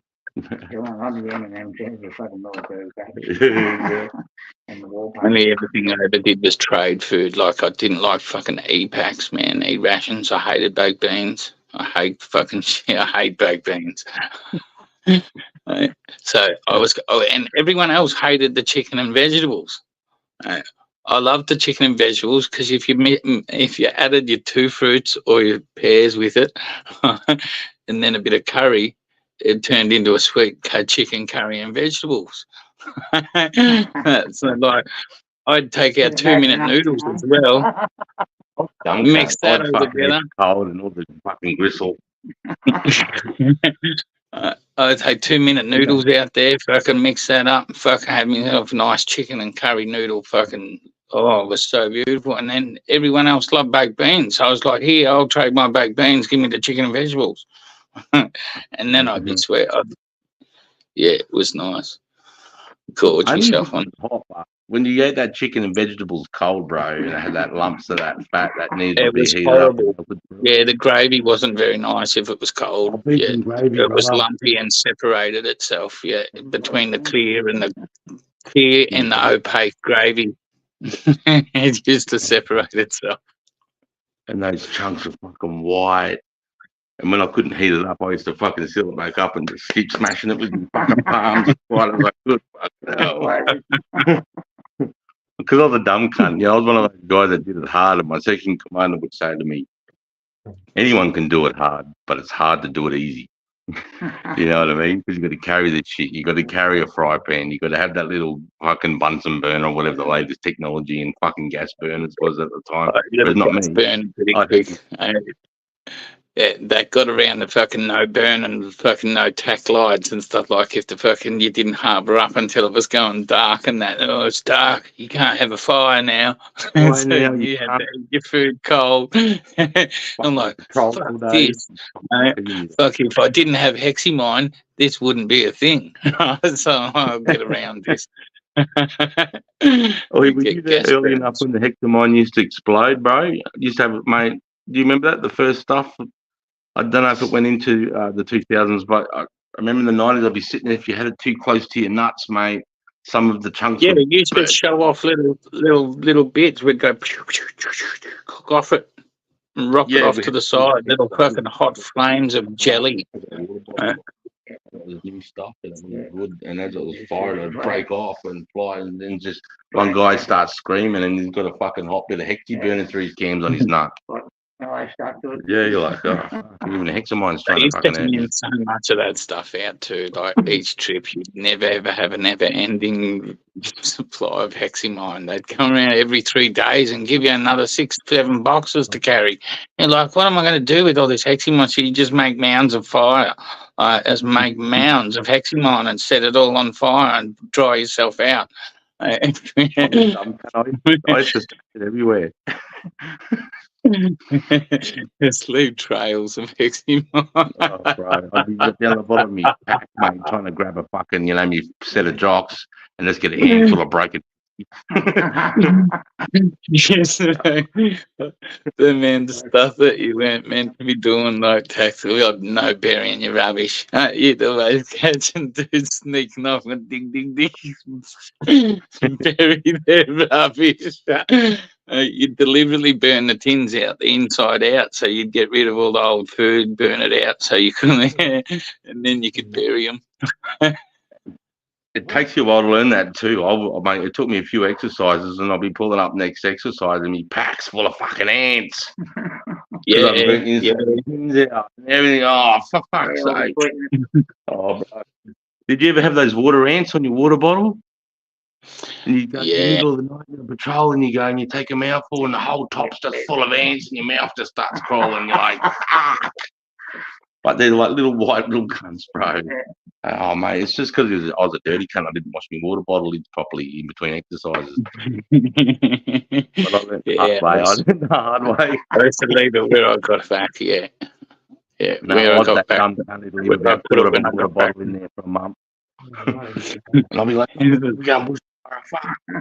That was always me. Packing the morning of. Hey, have you ever heard my story about when I lit up the fucking FUP, mate, on my very first bush X? I had a durry in the middle of a FUP, mate. My section commander, I can smell smoke, and I'm like, oh, because we're not stepping off till 5. We got there at 3, and we're set an extended line in the creek line, right? We're waiting for HL, which was 5, and when HL starts, we're going to start hitting a fight. And we're sitting on this log in this creek, and my section commander's lit a tack durry in his shirt, some fucking sneaky how, and I can just see him like sucking. I'm like, oh, we can smoke. I just grab the old durry out, mate. Right, and we were in depth too, so we weren't part of the, the attack. You know how you got the tube and then you got depth. So we're in near the battalion headquarters, right? And I go bang and just light up 13 meters this creek line, and I just hear the RSM go, take care of that fucking cunt. And then boom, I just get a forearm in the throat, mate. And I'm backwards, mate. My webbing and all my magazines are falling out, my fucking pouches. Me gat's gone over my head. I just wondered what the fuck has happened to me. I'm trying to get me breath. And my second one is leaning over going, I've got to see the RSM now, you fucking Judy cunt, you fucking dumb cunt. You just FUP up, you stupid cunt. I was like, oh. Shit rolls downhill, cunt. Whatever I get, you're getting fucking double. It wasn't a good way to start, fella.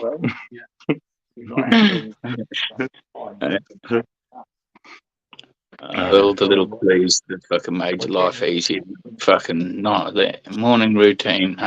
Fucking it's not wanting to show you how to fucking silent cock. You have to put the weapon back together, putting it back together with the round in there. In the barrel. No cocking required. It wasn't like a taught technique, but we all fucking did it. No, it wasn't taught at all. Like you had to wait until someone fucking liked you enough to show you. Or the actual taught way. Remember, the taught way was to ride the cock handle. Then you had the little. Remember the little that little button that you had to try and smack on the lever as hard as you can, like, and it just hurt the fuck out of the palm. Crack it in there, but you knew it wasn't in properly, and then you go, bang, fuck. Yeah, you try and just like have a shit fucking took a soft fire, like the firing pin would just strike the back of the round so soft, and you'd be cocking it. What do you think of the style, though, Monty? I thought it was quite a good gat. What do you reckon? I didn't really mind it realistically, like considering like my.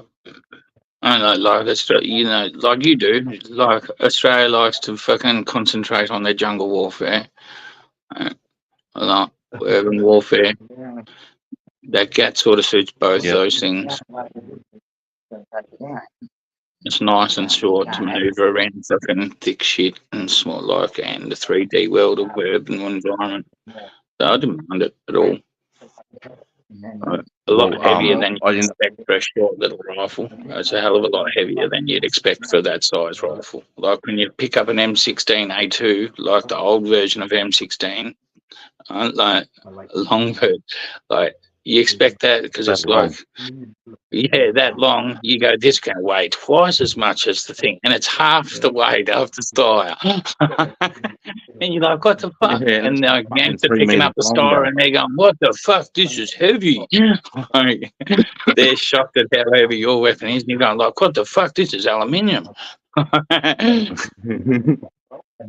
For the people in the chat, the Steyr weighs 3.8 unloaded, 4.1 with a magazine attached, a 30-round magazine, so 4.1 kilos. So imagine holding two litre and a bit, milk jurries in your hands all day, every day, all the time.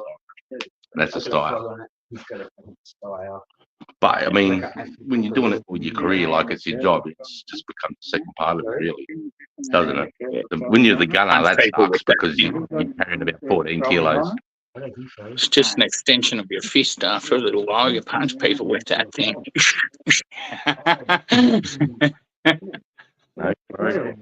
I remember, mate, when you leave a war zone, man, the first 3 weeks, like middle of the night, mate, reaching for my Steyr.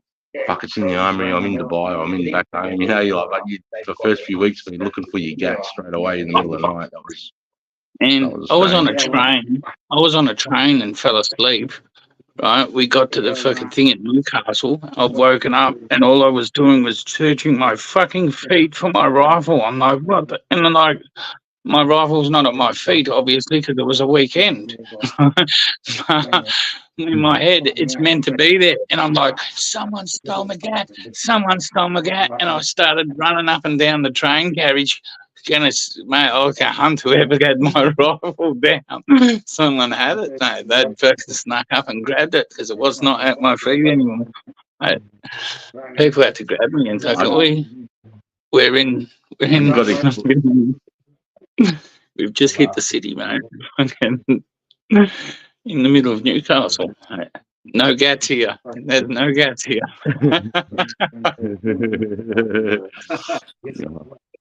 That's a real thing. The people in the chat, that's a real thing soldiers experience is they'll just wake up in the middle of the night on the weekend, in the middle of pissing, you'll just be looking for your weapon. Because as you can imagine, the worst thing that can happen as a soldier is to be, more than a metre away from your weapon. When the shit goes it's down. Not allowed to be outside arm reach. Yeah, it was never allowed to be outside your arm reach. Yep. No matter what you're doing, you can never be outside arm reach of you. And when you're first brand new and you're not used to carrying a gun every day or a rifle every day, you'll put it down and you'll walk off 5 meters to go and stick your hoochie up because you're just fucking thinking of the next task you got to do and you haven't even realised, because you're still getting used to that.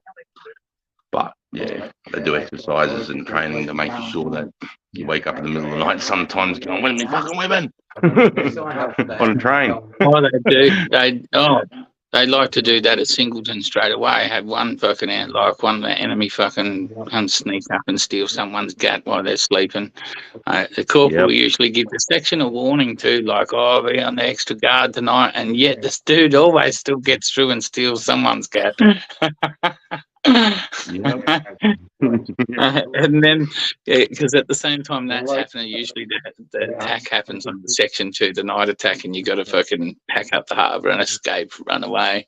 And that's the second test of the night, whether someone fucking has their gat stolen, and then when you got to pack up quick to do the runaway, whether someone's willing to sacrifice some of their kit and leave their fucking pack behind or fucking something to get out quick. They smashed on for it.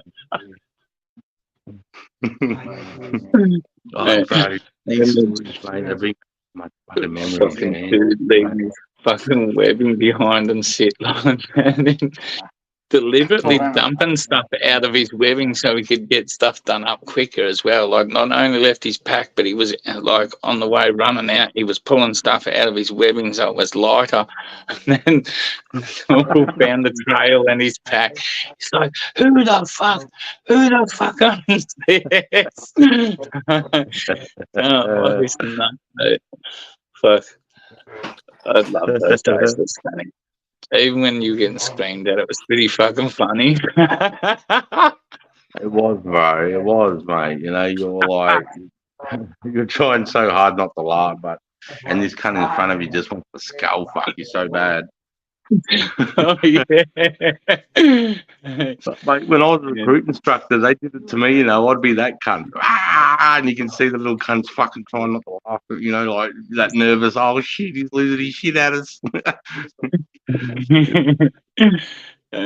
see it from the other side, bro.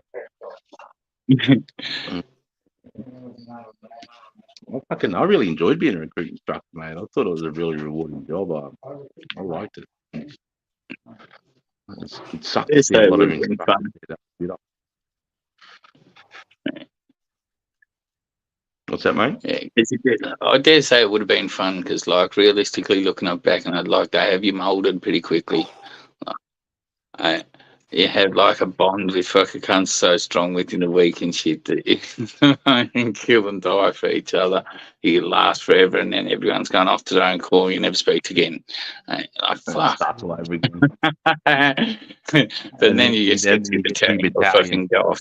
Yeah, get to the core and Biff's battalion. Fucking yeah.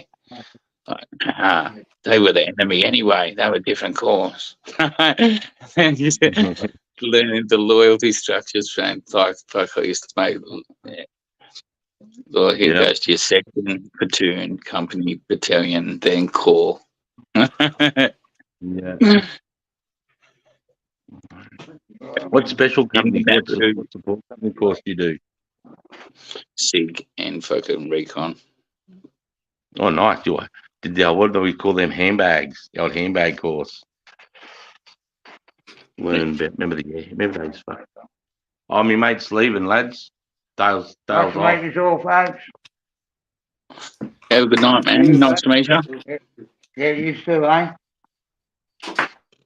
Got me Definitely. in prison and got terrorised some local residents. He said he's going to get in his Land Cruiser and terrorise some local residents.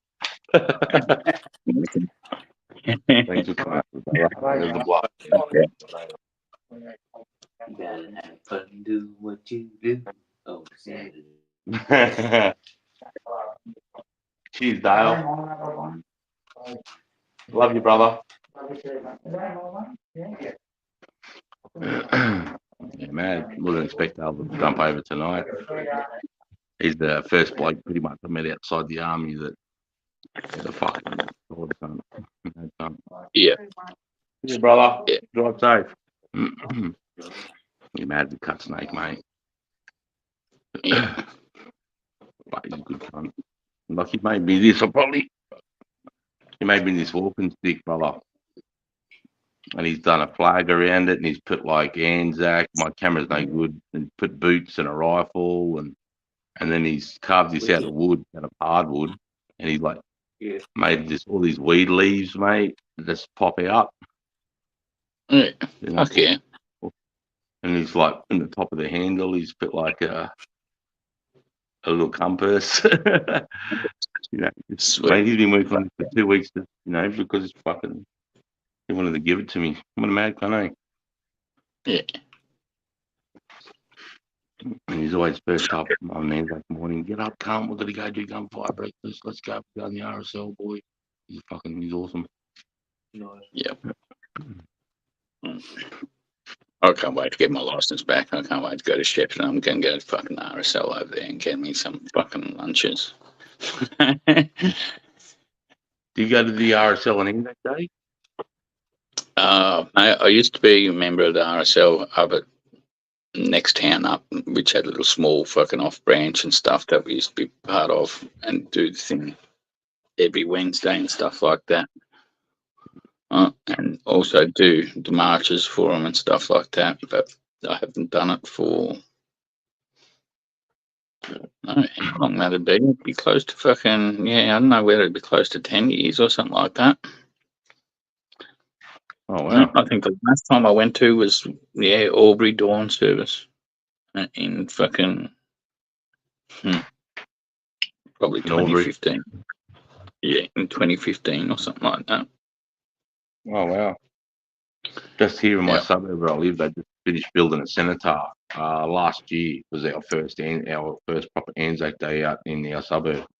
About 400 people turned up, and now the bloody a local guy here, like the member or whatever, has fucking been asking me to do a speech on Anzac morning because someone fucking told them that I'm living in here, and they're like, come and get him to a speech, and the RSL and Gimpy wants me to go in there and do shit, and they fucking enjoy that. Yeah, it can be like RSL we were involved with. We had like people that weren't ex-serving members and stuff like that. They were just affiliates of someone who was a serving member. They can take over somehow. And then it just, like I wasn't wasting my time there anymore. You can embezzling money and stuff like that. No money was going missing and shit like that. The first morning I walked in, I had two old guys, and they're straight away like, "Oh, what have you done? What wars have you been in? What are you doing here?" I was like, "Who the fuck fucking talks to someone like that when they walk in the fucking door, you stupid cunts? Like, how does another veteran talk to someone like that? Who the fuck do you think you are? What does it matter if they haven't been to war, you fucking idiot? Like, what the fuck?" And I was just like, "He's gonna get fucked," you know.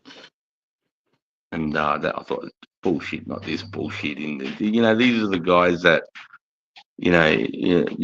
break a toenail and end up working in the fucking Q store, or they, or they fucking, they fucking transferred to military police and go, "Yeah, I fought you on fucking dog." Do you ever notice the guys that transferred to military police are fucking dickheads?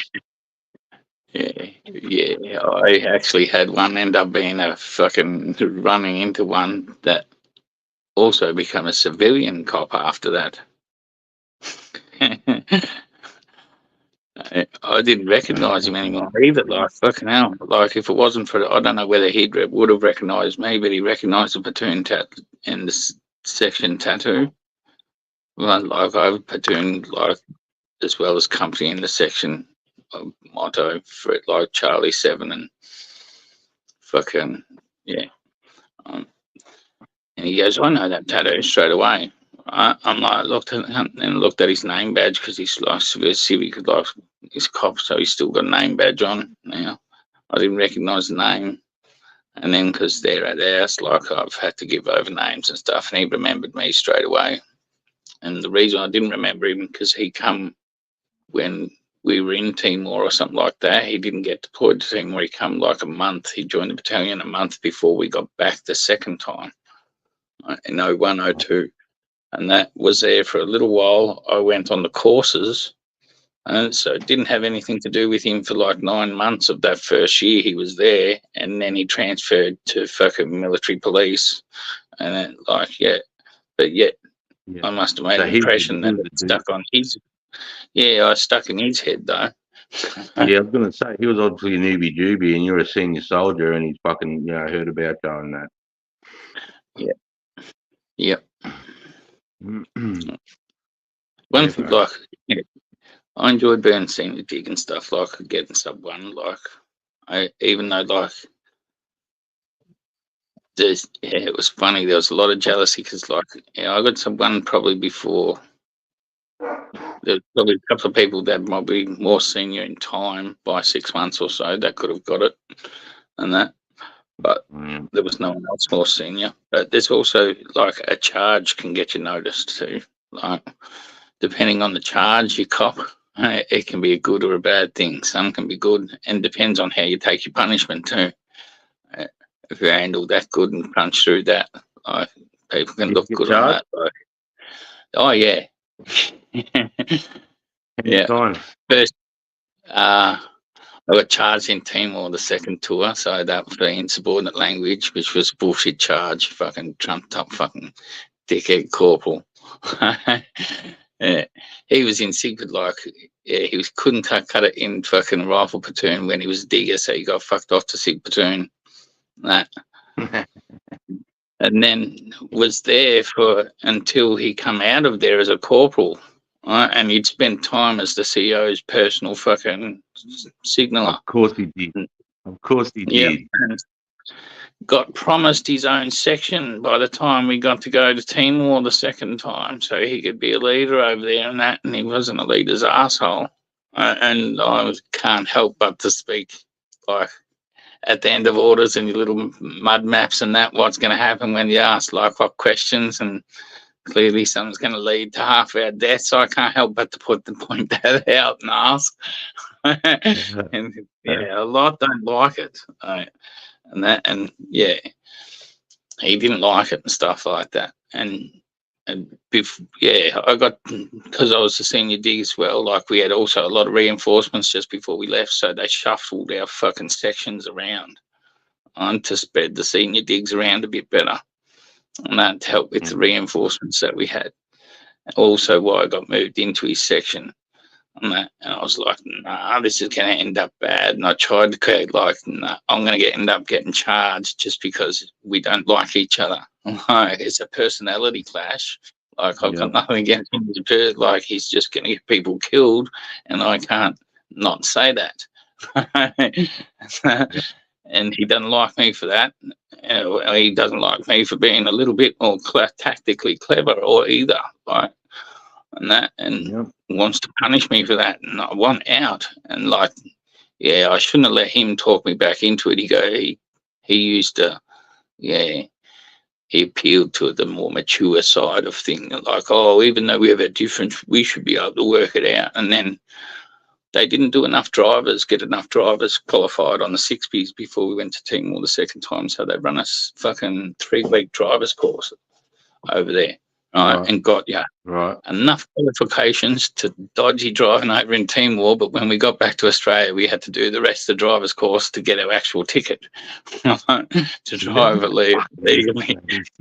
That's what I was talking about the army. That shit. Yeah, exactly. Right, and then I got stabbed to go on this driver's course. I come back. No one's good. Where at this time they're building a new base in Timor, right, for the Timorese army to take over. Right? But they were going to base a next few rotations in this new big base, and that for the Australian armies as well, and all the international cunts. It was Japanese fucking soldiers there. It's the first time Japanese soldiers, Australian soldiers, have been in Timor since World War II together. And that, wow, I didn't know that, bro. Yeah. I didn't go to Timor. I went to Bougainville. Yeah, my mate went to Bougainville, fucking my best friend, fucking from the army, Gene Hill. And he went sometime like 96, 97, somewhere around there, I think. Oh, when it first kicked off. Yeah. The unarmed groups, the little unarmed ones they sent. Yeah, that was when it first, because when I got over there, bro, it was ridiculous, mate. We're disarmed. And we're wearing fucking yellow shirts with fucking something peace monitoring group. Yeah. It was pretty bad. Crazy. Yeah. Yeah. And then fucking, yeah, I did the driver's course, come back. I get no debrief, right? It's only our platoon doing security for this huge big base out in the middle of nowhere, right? The platoon's really gone lazy in the last 3 weeks, because there no eyes from the company or anything, or the battalion, right, where they were. So they're sleeping in, not getting up, doing routines or anything. Like, unless you had a picket, you could stay in bed all day. It was up to you what you did there. And I was like, come back, I'm like shocked at this. Like, wow, this wasn't like what it was when I was left before I did the driver's course. Like, this got slack. I wake up. I'm used to waking up in the morning because I've been on this driver's course. I've been getting up early in the morning, let alone kept awake by helicopters all fucking night because we were at the main base at Ballabo doing the driver's course. So it was fucking, yeah, just 24/7 there and stuff like that. And now I'm out in the middle of nowhere and they're just doing up. So I got up, everyone's still asleep except for the person on the radio picket and whoever was in the machine gun tower was out in the middle of nowhere on the edges of this fucking base. I go off, have breakfast. I went off, had breakfast. I come back, started reading a magazine just to fill in time and was still shocked. No one's even stirring. No one's looking like they're going to wake up. I see this picket list that's it's screwed up, got wrinkles, dirt all over it. It doesn't look new and stuff, but it's got my name on it. And I'm like, what the fuck? That's got to be old as fuck. Right? But I better just have a look at that. I look at it. I look at the time from what the picket is. There's no date on the list, right? It's just got times. I look at the time. I'm going, well, if this is current, I should have been on picket half an hour ago. Right? I better go check. So I go over to the radio picket because that's where my corporal was. He's on the radio picket. I ask him, "Oi, Dolly, is this radio picket fucking current or what?" And he goes, "Yeah, that's the one from tonight. I'm like, "Oh, well, according to this, I was meant to be on picket half an hour ago. I best go." I grab me shit and start running like fucking a kilometre to where this fucking machine gun tower was. Get there, the guy's got a radio with him and that. I'm like, fuck, man, I'll do your radio picket tonight because it was half an hour or 40-minute radio picket. And that's about how late I was. I said, I'll do that for you, pay you back your time. And that, why weren't you on the radio 40 minutes ago asking where I fucking was? Like, because no one's given me a debrief, nothing. No one's spoken to me since I've come. No one, like, my fucking section, like, Lance Jack should have come and given me the picket list and told me the routine of the section as soon as I got back to the platoon. Where did it break down? None of that fucking happened, right? And then I'm getting replaced by the corporal from the picket in the machine gun. He's angry. He's like, "Oh, you're going to do Lockie's radio picket tonight because you owe him 40 minutes right, as your punishment." I said, "I'm already going to do his radio picket because I owe him 40 minutes. Like, that's not part of my punishment. I owe the dude 40 minutes. Yeah. He just lost it at me, going, "It's not for you to make up your punishments. It's for me." And starts screaming at me. I'm like, "Whatever, dude." Start walking off. He goes, "You think you're so good, I'm going to throw you in the cells." Oh, we're in the middle of nowhere. Like, where are these fucking cells? I'm like, "Go on, please. Throw me in the cells. Throw me in these cells. Where are they, Dolly? March me to the cells. March me to these cells." And then he just got real red in the face because there's no cells. They don't exist. Start fucking chopping down Told me trees. to fuck off. Told me to fuck off. I went back, told the sergeant what happened, like, because I know he's going to come back off that machine gun tower fucking sooking, like, when his picket's over. So I may as well just go tell the sergeant what's going to happen. Sarge goes, "Don't worry, Monty, I'll deal with it. Can't come back now," and insistent I get charged with insubordinate language. I don't know when I was insubordinate. I just told him to do what he said he's going to do. But, he ended up fucking over there. Yeah, I lost 2 weeks loss of pay, 2 weeks loss of pay, 2 weeks ROPs. Fucking on, yeah. It cost me $5,000, motherfucker, or more. And for people that don't know, ROPs in the army is one of the punishments you get when you get charged with a crime, and it stands for restriction of privileges. In a war zone, I'm not too sure how that would have gone for you, Monty, but back home, if you can't drink anything but water, if you want to drink cordial or Coke, you have to ask, request for permission, and I they had can to say no. sleep out under. I had to sleep out underneath my hoochie, and he was in that and fucking ate ration pack for 2 weeks and moved rocks and shit and fucking. Even though before we went to Timor, people were like the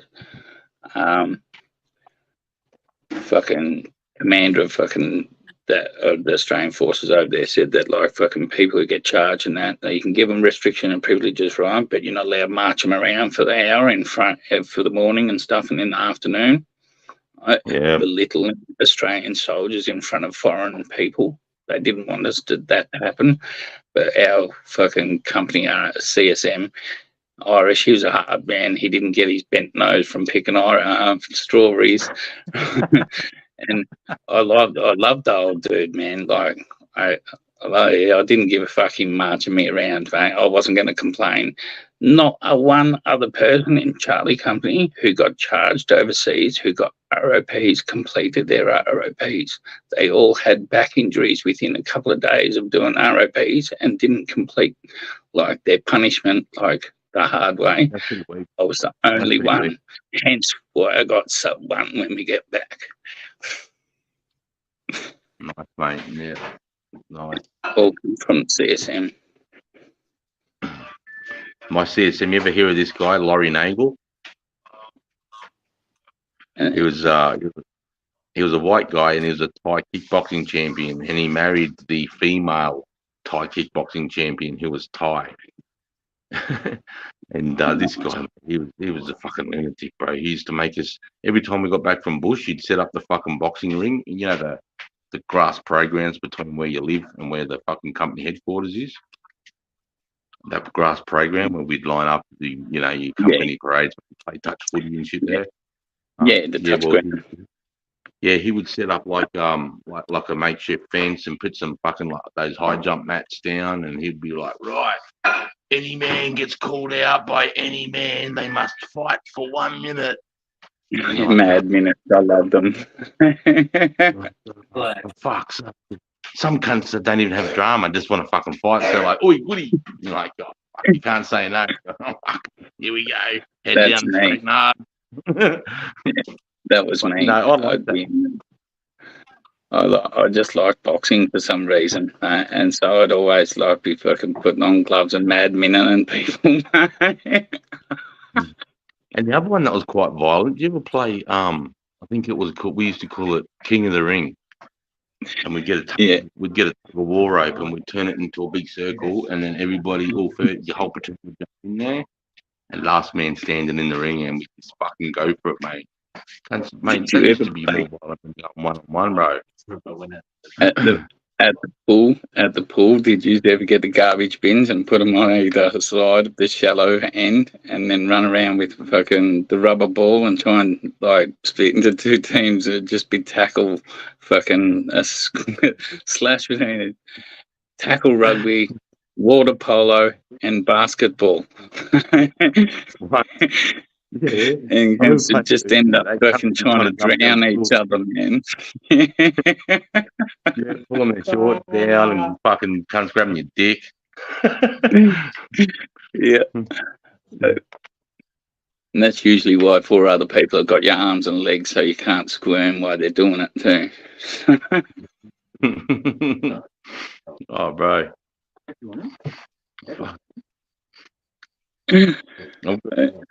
After 28 or 24 hours, anything's legal. Oh, bro. I used to work. Hey, Monty, you I used to done love teasing the new dudes with that. The new dudes that get so scared when told, like seeing you guys that start saying that stuff their first night out bush. After 48 hours, anything's legal, young boy. Don't worry, I'll be in there for a cuddle later. There were some creepy cunts. Oh, you know who my my second choice was Robert Langdon. Do you know? Are you familiar with Robert Langdon, the name? Langdon. Yeah. in 2010, he decided to go private, and he was working with that American company, I think it was Blackwater or Black something, BlackRock or something, doing that private organisation. Yep. Well, he was a fucking nutcase, right?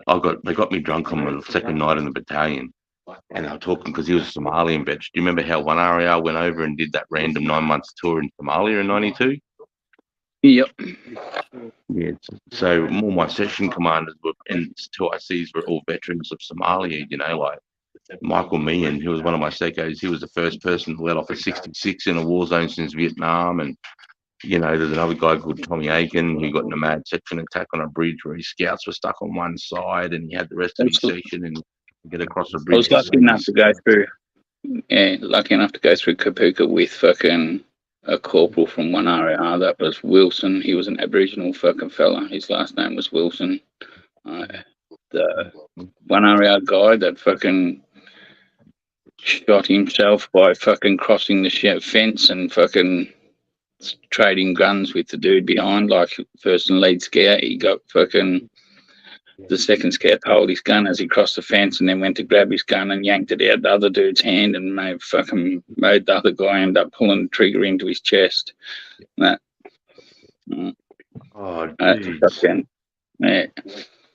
Yeah, Kapuka, him fucking breaking down, telling that story about that dude, because apparently the guy that died was a funny little fella at the battalion. Was a little fucking funny fella that everyone loved or something like that. And then, yeah, the guy with the last name Carroll, fucking in Sinclair. And then, and then Slats, like at fucking 2RAR, one of the first section commanders I ever had. I was out of the platoon anyway. He was there for about 12 months before he did his back and ended up getting a medical discharge because of his back. He was also a fucking Somalia veteran as well from 1RAR. And then the other secos I had were all fucking veterans of fucking Rwanda and that. That fuckhead corporal that charged me for fucking the insubordinate thing, he was on the front gate at Behibo when that massacre happened in Rwanda and fucking ran like a bitch. Boy, there's nothing they could do, those lads. There's nothing they could do. Yeah, I don't care. He's still not running like he's not there. He ran. I don't know, but according to him, because those guys were watching the fucking tooties or whoever the fuck it was run the women up to the front because they had floodlights, mate. While I'd rape them and then fucking cut them to pieces. Apparently it was nothing new though. Apparently it was nothing new. That would happen every day. They would bring people up to the Australian gate and execute them in front of the Australian gate to try and tempt soldiers to try and save them. So they had a reason to attack Australian soldiers. There was a fucking another day where they all chant themselves up in the church fucking because they wanted to attack the Australians and stuff like that a couple of days before. I had an officer, Major Glenn. He was a lieutenant in Cambodia, and he felt unsafe. So I went to Cambodia. Hey, my old man went to Cambodia with SAS, and he ended up down the black market and arming all his boys with AK-47s, and he got back to Canberra, mate, and they lost their fucking shit. And he said that he would never be promoted to captain, and this guy served with my dad. Like, he remembered me. He goes, Gooding, your father was a fucking spook at fucking Kabbalah, Peter Gooding. And he goes, I fucking served with him. He's a good dude, blah, blah, blah. And I'm like, oh, holy fuck. So he's like been around for a bit. And he was a major. And I said, sir, I heard a story about you fucking buying AK-47s on the black market in Cambodia and arming your boys up, making a call even though it was illegal. And he goes, yeah, I did that. And I said, I thought you weren't meant to go to captain. And he goes, and he was a major. He should have been a probably brigadier, but in the end he did get to fucking lieutenant colonel. But he was one of those good officers, as you can imagine, arming the boys up with AKs. That's a decision an officer wouldn't usually make because they're too scared of their fucking careers, Yeah. You get those officers that are just real cunts, every now and again. 1 in 5. You go, this is a mad officer. How's it for you? Like, you fucking, on the piss, cunt, don't want me too drunk on the knock you. But when I got the sergeant, bro, I had to think differently. Getting these young 19-year-olds straight out of fucking RMC, and they're like, I want to do this, and I reckon that mountain up there is a good place to defend them. We're going to park it. I'm like, shut the fuck up.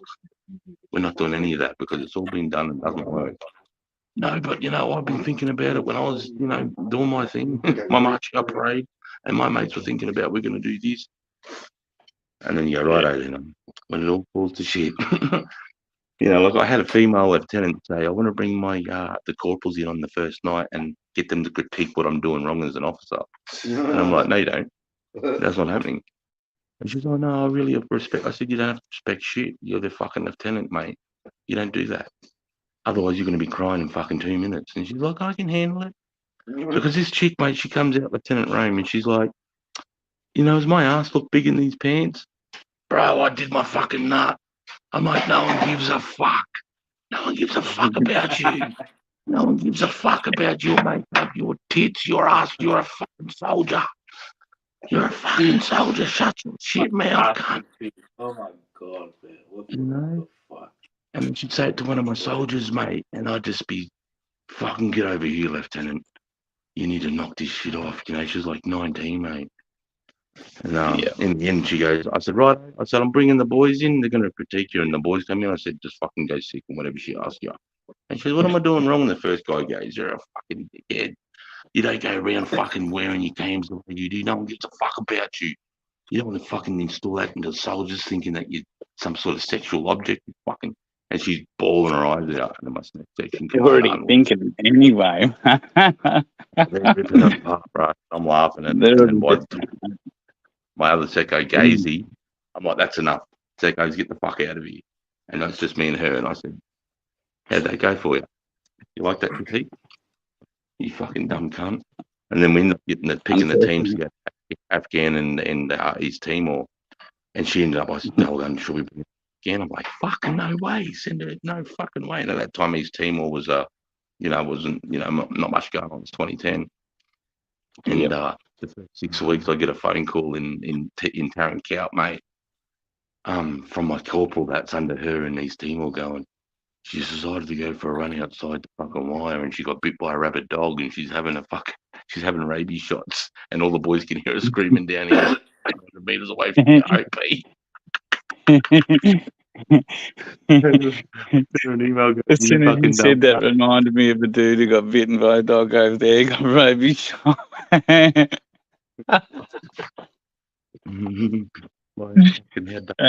wasn't even a rabid dog. You just, if you got bitten by a dog, you're copping rabies shots over there. Yeah. Yeah. And they're the worst shots, they're like right in the gut. Huge big needle in the gut. A huge big needle in the guts. 3 of them. What's in the gut? Evil. Yeah, 3 big needles in the guts. Evil. Oh. Hey, just want to say there's a fellow veteran here from America, Jarhead Jimmy. I met him yesterday on another panel. G'day, mate. Thanks for stopping in. I appreciate you, mate. Monty is a fellow veteran, and we got Fairgrove up in the corner, man. Fucking chilling. You can jump up if you want me to drop the link, or you can hang in the chat. Just thanks for popping over. And I see Aussie Pug. I see you there, bro. Much love. To see if I've seen anything else I missed here. Every time I see Fairgrove, he's munching. Yeah. So, Randy, look on your talk. Get it in the fair. Jimmy said he's working, but you'll be lurking. Yeah, cheers, bro. Yeah. We're just chopping it up, mate. It's Friday night here. Adam Cameron just dropping in. Yeah, g'day, Adam. Thanks for popping in. Me and Monty just fucking reminiscing.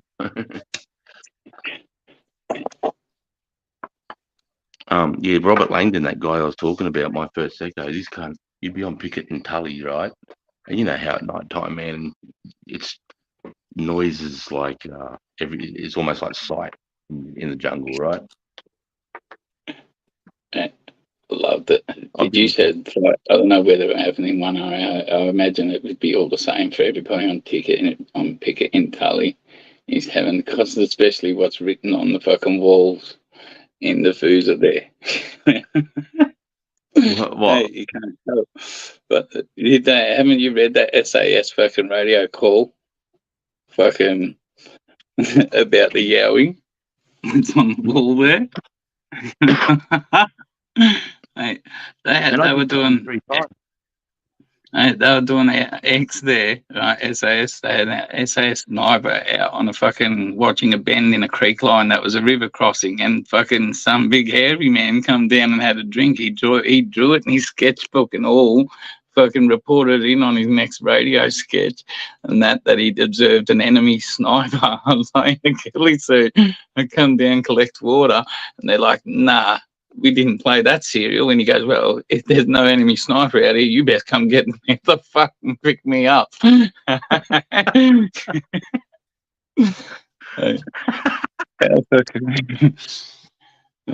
never heard the other story. I never heard that one. That's awesome. Fuck. When you went through, did you still talk about there? Did you still have when you went through Tully? Did you have your Vietnam veterans with their sticks, mate, belting you when you weren't in a proper firing position? Oh, we had DSs and stuff, but like worst DS I had was probably like he was. I don't know exactly what he was or what he would have been, infantry and stuff like that, but apparently he'd fucking spent a couple of years attached to fucking SEALs and stuff like that and was pretty high up in the commando world or something like that. I don't think it was SAS, but it was commandos or something. Yeah, which is just quite infantry. Yeah, and just running around fucking beating us with the stick and stuff like that. And but like, really, I remember getting killed badly in front of him. And fuck, I was so embarrassed too. I was so embarrassed, man. I got pit like I was only new when I did Tully too. I think it was my second X. I did Paluma, and then we went fucking a high range, and then put Tully. So it was my third. And the other two, like fucking, we joined like Paluma. We joined the battalion out fucking bush, like the company out bush. Right. And then fucking. Then high range was a week or two and wasn't hard or anything like that. It was pretty easy up at high range. It is. I think it was at the Mount Village even. So I don't think that was hard at all. Yeah. And then Tully. So I had no idea what to pack, what to expect. So I've gone and everyone like it's hot. You don't need nothing like to sleep in for the night and stuff like that. So I took a fucking poncho liner. That was a mistake. It's really cold in that time there. Yeah, and we had the wettest time ever. Thank God, like fucking, I did take my winter weight with me, but I'd left it fucking back because they'd give us the fucking Hilton thing there to sleep in and stuff like that when you're at Tully. So you have your mozzie net and your stretcher all set up there. So yeah, I was just going to leave the winter weight there. For the whole thing and that, but after the first night out bush, man, I was like, no, this is too fucking cold. I need the winter weight. And then I was, thank God we did, because it just poured down for the rest of it. At least left in like fucking 1.5 feet of water leaning up against our pack, so you didn't drown in your sleep. Yeah, and tree, bro. Trying to sleep against trees, water just running down the tree into your fucking back. Along the creek line, enemy fucking takes a shot at us. We go into section tack. Anyway, we fight through. The dude does it like the enemy runs off before we got close and managed to take it, like do the fucking carry out the second attack on him and capture him. So after we're swept through to fucking you extend, what did they call it when you fucking, after that, when you're sweeping through to your fucking line of extreme or something like that? Reorg. Yeah, we're going into reorg, setting up harbour. I don't know why, as a new dude, my corporal thought it would be good to hit me with the section fucking clusterfuck.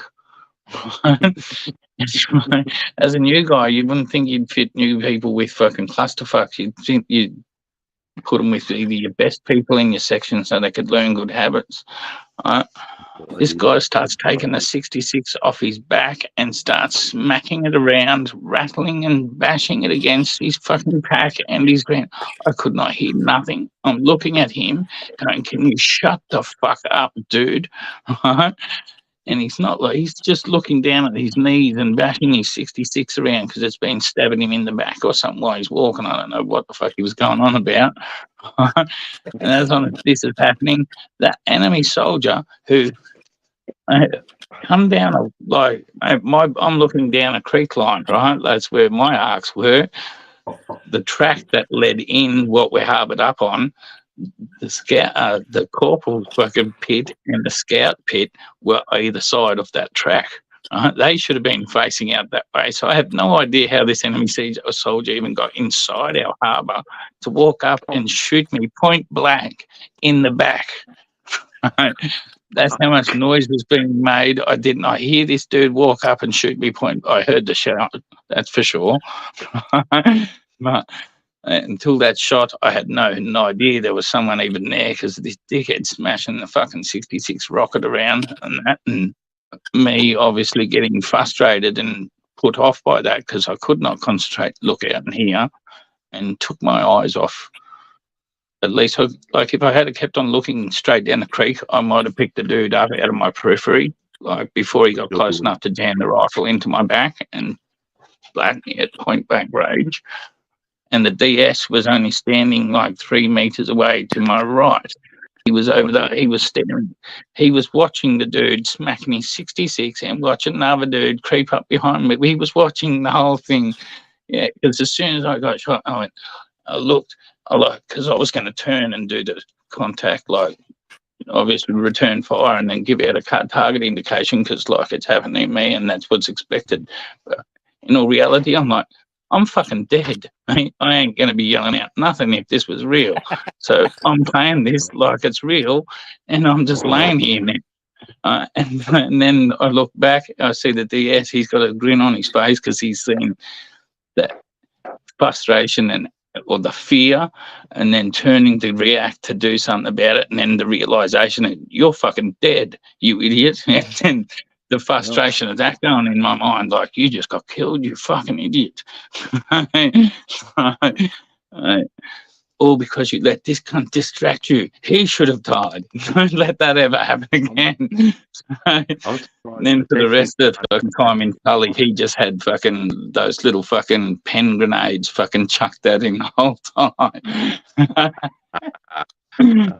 He was that dumb, mate. He didn't even react to fucking those things. He had a fucking pen grenade lobbed in front of his face. He looked at it and was going to crawl over the top of it. I looked at him. I'm like, man, what the fuck? Grenade! Throw myself on my back, point my feet towards it, and that's only when he started to move after I'd done that and goes off in his face. And to say DS is chucking another one at him. I'd heard, like, I remember getting, like, the dude fucking joined as a reservist to go on Interfed. Swapped over to a full-time from reservists. CFTS, Interfed. in your full-time service. Yeah. Dude should never have been where he was.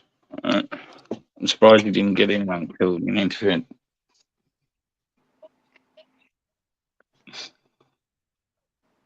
Bloody fucking Tully, mate. That place, I saw some of the craziest shit happen, guys. I'd seen a dude strung up in the air with wait a while. Like, completely, like, he would have got himself eventually after an hour or so, but he was completely, like, suspended. I seen a guy fucking smash his teeth on the end of the fucking Minimi, mate. Drive all his teeth to the back and start screaming. Yeah, that wouldn't be fun. Roll their ankles to try and self-harm themselves just so they can get the fuck out.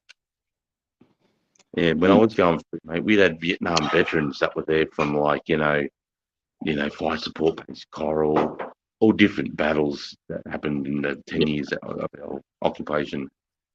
and that hits you in the heart. You jump, because as a soldier, you jump out a little bit wider because you're trying to get a good field of aim, or you're trying to see where your left blink is as a scout group. So you move Or forward. if you're just lazy, and just did your crawl forward and you didn't go to that fucking good firing position that was 3 feet to the right of you, right? You're Right. getting smashed. Because well, you notice where you need to go is fucking half a foot of water. So I'll just go to the left here because it's a bit drier. Nah. Yeah. Fucking Yeah. cunt.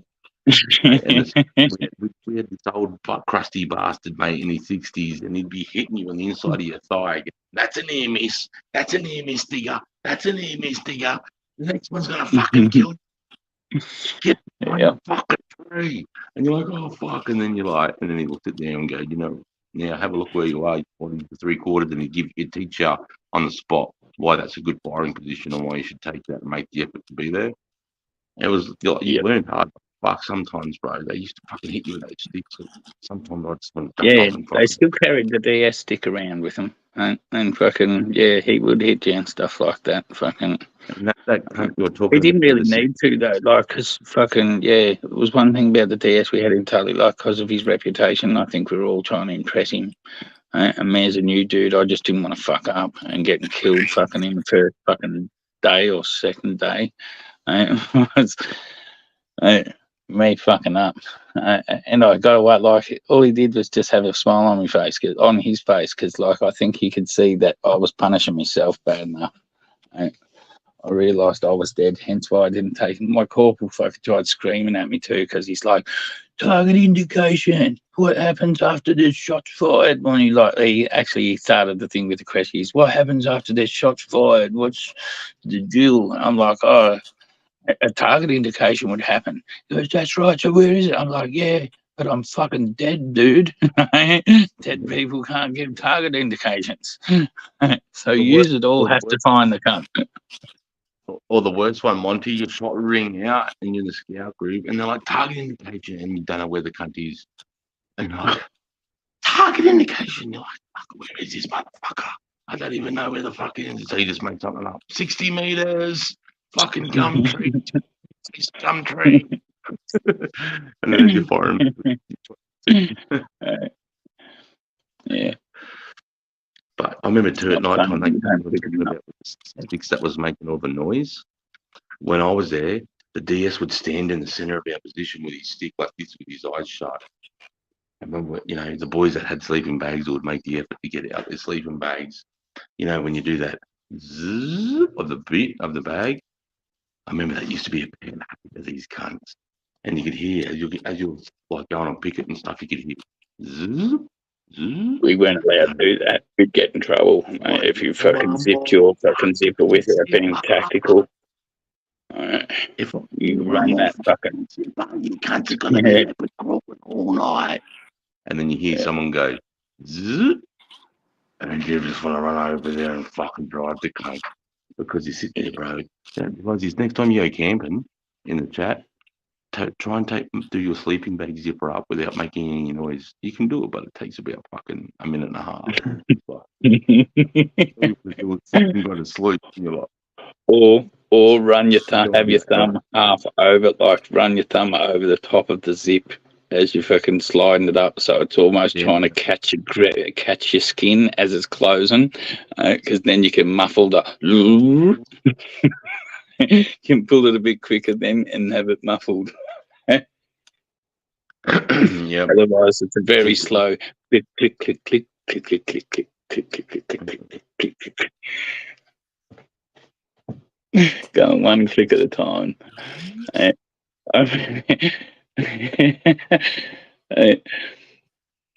don't know if you would have been times where you've been so scared in your fucking life, right? And then when you get through it, or you realise you're not in that bad of a danger, it becomes that fucking funny. Because of how fucking just scared you were. We were training up for fucking Timor the second time. We're out on a section patrol somewhere, and that we've harboured up for the night. And so we're in just this little section, fucking like not spaced apart very far at all, like a couple of meters in between each pair. In the jungle, everything comes in very tight. Man, legs get sleeping. Alright, then I hear this, like a footfall go thump, thump. It's like it's coming in so slowly, creeping in, like sneaking up on us. I'm like, I'm like, what the fuck? I'm like, it sounds like it's 3 feet up from my head and it's coming at me. I'm like, man, I've got my sleeping bag done up right up to my neck. So I'm like, fuck. I'm like, it sounds like I'm kind of sneaking up. Is some cunt trying to grab me as a fucking POW or something or what? Like, I don't know what the fuck.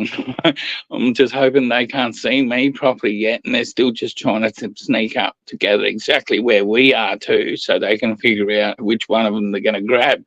I'm trying to undo my sleeping bag but not go, you, and give them warning that I'm awake and know exactly where I am now because I've gone, you.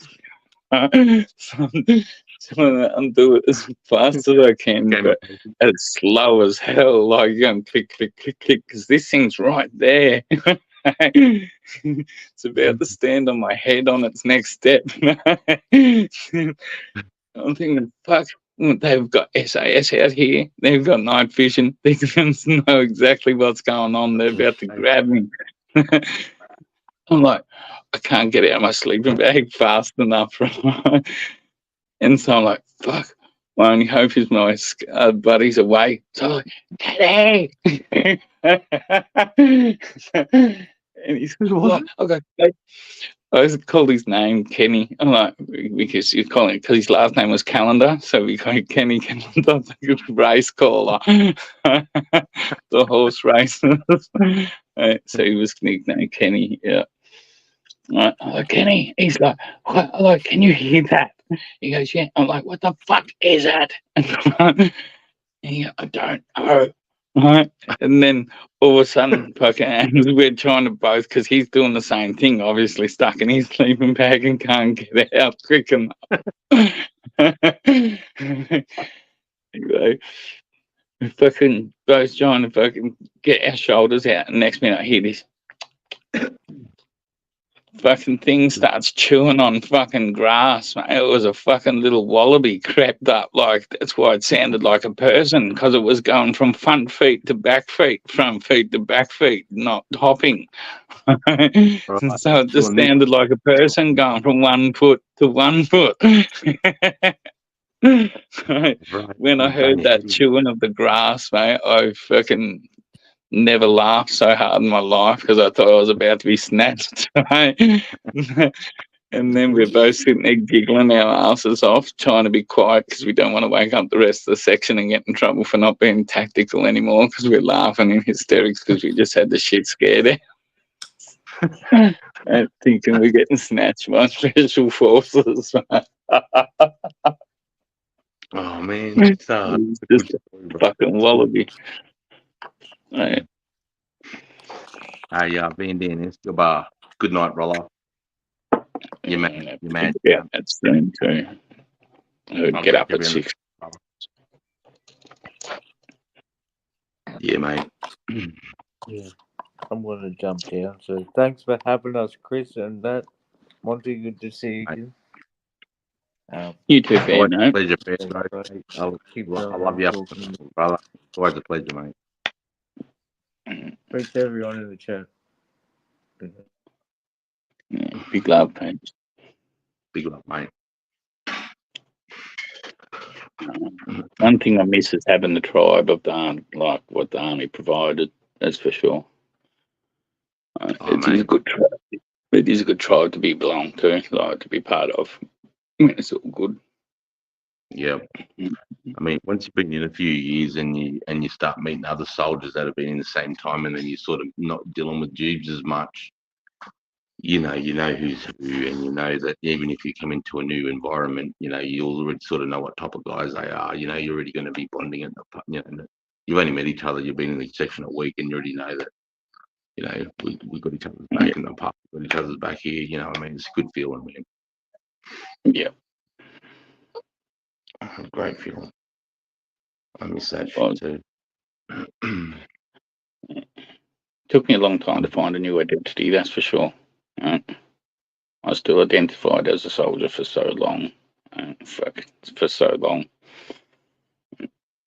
But it's only Yeah. recently changed for me, actually. Realistically, I think only recently do I really have started to identify as a farmer now instead of fucking an ex-army. Yeah. Well, mate, I feel like I lost my identity. I suppose I'm still dealing with that. You know. I can see, right? Me and myself lost 15 years ago, right? When you first lose the tribe. Because it is, your whole identity is wrapped up in what you could do and who you were there. That's right, mate. That's right. You know, and you work hard to get to those places too, man. Yeah, you sacrifice a lot. It's not, yeah. It is, mate. And I suppose that's Like all you're I doing did. it. That's why you did do it out of want. We all did it out of want. We chose we weren't drafted. We went and joined, but yeah. I don't know. It still is a big shock when you get there and you realise how much they do own you. And your only right really is to have a sook. And a digger's whinge.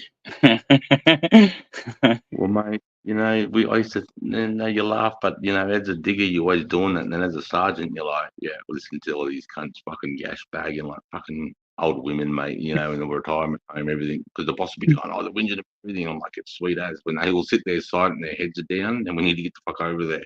But at the moment, it's all good. They're doing what they need to do. Yeah, Whinging about if they're everything. in the circle all laughing and whinging and still fucking, like if they've still got smiles on their faces while they're whinging, it's all good. Yeah, 100, mate. Exactly right. Well, they're already assessing it. When you get to Warzone, it's already better than going bush because, you know, you've got a solid place that you can come back to and sleep, you know, that's relatively safe. You've got a really good mess, you've got a really good gym. You know, the little things slip over there, like, it doesn't matter now, say, cunt doesn't have a license, just fucking throw him in, and when you just get that vehicle down there, you know, like.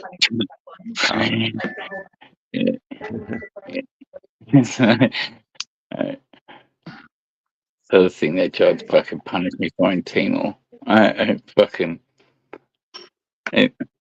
At some point, they forgot that the driver's course that they threw me on was only for 60s, right? And then, because they only had they used to have a local do all the dishes and do a bit of cooking and stuff on the fobs, and Timor. After they'd been finished cleaning up and stuff, someone had to drive them home, right?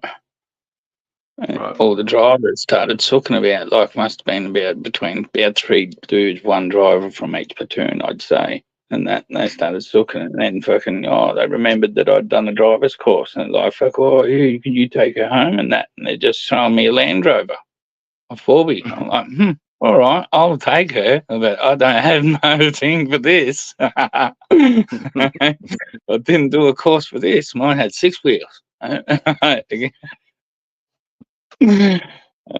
yeah, and so they got me to do it for like 3 months and that, and then I did it flat straight for that 3 months. And by the last week, I'd had enough, and I'm like, no, one thing I'm going to do it. I don't even have a license anyway, so I shouldn't be doing it. And as soon as I said that, they wanted to punish me for doing it for the last 3 months.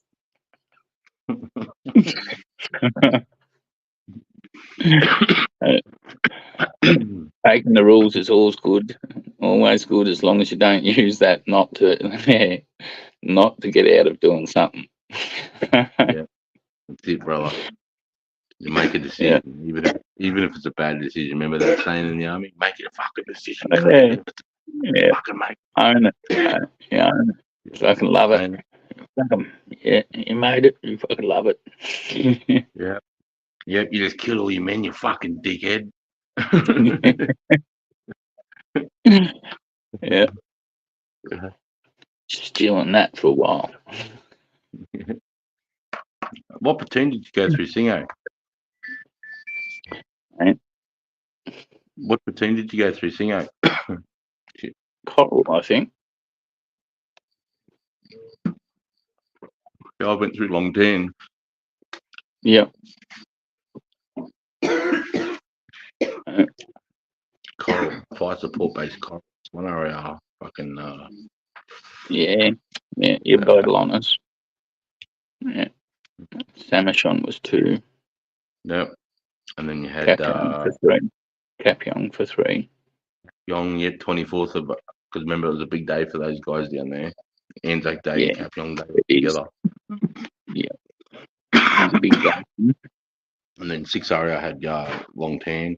I don't know what 5-7 was. I don't know what 5. I'd say they'd have separate ones, wouldn't they? Like when they're separate, but when it's 5-7, it'd be the one day. Would it, or what? Or would both That's units still want to remember their battle honours? Just like it's still joined. So Because I think, when I got to Brisbane, it was 8, 9 RAR and 6 RAR. Yep. They're both reserve battalions, and they're building them when they're building 7 Brigade up when we're boosting our forces for fucking Middle East. They turned 6 Yep. RAR into a full-time battalion and 8, 9. yeah, they turned 6 into a full time. 8, 9 was meant to get delinked for a little while and did, because we went back to the first time we had 9 battalions since the Vietnam War. Yep. And then that was very short lived. Yep. And they just fucking bumped it back to 8, 9. Yeah. And I think Yep. they sort of made it like a 5-7. 5 and 7, 5 and 7, 7. I think end up in Adelaide, or 2 area did at some stage as well. Like fucking that weirded me out. Fucking, and then fucking 2 area went back to amphibious, which sort of fucking like what we'd started practicing doing anyway. Fucking around 2002 anyway. Like it looked like that's what fucking Australia wanted to do, sort of fill that bit of fucking like the marine niche and that. We went away from that for a little while because of the Middle East and Afghanistan, and then fucking we seem to be pivoting back that way again now. Yep. I mean, I feel a bit sorry for the army, because I know a lot of the experience from that 20-year war, mate, are nearly left now. I can't imagine there'd be too many veterans left, from the Middle Eastern War left in the army. I mean, it's all our generation for sure. Yeah. I mean, it's pretty hard to, like I went over 3 times. It's hard to come back and think all I'm going to be doing now is bush exercises, I had friends that fucking went to just after we got back from Timor, because of what was going on overseas and stuff like that. They'd done fucking a lot of fucking 2 hour guys, like a lot of senior digs, all started doing fucking Carter course because of fucking what was happening.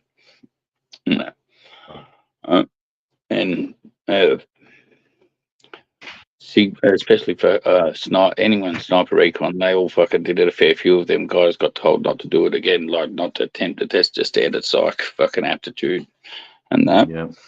So even though they fucking thought they were God's gifts to soldiers and stuff like that beforehand.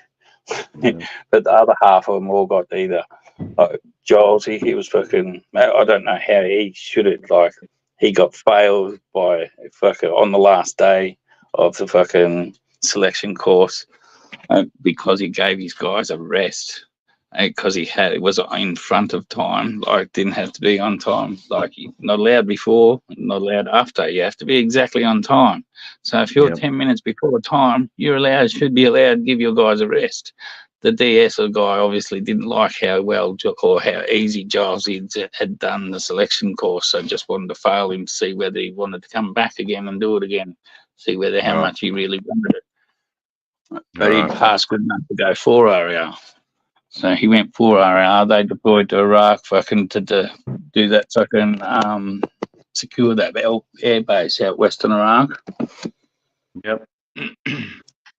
Because the SAS didn't have a big enough footprint to secure that once they took it as well. So they went over there. He did 1 tour there, then another one of Afghan, maybe a couple of Afghan. Course again. Hang on, I don't know whether he's still over West Austin now or not. But yeah, like so many like of people, I know they went to a few went to fair, a few went to 4. Yeah, so it's, Well, 4 was a lot easier. Yeah. The selection course for 4 is a lot easier, mate.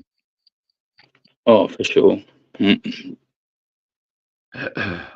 You know, I mean, I remember at the start, mate, when 2-4 separated, I was in one area when they sent 4 down there, and I was like, right, we want volunteers from the battalions to go to 4, and we used that as an opportunity to get rid of our shit. And then I think 4 area, I realised and went, oh, fuck, we need to do a selection course and get rid of these cunts and make the standard here a bit higher, because I remember we sent all the dickheads from Charlie Company and Delta Company down there, man. Yeah.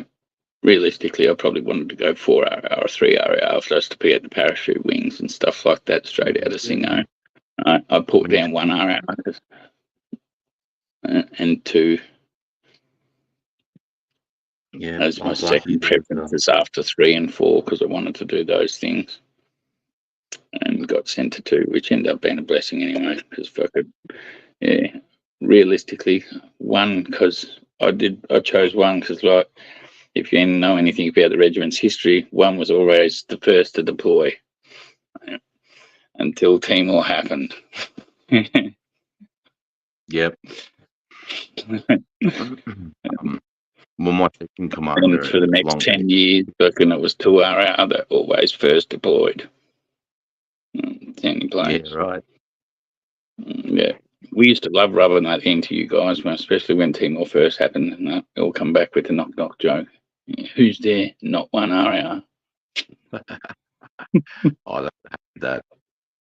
I was, mate, no, down there when the first division picked up and went over to Timor, I was in the middle of doing fucking satellites and fibre optic cabling. I was down at the School of SIGs, mate, doing a crazy technician course, and I had all my mates going, "Oh, we're deploying, you fucking idiot!" You know. So you're in Watsonia. You're in Watsonia.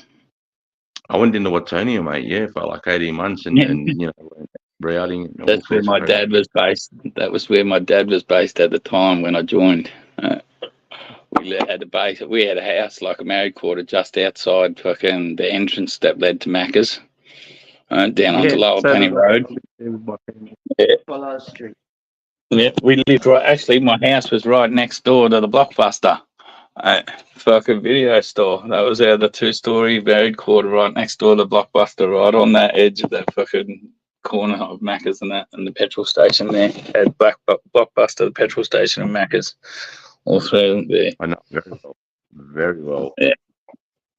Because I had my daughter and Mel then. So when I was doing that course, I was living off base as you come out the back gate at McDonald's, the very first right, we're just a house down there. Yep. So, right in that neighbourhood, and then once I did that, I went to mate. It was the best thing I ever did, bro. Because then I got sent to deployable forces. Was a DJFHQ, so no DJ, so deployable joint forces headquarters. It's pretty much the building that picks who's going to deploy to what war zone, what theatre of war, what have you. And it's Nogra. It's the big building when you first drive through the gate on the left. That was DJFHQ. They're the people that run the war.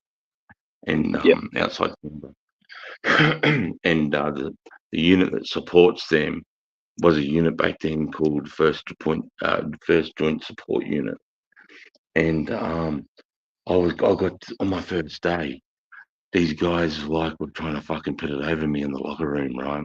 Not realizing that I've been in the grunts for 6 years, you know what I mean? And I was still I got in trouble all the time down the School of SIGs for beating the fucking IETs up at the boozer, and you know, saying you need to calm the fuck down now, cunt. You know, you totally did your job. And then I got there, and this cunt Eugene Gorilla, he'd been in the army a year and a half, and he thought he was going to fucking pull the heavy one on the new bloke, right? You know, all these lockers are mine, you don't get any, and they're empty, right? And as soon as he said that, I just grabbed the gun, brother, and I just fucking threw him through the lockers, mate. And smashed him, and I'm standing over him, and our sergeant walks around and goes, "Oh, think you're tough, cunt? Fucking infantry on your chest. You're gonna fucking bash the diggers around here, right? You can go and get a wire brush and scrub the rust off that trailer for the next 3 weeks in the middle of the compound." Oh, bro, so my first 3 weeks, I'm there with the wire brush, scrubbing. There's no rust on this fucking trailer. But I'm just... when you're in Timor, The guy that run the boozer when you had the opportunity to have a beer, did he have a mustache and a stutter? Was his name Harry Butler? Fuck. I remember that name at some stage. Yeah, he was my. I got busted. He got busted back from sergeant to corporal with me, mate. He took us out drinking one morning when I first got there, and this is his third time getting busted back to corporal. Right. He did not give a fuck, but he was so fucking knowledgeable that they didn't know what to do with him, bro. He was a walking encyclopedia of communications, this cunt, but he just loved to drink, and he was an orderly room sergeant, mate. He decided to get in the orderly room in the duty wheels and go and buy a cart and a piss and totally wrote the car off. As a duty sergeant. And he busted back to corporal and had to pay for the car. You know? And then the second time, I can't remember, but the third time, he's like, "Oi, cunts. Fuck PT this morning. I couldn't be fucked on PT. Let's get on the piss." And I'm like, "Oh, cunt, I want to go do PT." And he goes, "Right, after you get in the shower, we're getting on the piss." I'm like, "You're a troop sergeant. No fucking worries, cunt." Go do PT, get back. He's like, "Right, go and get the line vehicle." We jump in the fucking G'day Combat Wombat. We jump in the line vehicle and we drive out. I don't know if you know Brisbane, but we drive out the back of Ferny Grove towards Sanford. And there's this like mountain bike park where people go. It's really quiet during the workday. So we thought we'd go up in there. It's 10 in the morning. We've got a cart and a piss. We'll just sit there and, you wanted to drink beers with me and Eugene. And we're into it, mate. I'm into about 7 beers. I'm fucking pretty inebriated. I can feel it. We've been there for a few hours and fucking 2 cop cars pulled into the car park. I'm like, "Oh, fuck." And Harry's like, "It's all sweet. Don't worry about it. They won't bother us." As soon as the cop door opens, mate, this cunt goes, "Harry fucking Butler." And Harry goes, "Oh, no, boy. That's Glenn Skittle. He used to be my SSM and I fucked his wife when he was our SSM. He fucking hates me." Oh. And he's just going, "You're fucked, Harry. I've been dying to know you cunt. You're leading these diggers astray, I bet." What he is, he goes, "Right, separate, get your fucking IDs out." And Harry's just going, "Don't fucking say a thing, boys." And he's like, "Shut the fuck up. You listen to him right now. I'm the police." And Harry's just going, "Don't tell this fucking dog nothing." I'm like, "Right, won't tell him nothing." And what I'd done is during the day is I'd broken a vine that was up in the bush. And I'd broken the carton up and I'd put the carton around the beer. And then I got this vine that's tight like a stubby cooler. Anyway, this cunt had written a 7-page report and he'd written the detail of all this shooting, right? And he's already rang the MPs, he's already rang the CO of our unit saying that he's found a sergeant and 2 diggers pissed in cams, 2 o'clock in the afternoon in this park. And he reckons that because Harry goes, "We've knocked off early. The boys had a bit of a drama, so we thought, come out here, have a few beers and sort it out." He goes, "Well, if that's true, mate, I'll just run everybody." And our phones are blowing up. I get back to base and the boss goes, "Where the fuck were you, Goody?" And Harry goes, "Make sure you tell the boss that you went to my place. We moved a couple of bits of furniture and I gave you a beer at the end of it, right?" I'm like, "Right." So it's that. And he's just like, "Right, think, cunt. Where the fuck were you today?" And I say, and he just throws me this 7 thing from this Queensland police and I'm reading it. And I'm just like, fucking hell. And I can hear Harry over at battalion headquarters. The RSM is destroying this cunt, right? 400 metres away, destroying this sergeant. And we're getting done. I'm getting for drinking on duty, absent from duty. Like, this was 3 or 4 charges, bro. And Harry, "I've got you." And then he comes running down 2 hours later and goes, "Sorry, boys, all bets are off. They're busting me back to corporal. There's nothing I can do for you." And I'm like, and they're charging me now, so I've got to ring Mel, and they're giving me 21 days ROPs, bro. So for I can't go home now for 21 days, and I've got to work from 5 in the morning till 11 at night doing shit stuff with my weapon, and I've got to hoochie up in a car park where everyone comes to work in the morning and goes, "Oh, look at the dumb cunt." And my sergeant set me up for this. This is my troop sergeant. Eat ration packs. No going to the mess. Eat ration packs. Bro, it was fucked, mate. I hated the cunt. Like the next bush exercise, I went around to all the boys and said, "I'm gonna knock this cunt, but I need to raise $7,000 because that's how much I'm gonna lose when I go to jail, because you get busted back to recruit pay, and I need my missus. So if you get me $7 grand, I'm gonna fucking destroy this cunt today." And my SSM got ahead of me. He goes, "Goody, get over here." Because the boys have got like $5,000. And the boys get over here. He goes, I heard you're going to knock Harry if you get some money or something. You need to stop that right now. And I was like, all right. And then Harry comes over to me and he's got a scar on his lip. Yeah, you fucking tough cunt. And he had a real bad stutter. He'd be like, Goody, you think it's so good? Look at this scar, cunt. How do you think I got this scar? I'm like, Harry, I'm going to give you fucking 10 of the cunts. Get the fuck out of here. But he's so good at his job. But he was just like, as soon as we got to Bougainville, we just got told by the RSM he sent the Padre home because on Anzac Day he decided to give the boys a shot of port. And because the RSM said it's a dry camp, he decided to send the Padre home on principle. And we've just been given this brief, and Harry jumps straight. The car goes straight in the village and goes and gets 2 6-packs of South Pacific lager and smuggles them into the camp. And I'm just like, here we fucking go. I'm like, Harry, That sounds like me and my friends, mate. Fucking, we were always pushing boundaries. We used to live by the motto, he who dares wins.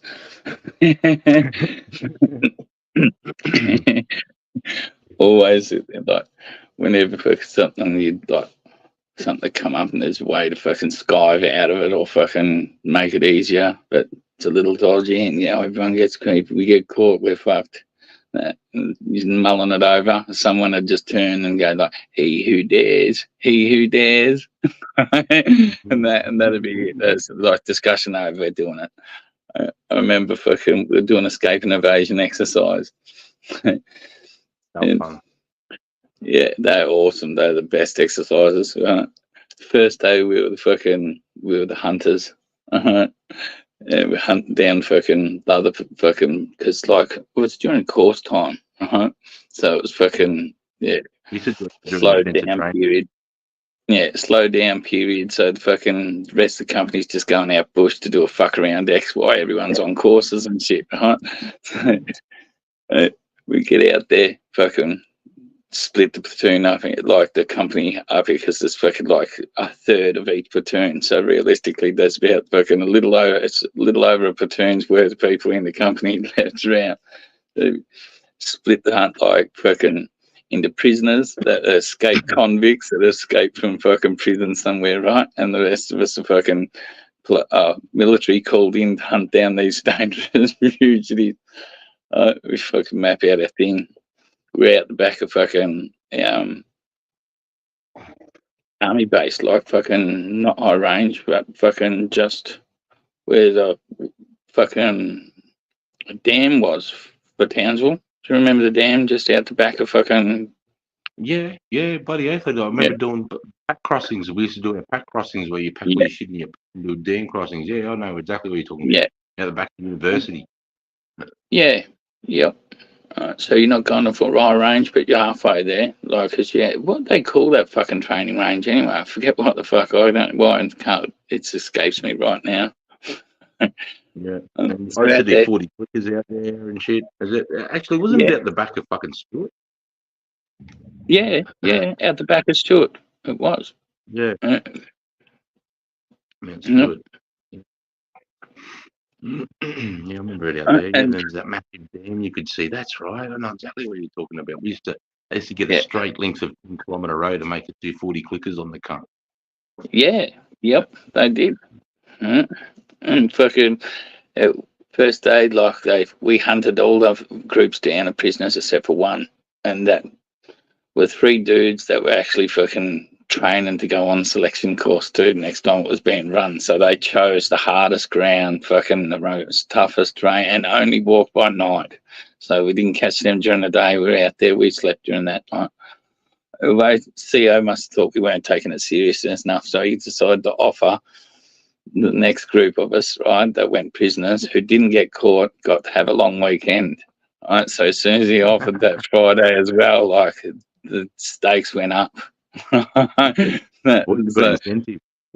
Yeah, we get dropped off as 3 of us, right? Because each group of prisoners was a group of 3, so there's like 9 groups of 3 or something like that dropped off out on the edges, and all given fucking coordinates to get to on the other side of the training base. So it was like fucking probably about 20 k's to walk, and that. But you had 24 hours to do it in. We're not moving during the day. That's how we caught everyone yesterday. We just sat on top of the hills and glassed everything. And then when we seen them, fucking just coordinated with radios until we pincered them in. And it was only that one group that walked real tough terrain through the hills and fucking at night that got away. So we're only going at night. And we got the map out. We have a look. And where we've been dropped off right on the edge of the fucking training ground. And Charters Towers Road's down the left-hand side, and same with the train tracks to Charters Towers. And we're like, well, it's only sort of technically 600 metres outside of the training ground. We walk this, we can get there. We get down here, we come into the backside, we cross in, and we're right at our coordinates, right? We only just have to cross over like 5 metres of the fence line coming back into the training ground. So you're inside the church area. Yeah, we weren't even in the training ground, right? But they dressed us up in fucking overalls, right? Khaki overalls, and give us a 9mm pistol and backpacks. Right? With the Browning 9mm rifle. And so we got this in the backpack, and we're like, we're definitely only walking by night, and this can be bad if some civvy sees us crossing the road to follow the train line, because we're not walking the road, no way.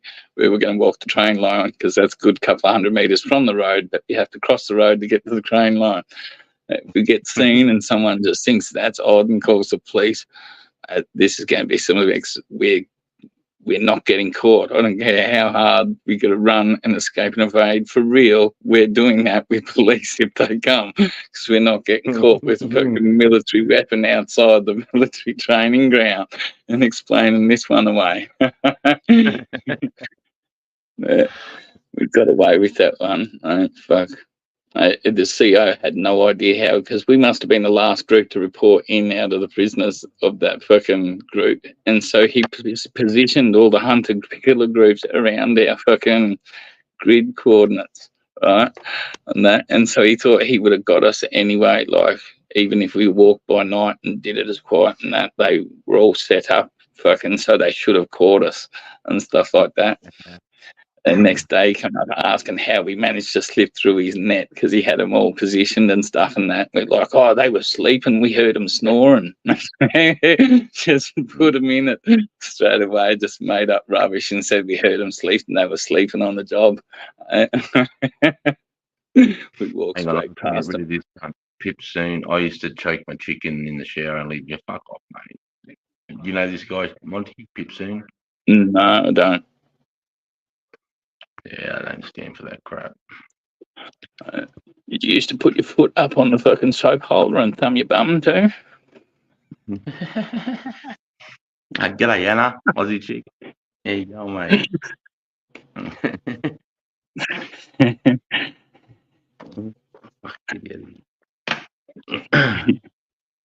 Oh, fuck, somehow I pinned his fucking comment too. Oh, no, always the way. That'd be something I'd do, mate. Be something I'd do. Oh shit! I thought I fucked myself. Then I thought, shit, I pinned it and deleted it. It's stuck there.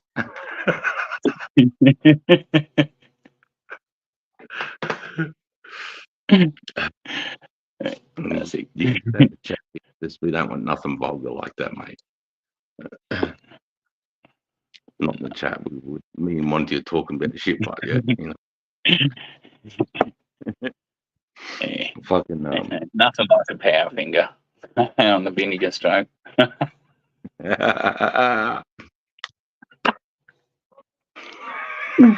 Exactly. Make sure you pull it out at the right time. Was great times. What did you do, Pip? Did you serve? Did you Pip, or are you just fucking? Good on. Oh, I get a load of this. You know how the rank for a digger in the Navy is seaman? Because comms I come across, you know, because we do like satellite comms, you know, I come across a lot of Raffies and a lot of Navy guys. And this poor cunt's last name was Staines. I heard Seaman Staines for the first time. I thought some cunt was yelling out a massive joke. This poor cunt comes like, "Get fucked, that's your name, you poor cunt." You should have probably thought about that. Like, Private Staines would be a lot better than Seaman Staines. Oh yeah, for sure. Airman Stains, Airman Stains or Private Stains, a lot better than Seaman Stains. He was in the Navy, dirty pusser. Are you Australian Navy? Man, I was a little jealous about their wank curtains they got though. Mate, some blokes in Mortars, mate, this is the first time I've come across guys that would have wanking competitions, and they just put up a bit of, a couple of sandbags in the 60s, you know how in the 60s they had the gun turret. They'd hang a sandbag there, and they'd have a fucking porn, mate, because this is before the days of, having phones and being able to get access to pornography like that. We didn't have phones. Oh, yeah, we did just start having phones and stuff like that, 2001, 2002, because I remember being told we had to leave them home on the fucking second trip to Timor. Right. Yeah. Nobody did, though. We all put them in our trunks and just fucking had them off. Just pulled them out when you could get access to your trunk. Right.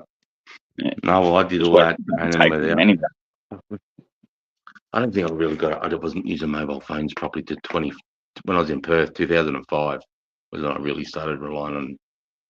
But then there was no internet on it. It was, I think, maybe Facebook, and the internet was really shitty back then on the old Dial-up. or 2G or whatever the fuck it was.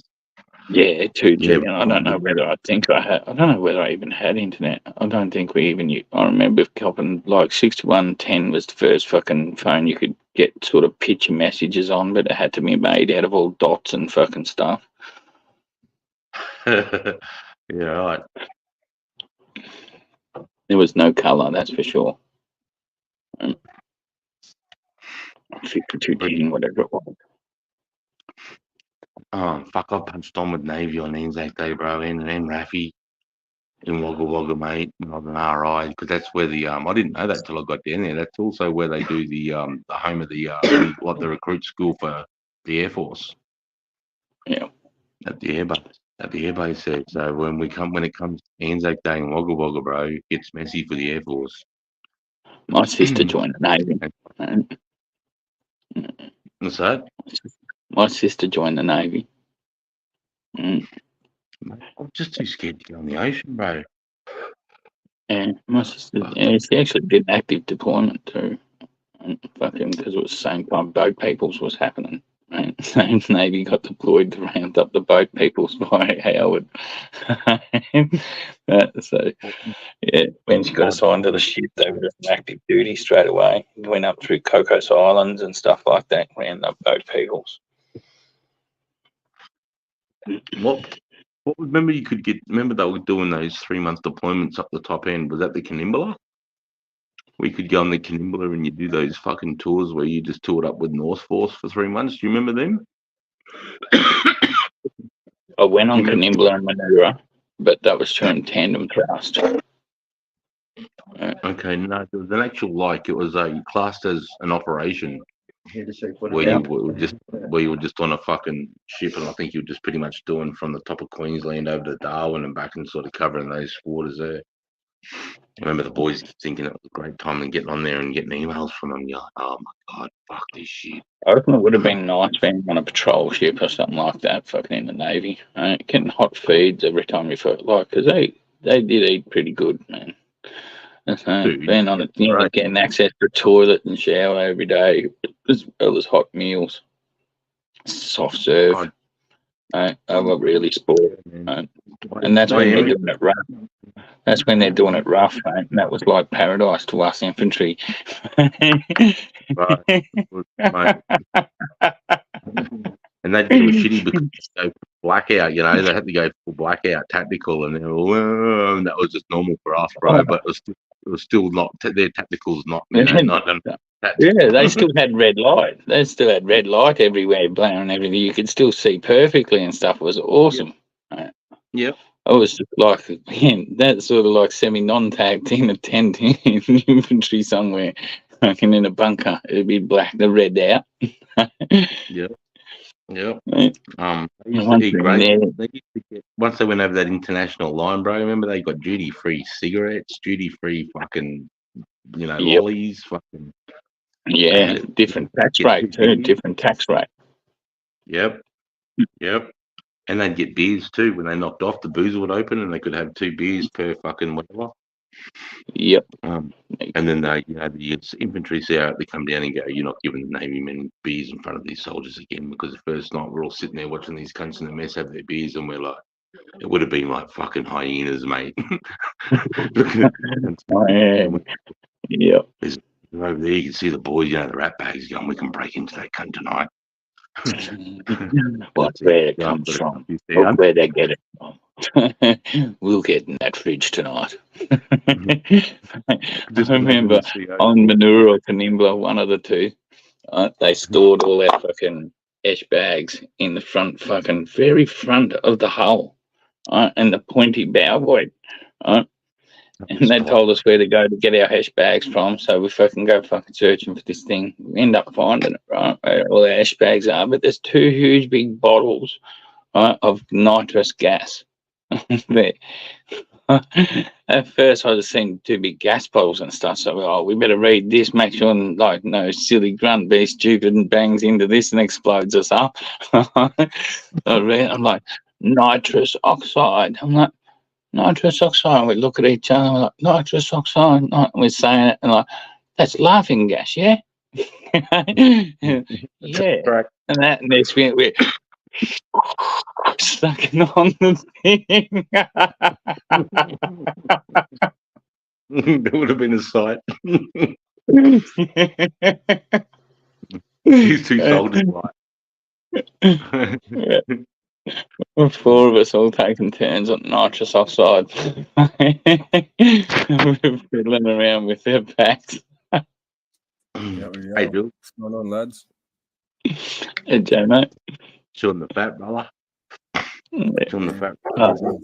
Memories, mate. Memories. Forget how much I've squished into the fucking 46 years of my life. I forget how much I've actually squished in and done. I got photos of being on aircraft carriers and fucking shit all over the place, mate. That fucking shit I've forgotten I've done.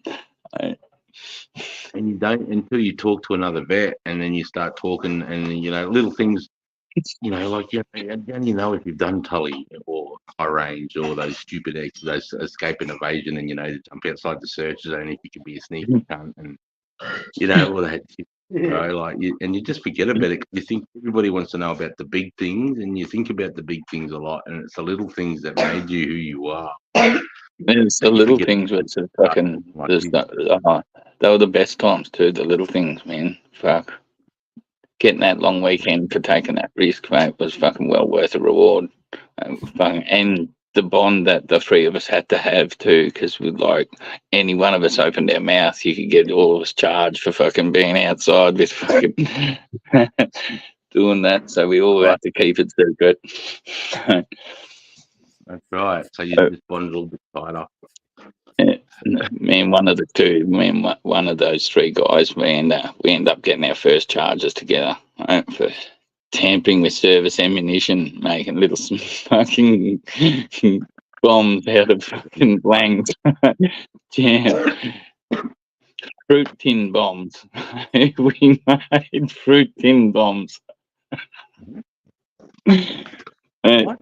Emptied our fruit tins, and they'd given us like fucking like 700 blanks each or something, like way more than we could use for this with like 4-day X.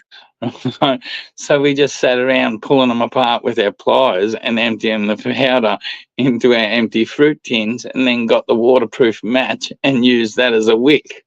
Right? Went down to the Mount Villages train station, right? And we were playing enemy for sniper recon. So we found them the day before in the train station, right? And then because we found them and exposed their hide and stuff, we were told that they'd relocated somewhere else inside the Mount Village during the night. Right, so we thought, well, they won't be down that end. We'll go down there and set these fucking bombs off. They were still in the roof, and we set these bombs off underneath them. They were on the radio reporting us live. Right? We were having a good old giggle, thinking we were doing something, getting away with it. Next minute, we getting called up by our secco, who knew that we'd made the bombs and was happy for it, right? Until we got caught. And then he's like, don't tell him I know about you doing that. And so we hid it for him and kept it quiet that he allowed us to pull the fucking blanks apart and make bombs. We fucking kept that to ourselves, saved his fucking strike for him. Yeah, and then when we found out we could get charged for it and stuff, because like, yeah, we smoked the sniper recon dudes out pretty bad. They would have been breathing in some poisonous gases for a while. Bro, these things were, that's a fair bit. That's a bang. Oh man, there was so much powder it just was spewing out like a volcano, unburnt. There was so much still left on the ground. I was going to say, when you were doing that, it was ridiculous. No, that you. Yeah. And then we found out the sergeant, like, fuck, where our company was, the CEO of the company, he was fucking, he was a legend. Because realistically, we should have got charged with tampering with service ammunition. It's automatic 3 months in jail. Yeah, dude. Down at the FXCU. Yeah. And they gave us some fucking the bullshit charge, some behaviour of unbecoming of a soldier or something like that. Yeah. That old fucking charge. Unbecoming of a soldier. What the fuck? Yeah. Yeah, it's just that blanket charge when they want to get you with something. Especially when fucking making homemade bombs in the trenches. He's becoming of a soldier. So I don't know how we were doing it. But facing that charge would have been fucking automatic 3 months in jail. How are you making bombs out of the blanks, Bo? Just with pliers and pulling the top off them and then fucking emptied the powder in the empty tin and taping it up and putting a little hole in it and using a waterproof match as the wick. A fruit tin's about as big as a cricket ball. And with blank rounds, because there's no projectile, they're sort of crimped, and all you got to do is undo that crimp, and all the gunpowder falls straight out because there's the same amount of gunpowder in there, so that it still simulates. Yeah, so we'll cycle the rifle. Yeah, cycle the bolt. Yep.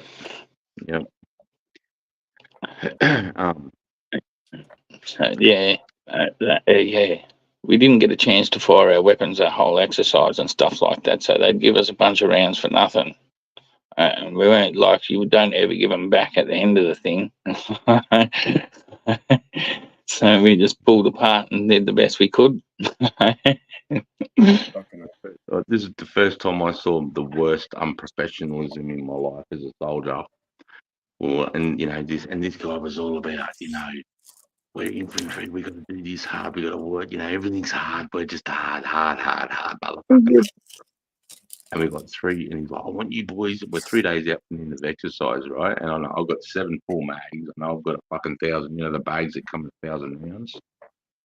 And I've got a bag of 1,000 in my pack. I know a couple other lads, I'm thinking, what do you mean give our weapons a fucking end of X clean? Like, it's tricking us, this country, we always used to do the old, we're doing 20 Ks and the trucks will be there, and we get there and it's another 10 Ks to the trucks, that type of shit, expectation management shit. And we get into this creek line, right? And I remember he gives his sit rep, and it's 9 o'clock in the morning. And he goes, righto, boys, this is where we're going to stay right here for the next 72 hours. And we're in this 15-foot creek line. At the bottom of it was a sandy dry bed. Yeah, a sandy dry bed. And he goes, what I want you to do, get your ET tools out. I want fucking, holes as deep as your knees. and we're going to bury everything. We're going to bury all the fucking ammunition in this creek and just lay dog.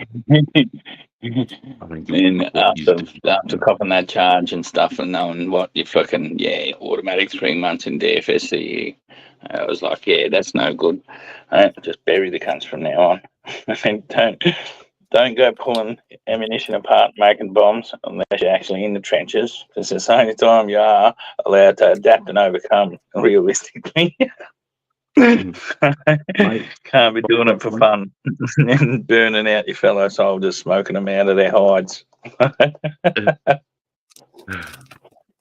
Bloody once I got to become a leader when I had my own section, I was a cunt, mate. I was like, right, there was days when I used to lay in a creek line and bury ammunition. Guess what, cunts? You're gonna go up and down this mountain doing section attacks until every last. And I used to, every last single round we had, bro, I made these cunts let the call up and down mountains, man. I was not going to be that cunt to bury them. I couldn't do it as a leader. I remember thinking of what I thought of my leader as he's telling us to do that. I thought, this is not what we do, as a soldier. I was like, doesn't sit, you're hard to please, and now we're being soft. He comes to walk along dumping link, mate. Gunners, that is the shipping. Gunners walk along dumping link out there. Link. Yeah. I remember doing that professionally as a gunner. He'd be like, no, break 5 off. No, break another 5 off. Dudes would get lazy and try and strip the whole 100 off at a time. Yeah. When they're using the gun in attack, they just start burning ammo off. Like, slow that fucking gun down, cunt, you'll melt that fucking barrel. Oh, yeah, that was me, man. Just fucking, there's one thing about corporals, mate. There's one thing about corporals. They love to scream, get that fucking gun going. So I used to fucking preempt that yell, mate, and have that fucking right next to their ear going, blah, blah, blah, blah, blah, blah, blah, blah. And then they just look at you fucking holding their eardrum. Yeah, I've got the gun going. For everyone in the chat, when he says got to get that gun going, the machine gun, when you get contacted, the enemy has the initiative because they've shot the first round. So you've got to go, so you react. So what you want to do, you need to regain that initiative. And the way you do that is by getting machine guns and putting in what we call effective fire. Effective fire is a round must land within a meter to your left, a meter to your height, a meter to your right. If I can do that, I can regain initiative by keeping you in that position with my machine guns while I can move forces around to flanking attack you. So that's when he says, get the gun going, get the gun going. What you're doing is you're trying to fucking pin those cunts there with our machine guns. Keep their head down, so they don't get to maneuver on you. Yep. In position and their head down so you can maneuver on them. Yep. And this is all fighting tactics. What you doing? What are you doing, Jay, mate? I'm fucking playing with this new thing. I had to get a CD drive to write my own music, pirate some fucking music so I can play it in the car. And they don't sell CDs like in bulk anymore. They're fucking expensive as shit, bro. How much? Like fucking $35 for 10 CDs. Fuck. You ever spend time in the cell, Sarge?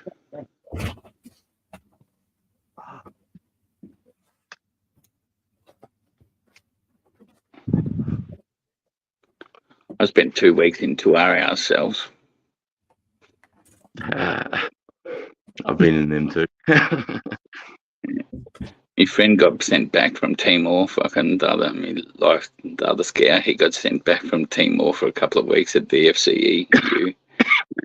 Fucking a taser that I smuggled back into Australia for him as he was getting fucking arrested by MPs for not having it. We knew they were on their way to us. We got word that they were on their way from Dili to us to come fucking collect. They knew that we'd all had these tasers because we swapped it with the Brazilian MPs. Brazilian MPs had fucking tasers and we had G-Shock watches that they wanted. So we swapped the watches for the tasers and then ran around fucking just shocking each other and just being idiots with it. there was no laws in Timor, right? Because it wasn't officially a country at that stage. Right, so when the MPs come around and seen us fucking shocking each other at Batagado with it and stuff like that, they wanted to take it immediately because there was no laws. They couldn't do anything about it. Right? Yeah. Then halfway through the fucking, by the time halfway through, we'd moved from Batagado up to Bobonaro, up in the mountains for that, and Timor had its vote. And that, and because it was the second round of it, it officially became a country. So the next day, a whole heap of laws got sworn in, and tasers were now a legal weapon. So the fucking MPs were on their way to from Dili up to Bobonaro to come take these fucking tasers off us. We'd got word on the radio, obviously, because fucking the way the army has to do things, let everyone know who's travelling where and stuff like that. We heard they were coming. I was going on leave that day. So I was like, give me the taser, I'll take it back. He's like, right. He's like, what are we going to do? And that, like, what are you going to say? Like, where it is? And he goes, I'll just sell it. I say, I'll just sell it to a local, right, at the market. Then fucking, yeah, all right, if you're willing to go with that and stuff like that. We thought that'd get him away with it and stuff like that. But fucking the MPs were pissed off for that. Like, or you sold some illegal weapon to a local now that could now use it on Australian troops or something. So they wanted to punish him worse. So he got charged, ended up fucking going to DFC. Yeah, it was a waste of time though, because like by the time he travelled back from Timor to Australia into Sydney to the jail, he spent less time in jail than he did actually travelling back and forth. Most of the sentence was taken up with travelling. He would have been punished more by doing fucking ROPs in Timor like I copped. Yeah. I remember, mate, all cunts, mate, he was all keen, mate. It was his second day in Afghanistan, and we're going down to the jails to where we lock all the fucking Taliban up. And we're going down there, and I'm telling this lad, you know, this is all MPs in here. These cunts are fuckwits. Just because anyone in the chat, military police in the army are just like normal police. They're fucking dogs. Everyone that transferred to become a military police was a fucking idiot that I ever met anyway. And they're just fuckheads. If you're doing 1 kilometre over, 10 to 100 times worse than they're 10 to 100 times worse than normal police. Yeah. Like they are people that have severely been picked on or something like that early in life, and then want to take out their frustration or their life was on people once they get into a position of power. It's so much worse than normal civilian cops. Yep. Because a lance corporal is what come out as an MP, and they can pull over a colonel and just say, because it's 40 kilometres an hour on the army bases, and then they'll stand there with their guns, and if you're doing 41, they'll pull you over and write you up and send the thing to your RSM, so it fucks with your fucking career. And you have to front the brigade commander when you get done for speeding. I got done for speeding, mate. I got out of it though because my speedo was out and I could prove it, so I got off the charge. I didn't have to front the brigade commander. My sergeant was so relieved because he didn't want to front brigade commander either, and I think he would have had to be the one who fucking escorted me in. Mate, my missus is sitting down. When I was a recruit instructor, I was out on the piss, mate, and I was giving it to these MPs, mate. I just fucking knocked a recruit's tooth out, mate. Just fucking dropped this cunt in the street because he's gobbing off to me. So he's fucking down on the ground, and the MPs pull up and go, "What's going on here, cunt?" Because they know me because I've already been done for doing burnouts on base on my V8 and all sorts of shit. And they're like, "Get in the fucking back of the car," you know, in the because it's a paddy wagon. The MPs have paddy wagons too, so I'll get back in the paddy wagon, and they drop me off at my house. So they sort of did the righty by me for the first time in my life. And I get out and I see Mel coming out the door, and I don't really remember. I just remember my mates and Mel going, "I remember fucking abusing them MPs last night." I'm like, we all just want to fight these two cunts, mate, at the front of my fucking house at 12 o'clock at night, bro. These two MP cunts that are on duty. Oh, mate, MPs, they fucking them. I had those cunts. I always had run-ins. Always had. In Australia, playing Texas Hold'em. I just get the fuck out of here. We had a guy in our platoon, he'd come straight out of Bible college. He was 1 month off being a fully qualified pastor in fucking Pentecostal church. become a padre. Yeah, he was 1 month off and fully qualified padre or fucking priest in Pentecostal fucking church and stuff. Went to their college and that to become one, and then joined the army. He was mega religious, didn't wank, didn't drink, didn't do anything. Right, so like weekend, we're all on blind, fucking blind drunk. Who's can we get when we want to go somewhere? Right. He had this tiny little fucking laser hatchback 2-door thing. Can he take us down to the fucking Brigade Boozer at Laverick so we could go bring them by a carton?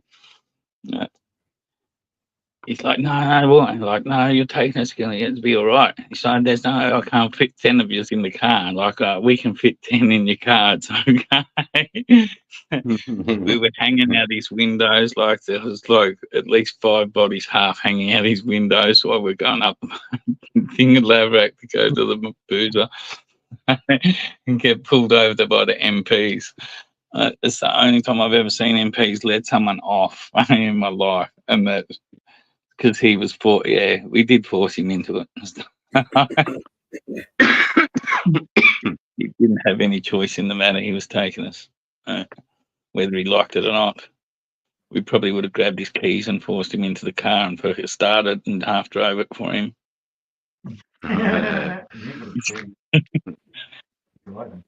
Oh, that's what the MPs used to do. The days we had boozer parades, where we'd knock off at 1 o'clock, everyone would go to the boozer, and then they'd sit at all the fucking gates, mate. Breatho and every cunt. Remember, you get all phone call, boys, the MPs are at the front gate, go at the back gate, go at the back gate, go at this gate.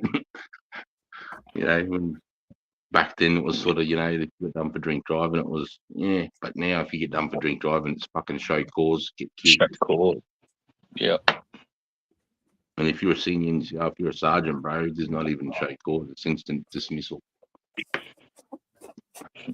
That's the main reason why I decided to give up drinking, because I was like, no more fucking, you know, no more Teflon. Because cunts were calling me Teflon, because they say shit just slides off you, goody, you know.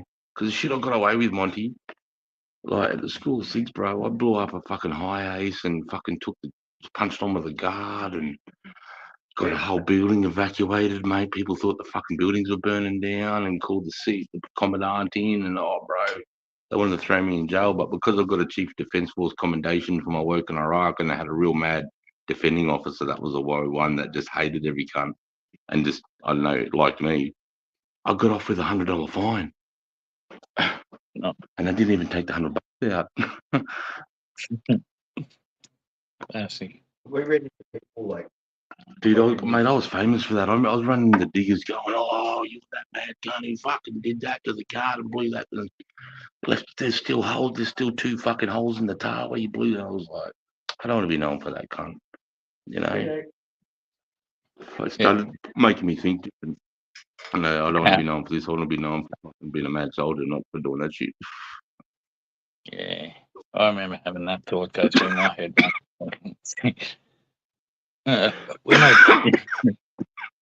Like, because I used to smoke pot before I joined the army and stuff like that. I think because my Aboriginal blood or something like that, it's got a real thing. It like pot is a big thing with regulating my fucking metabolism.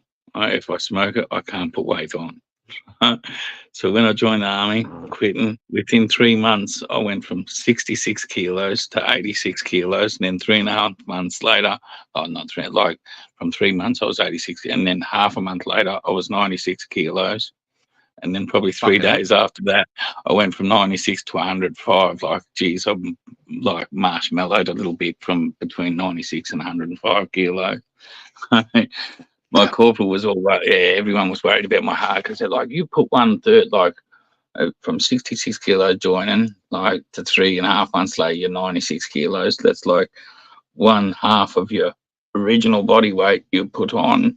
And they were worried that my heart wasn't able to cope with the extra stress of being put through, like carrying an extra half of your body weight within such a short amount of time, as well as all the pack and shit like that.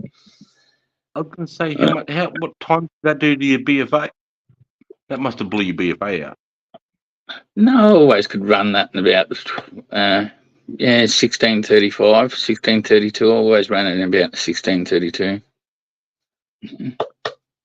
Oh, fuck. Okay, I fucking did it quicker than that. But 10, running. but 10:15. Maybe it's 10:32. Yeah, I was thinking 16. That was the women times. It would have been, Yeah, it's got to be like old 11 man minutes or times. something like that to pass. Yeah, it's got to The be best old I man time. the best I ever did was I weighed 100 kilos and I'd been up at 8,000 feet for like 9 months. And then when I came to Dubai, not even realizing because we've been at altitude, you know, our oxygen blood level was down. So when we came down to sea level, we did our BFA and I did like sub 10 minutes, mate. And I've never done that in my life. And we're all like, bro, on 30 seconds off our time zone. Like, what the fuck? And the PDIs are like, because you've been living at altitude, you dumb cunts. Yeah, you've And done sub now. your body's It flooded was with a, oxygen, your muscles can work a better. 9:46 or something like that, but I think is my best time. I think going through fucking Stingo and Kapuka and stuff like that, and then I just backed it off to make sure I did it to pass, and then as long as you're under that fucking Yep. yeah, I fucking hated the BFA, bro. I fucking hated that cunt of a I thing. hated the run. I fucking hated running, cunt. I fucking, Yeah. you just in the army, you love running, fuck, bro. You know, I'm only 5'10", bro, and like heavy set, and plus I love the gym too. Like I said, I've always been like I'm 107 now. I was 100 at my fittest. You know, it's always been a cunt for me to move this weight around, bro. Only on a BFA. When I'm in the bush, it's different, you know, when I'm pack marching or fucking doing fucking attacks or doing whatever I'm doing in the bush, it's different. But when I'm going to put shorts on and a shirt and fucking run to a time. Running to a time I didn't like. The running to the time I didn't like. I could run Yeah, all that's day, cool. PT, double time and stuff like that. If you're running in the section and stuff and you just double time it along and whatever, I can run all day like doing that.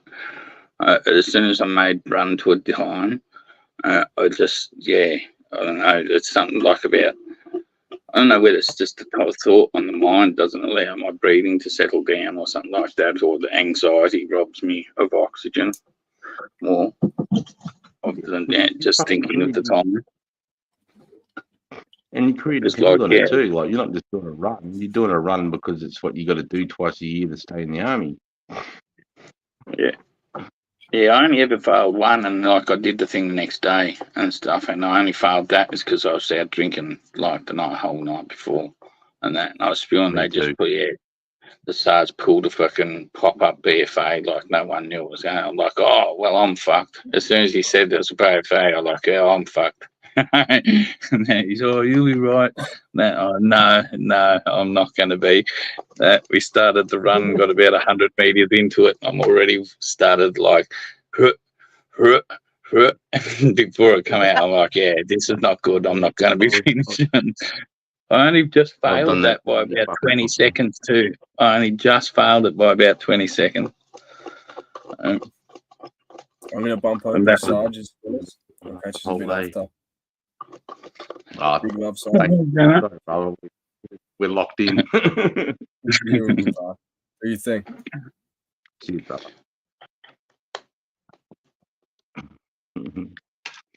Yeah, that's fucking awesome, bro. Fuck, good stories, mate. It is because you think it's like 7 years, or what did you do? 8 years, 7 years, or something like that. 6 years was it? Yeah, 6. And you're working from January through to November, pretty hard. You get a week off here, and you off at school holidays and that, but you don't realize how much you do pack in those years, bro. Yeah. And it's a lot of stuff. A lot of training areas, and then throw in a couple of war zones, and there's a lot of shit you do, man. Yeah, through that culture change and stuff, instead of getting fucking allowing myself sort of because also I was going through, I just got diagnosed with PTSD too. Like, even though you can stay in the army with PTSD and manage it and stuff like that, Psych was trying to talk me out of it, saying, "Oh, you're only going to damage yourself more." Realistically, I don't think it would have damaged me anymore because, realistically, the violent side of it didn't bother me that much and stuff. Nor to it, you live by a sword, you die by a sword. and that's your choice as an adult. Me too. So Both didn't bother yeah, me either. yeah. And so like, but my best mate after he did those other things like fucking a lot of the senior digs when we fucking got back after the second time and the culture change was happening. There was a lot of people doing core transfers or core transfers or compassionate transfers and stuff to make their wives happy, and they get moved down to Brisbane and stuff like that. The 6 and that it's just sort of blew the core out of my core anyway. And I probably should have fucking done the card attack course. Tried to do selection and stuff and just went 4 or something, even if I didn't like it. The reason I never wanted to do I always wanted to do SAS, but I didn't want to do the selection. Why my dad's generation was still would have been the top at that echelon there and stuff like that, the top people. And all through my career I'd had fucking sergeants and warrant officers. The day I went to recruiting office and tried to join, went to join, did the test, like a warrant officer that does your little fucking have us a talk to you and stuff, why you want to join, knew my dad. See me last time, go, is your dad Monty? And I'm like, oh, yeah. And then he's up there just talking like their best, talking about each other like their best mates and stuff. I had a puka singer, I just didn't want free rides just because of who my dad was. Right. Yeah, that's crazy. And so trying to follow in their footsteps by going SAS, you think maybe just because of that you might get free rides or fucking that's been hard on yourself, man. Yeah. Because best friend after he went for it, because he went over to Afghanistan with 4R as a medic with him and stuff like that because of his infantry background. And then for to be a medic, got posted to them and that over with them. When he come back from over there, he goes, well, it was the only thing he said, Monty, that's probably what you should have done is went to 4 and went over there. You would have loved it, having the autonomy of that and not the regimental shit of the battalion. Right. But so many of my mates are over there, mate. Like Kingsley Baker, he's a patrol commander of RS. I know RS, bro. He was I've boxed with him and spent, his best man was the best man at my wedding, and we met at Kapuka, and then he's like, oh, my best mate, RS has just gone over to SASR, and then I met him in TK in 2010, and that's when he got his VC. And then while I was in Perth, I was working with Mark Donaldson's wife, and ended up getting invited to his wedding. And fucking, I was on the phone. She was on the phone to him, and he's in the middle of, a pretty crazy firefight. When I was in Perth, listening to that over the phone with his wife was pretty hardcore. And then he come back, and I got to meet him, and he's a fucking lovely bloke. And then all the selectors over there, there's. Used to call him Universal Soldier. But, he ended up coming to me and goes like, I want to go, I'm getting out of, because now when you go for the selection, no matter what corps you are, you have to have a corps transfer into infantry filled out when you get on the bus. Right. Yeah. So even if you're RAFI or Navy or whoever the fuck you are, you've got to have that filled out to go infantry, because obviously SAS comes under the Corps of Infantry. Yep. And while I was over in Perth, I knew all the selectors. I knew Kingsley, and they're all like, going, bro, because I all serve with all these lads, man. And they're going, fucking we'll show you where the Happy Wanderer is. You can, hide Vegemite, and we'll give you the language so you can start learning it now, and we'll give you the weapon systems. And I could have easily, just done that, and probably still would have been fucking hard as fuck. But you know what I mean? It would have been a lot easier for me than everybody else.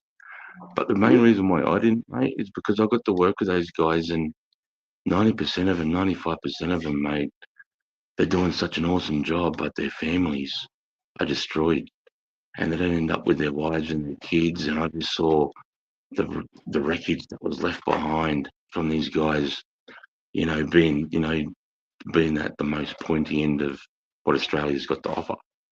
you know, across the board. And I just thought, fuck, you know, I just didn't want to do that to my family.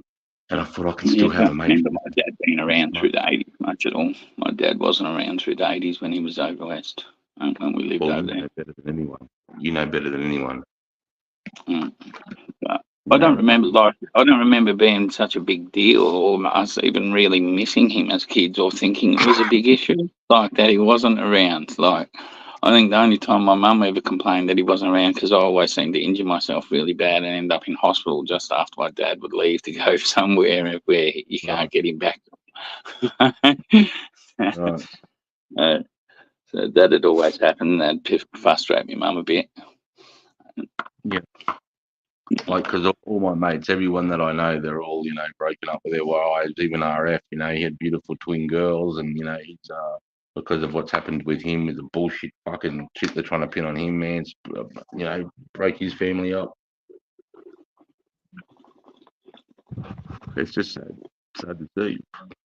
And even at that level, mate, you think that, you know, you got these guys that are so in check with their ego and their fucking, with their personalities and their character, that there's still jealousy, and these guys start snitching on each other, you know, in the media, because, you know, this guy got a better kill count than this guy, or this guy deployed every winter time and never got to do what he wanted to do, and this guy deployed every summertime and he's taking all the glory, and we're shitty with that. I was amazed at how much catfighting went on between Four and the SAS, how much fucking snipes them would take at each other and stuff like that. Both of the South rapes or something like that, like fucking. I heard the biggest dick swinging and stuff like that. I just sort of saying, yeah, it got a little bit toxic towards the end there, boys. Look at it. But yeah, I mean, there's a video on YouTube, mate, of that fucking cunt. Have you seen that dude, man? Just got his gut in the roof of that hut, and he's just fucking going full auto, going crazy, mate, losing his shit. You seen that video? I'll get my son to find it for me on YouTube, and I'll send you the link, mate. It doesn't help the cause, bro. This guy's, you know, his mates have been shot at, and he just loses his shit, and his gunners run into this hut, and he just digs a hole in the roof and just goes fucking hard and just starts throwing grenades in the air, and just going fucking crazy, mate. Like, just absolutely looks like a fucking lunatic with a gun, mate. You know, and his mates are standing back going, fucking, you know, calm down. You can tell he's obviously the senior member of the team because they're too scared to pull him up. You know, it doesn't look like he's committing a war crime. It just looks like it's a soldier that's lost his shit and is doing what he wants. That's what it looks like. You know, like, fuck, this is one or two videos it is on. You can, you know, as we are very strict as what we vet on the net. that's the worst thing about the GoPros, too. They're not the best fucking camera angles on them, like the fisheye lens on GoPros. Yeah, that's right, mate. I mean, it's just fucking sad to see shit like that, you know, when their emotion takes over, and you think at that level that shouldn't happen at all. No, you keep on like they were warned how much they were overworking dudes. So I don't know. There's only so much you can keep on throwing people back into the same shit before fucking that's going to happen. And mate, I've been there in the operating room, mate, in Kandahar. I was in that room, bro, and I see the American generals will use the Australian SAS or British SAS before they'll use their own Delta Force or Navy SEALs, mate. They'll always go bring the SAS in first, man, especially if the intelligence is. If the intelligence.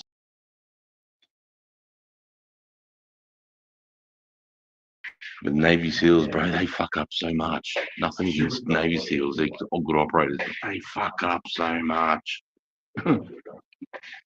Yeah.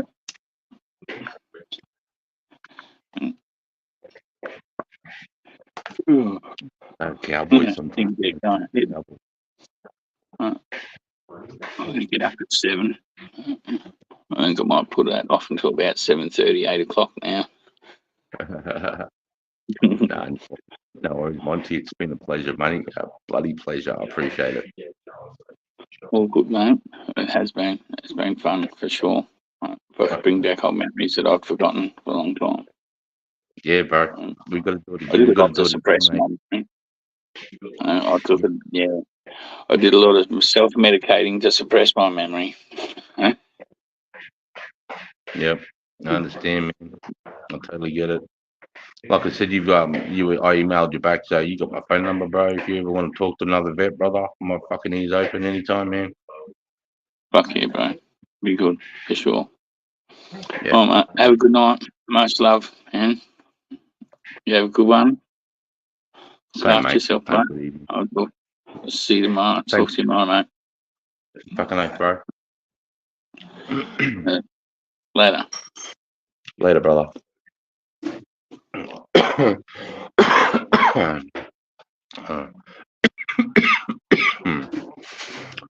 Well, that was bloody awesome, guys. I really enjoyed that. It was great talking to Monty 420. He's got some excellent experiences. You know, some stories about places I've been and I hadn't even heard of, man. That was really, really cool. Shout out to Monty. That was really good. I'm thinking, guys, of doing it live where myself, Monty, and Spud Lee from Wild Bull Bar, because he's also a vet, and maybe just us three up on a live, man. You know, just talking our stories. I don't know. What do you think about that? Just an idea. Someone threw it at Caesar, threw that idea at me, and a few people supported it. So, and it does help. It does help with us guys bringing all these little memories out, man. It helps decompress our minds. It really does. So, I appreciate it. Let's have a look at some photos. Hey, let's see what I put up here. Have a look. Let's have a look. Let's have a look. Let's have a look. Okay, some of these you'll see before. We'll start at the top and we'll just work down, eh? Okay, the palace. Look at that sexy looking rooster. With my hands out. Look at that. That was when I was a recruit instructor there. Fucking killing it. Just ask me. And that's when you first walk into Saddam's palace, that's what you see. Just for him, that fucking narcissist cocksucker. What have we got here? Oh, that's at the end. So in each corner of that room you just saw before, that's a spiral stairway to the next level. Fucking God.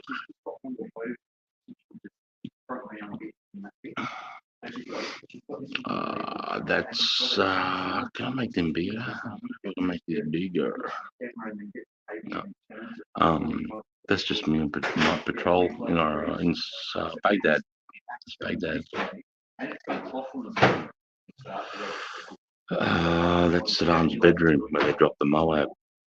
Yeah, I had to fucking get in there. I was one of the guys that had to get in there and remove all that rubble. Training. It's like 3 o'clock in the morning in Baghdad. Never stop training, boys. Never stop staying. That's a patrol base in Afghanistan. That's me coming in on a Chinook into a patrol base called Forward Operating Base Sork Bid, between an operating base called Tarin Kowt and the main base in Kandahar airfield. It's a halfway spot.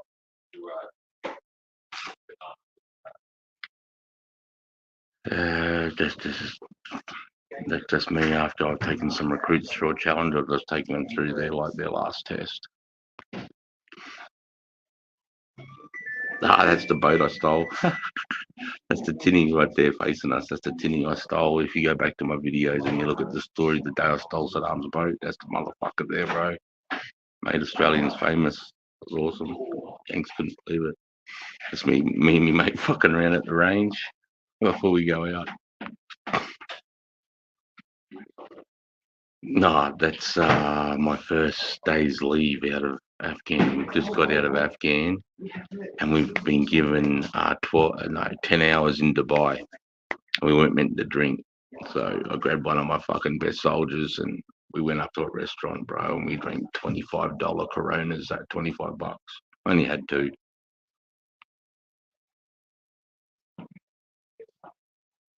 That's just what it looks like when you're operating in the jungle. That's how wet you are. On day one, you're in there for 2 weeks. Just life. There you go for all you Call of Duty players. No respawns past this point, lads. That's me in front of the lab, in the red zone, in security detachment, Baghdad. Next to it was the Australian ambassador to Iraq, and they were there to protect the ambassador, and I was there, part of that job. Oh, that's me in a man-made. We made that pool, or I think the Yanks made it.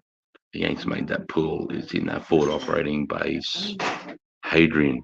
It's our furthest operating base. It's our most dislocated, isolated place. Probably the place where we could probably get overrun the easiest. And they dug a big hole and put a tarp in it, and nobody was too scared to get in it. So I jumped in the water. Just didn't put my fucking knees under that shit. Boys getting the satellite shot in on Dust Storm. Some of the lads playing with the photography stuff on their phones. This is some motivation. It says, give me 1 Australian division of infantry and I'll conquer the world. That was one of Hitler's generals, Rommel. That was one of his famous quotes. Fucking they're the Iraqis that I first had to start babysitting. That's when they liked me. Towards the end, they got very hostile for good reason. I don't blame them. Oh, that was something I was just cleaning. I've just been cleaning that, and I went down and told the boys they could set it back up, and I came back out, and there's a bullet hole through it. And I've just been standing there.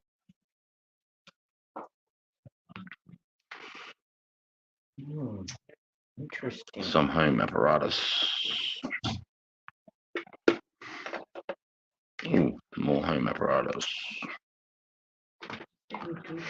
That's inside Saddam's bedroom. I'm standing at the back of that photo. What's this? When you ask a veteran when they were last over, they know that in many cases the real answer is every night.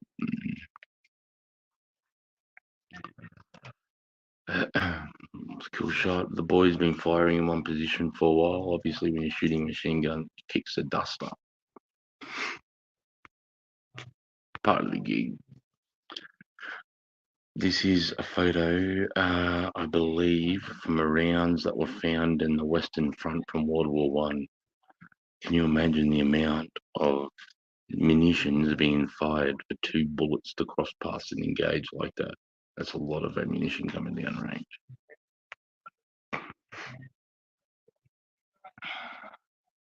Yep, same old. No, that's me fucking with my mate. We just finished boxing in the gym. And I just came into his room. I was like, what's up, motherfucker?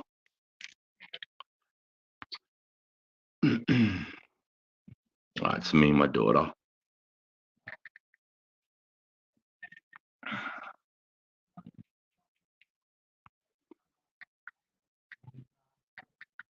Oh, that's a funny one. You can run, but you'll just die tired.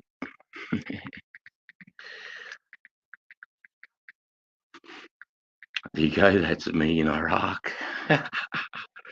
That's at the security detachment with the Australian ambassador in the red zone. You know, it was a long time ago now.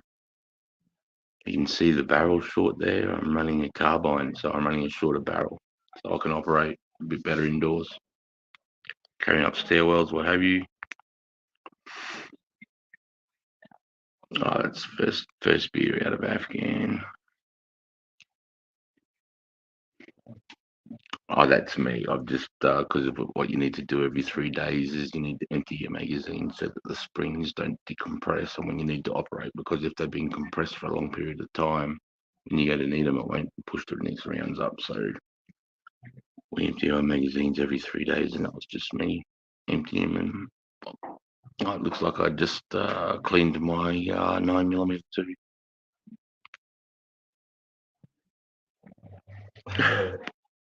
Isn't that fucking cool? What do we got here? We got here. What's that?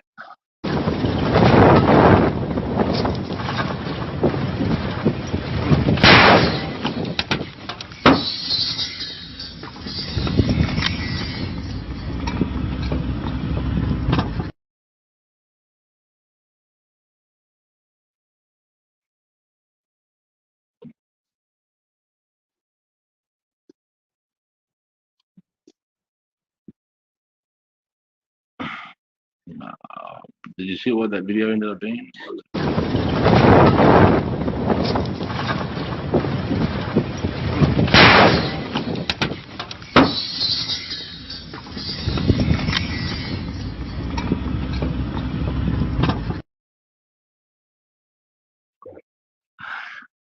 Suck shit, cunt. Okay, this is the HK 416. We've got a few mods on it. So We've got a this hop is, up. Keeps if you look at the last tighter build I group. put up, We've got the bipod we put on. I'm pushing that. I've This got a is laser one of the sight that latest actually build works. masters. That's Laser dot. That's a red dot sight.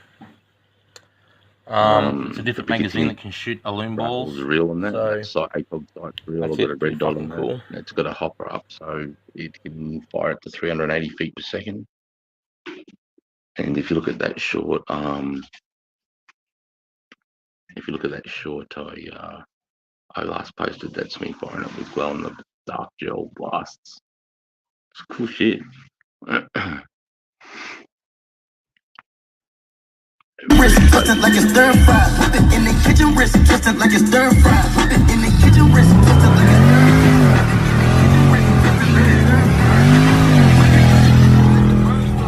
I get money, turn no vision through my third eye. Money. Yeah, boy. Come on, we're going to see it again. I'm going to see it again.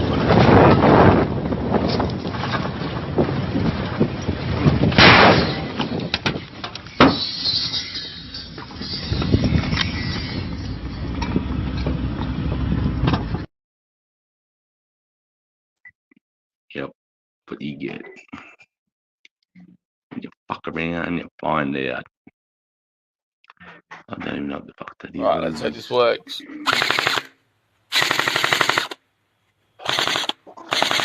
Oh, okay. Fuck, this is a longer version of it, I think. See the gels.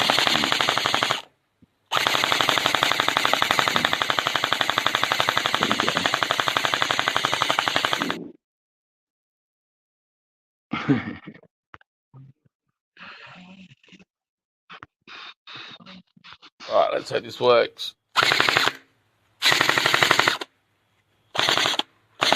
Video. Yeah, his troubles straight up. Yeah, same video. I don't know how they got up there.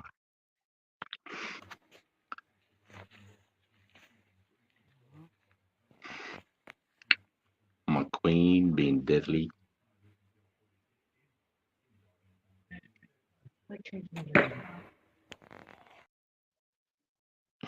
Bullseye, baby.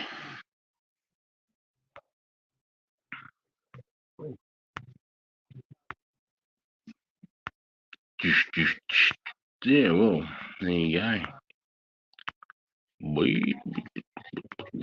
I'll have to upload some more photos onto that. I've got so many. I've got a whole fucking 500 gigabytes. Got to go through.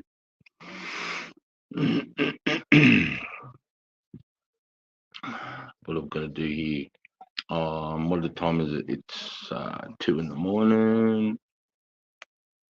It's only early. Let me have a look here. Let's have a little crack at this. Hey, let's go. Boom. Boom.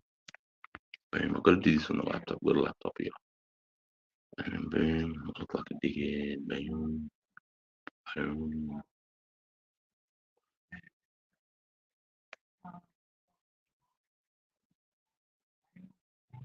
There we go.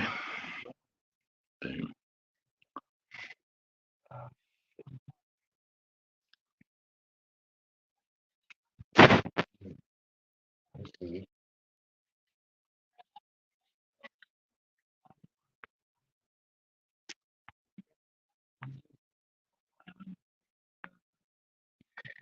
I was checking that. I just got a notification from Jay, mate.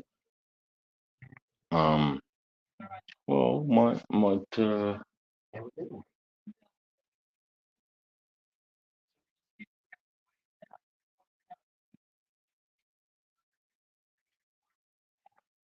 How come I didn't see that camera? I mean, I'll be live down the river in 1 hour, pal. And if you want, jump over for a chat. Beautiful day here. Oh, sweet. Sweet, Ruthless. I'm glad, mate. It's a beautiful Friday for you there, mate. Mad. Yeah. That's a good idea, actually. I'll just update the comment to you, boy. All right. Fucking to the 11 folks that stuck it out. Much love. Thanks. Listening to me and Monty dribble on our talking shop. Sweet. Have a good rest of your night. Have a good Saturday. I'll see you around the trap somewhere. Fucking one love. Not one love, much love.